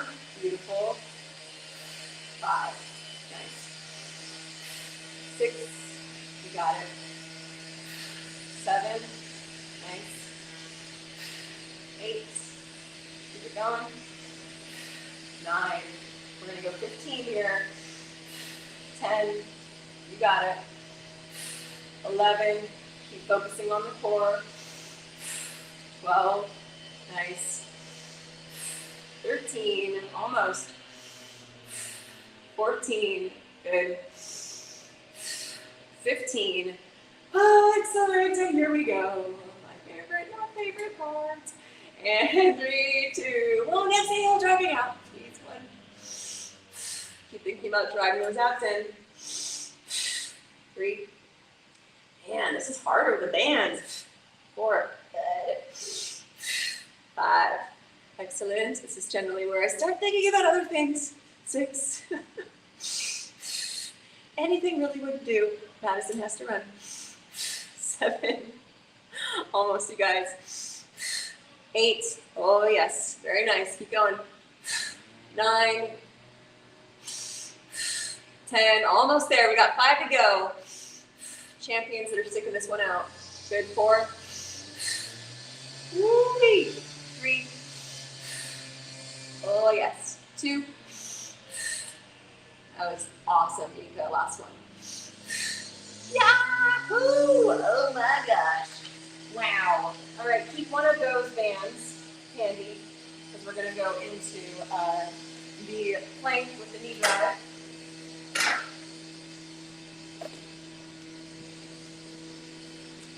So, and placing them around the feet. Whew. Hands underneath the shoulders. Getting Set up, straight legs, feet separate, pelvis tucks under, chest is lifted, shoulder blades separate. Here we go. In 3, 2, 1, exhale to pull that knee into the center line. Inhale, straighten, exhale, pull. 1, 2, keeping the wrist right underneath the shoulders, Mary. Better. Think about driving that knee towards one of your wrists. So it stays down, so your hips stay down. There you go, nice. Good, keep going, using your breath, nice. Driving all the way in if you can. Stacy, see if you can get that knee closer to your arms. Good. 3 more each side, guys. Nice Ika. Nice Rube. Nice everyone. We're almost there. Last one's here. Last one on this side. And relax. Woo! Wow, shoulders are actually feeling that more than anything. All right, last time, last thing. Reverse lunge rotation, we're almost there.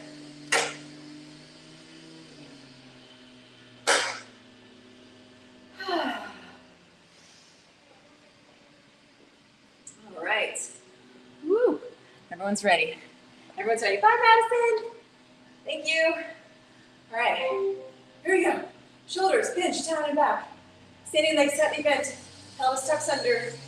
Elbows slight bend. Here we go. 3, 2, 1. Reverse lunge. Rotating over that front knee. Back to center and driving through the heel. Squeeze at the top. Good. Inhaling back. Reverse. Rotate. And up. Beautiful. Breathing. Inhale back. Slow inhale. Exhale to come back up. Good. So it's one full breath. Inhale back. Exhale. Coming back up. 2 more here. Inhale. And back up. Last one. Good. Inhale. And back up. Woo. Last one. Other side. Sitting legs slightly bent. Finishing strong. Shoulders back and down. 3, 2, 1. Reverse lunge. Rotate. Center. And up. Good. 1. Reverse. Rotate. Center. Up. Very nice. Keep it going. Inhaling through the nose. Woo-hoo. Almost, you guys. We got 3 to go. Reverse. Good. Really keeping those elbows slightly bent, lifting with the shoulders. Good. Nice. Last one. Rotate. Center. And you're done.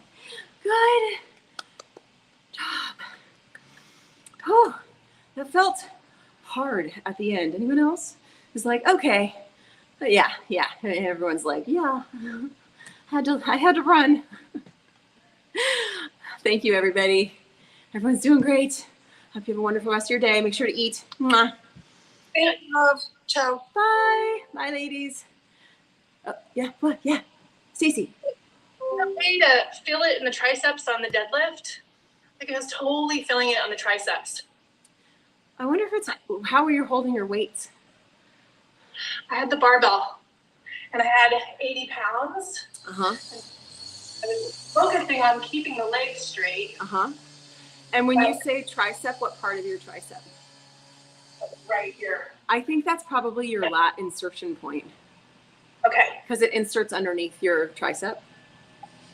So I would say that because if you're like concentrating on that, it can feel like it's pulling right underneath there. Yeah, which would be your lat. That's where that would be inserting. Otherwise, there's not really a reason why your tricep, unless it's just a tension that's running up from your grip.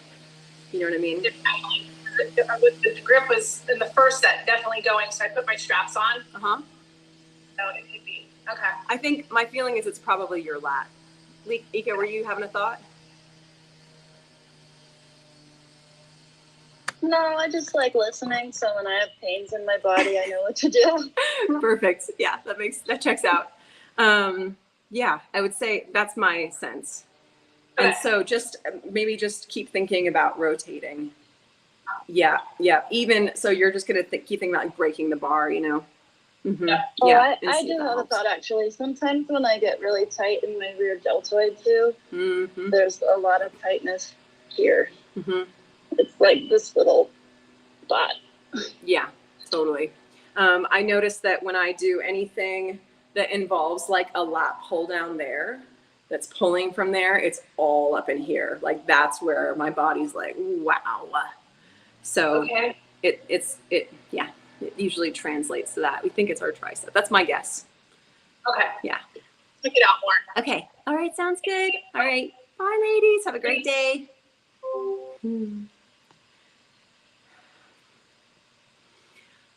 Okay. So if anyone joined for that part, we have been streaming live for almost 4.5 hours. Wow. And if you did just get to stay for part of that strength training session, then yay, I hope you enjoyed it. And yeah, we're going to see if this is something that's interesting for others to watch or not. But I hope you guys all had a wonderful day. This is a 4-hour section of the day in the Green Door Life, and we will see you next time.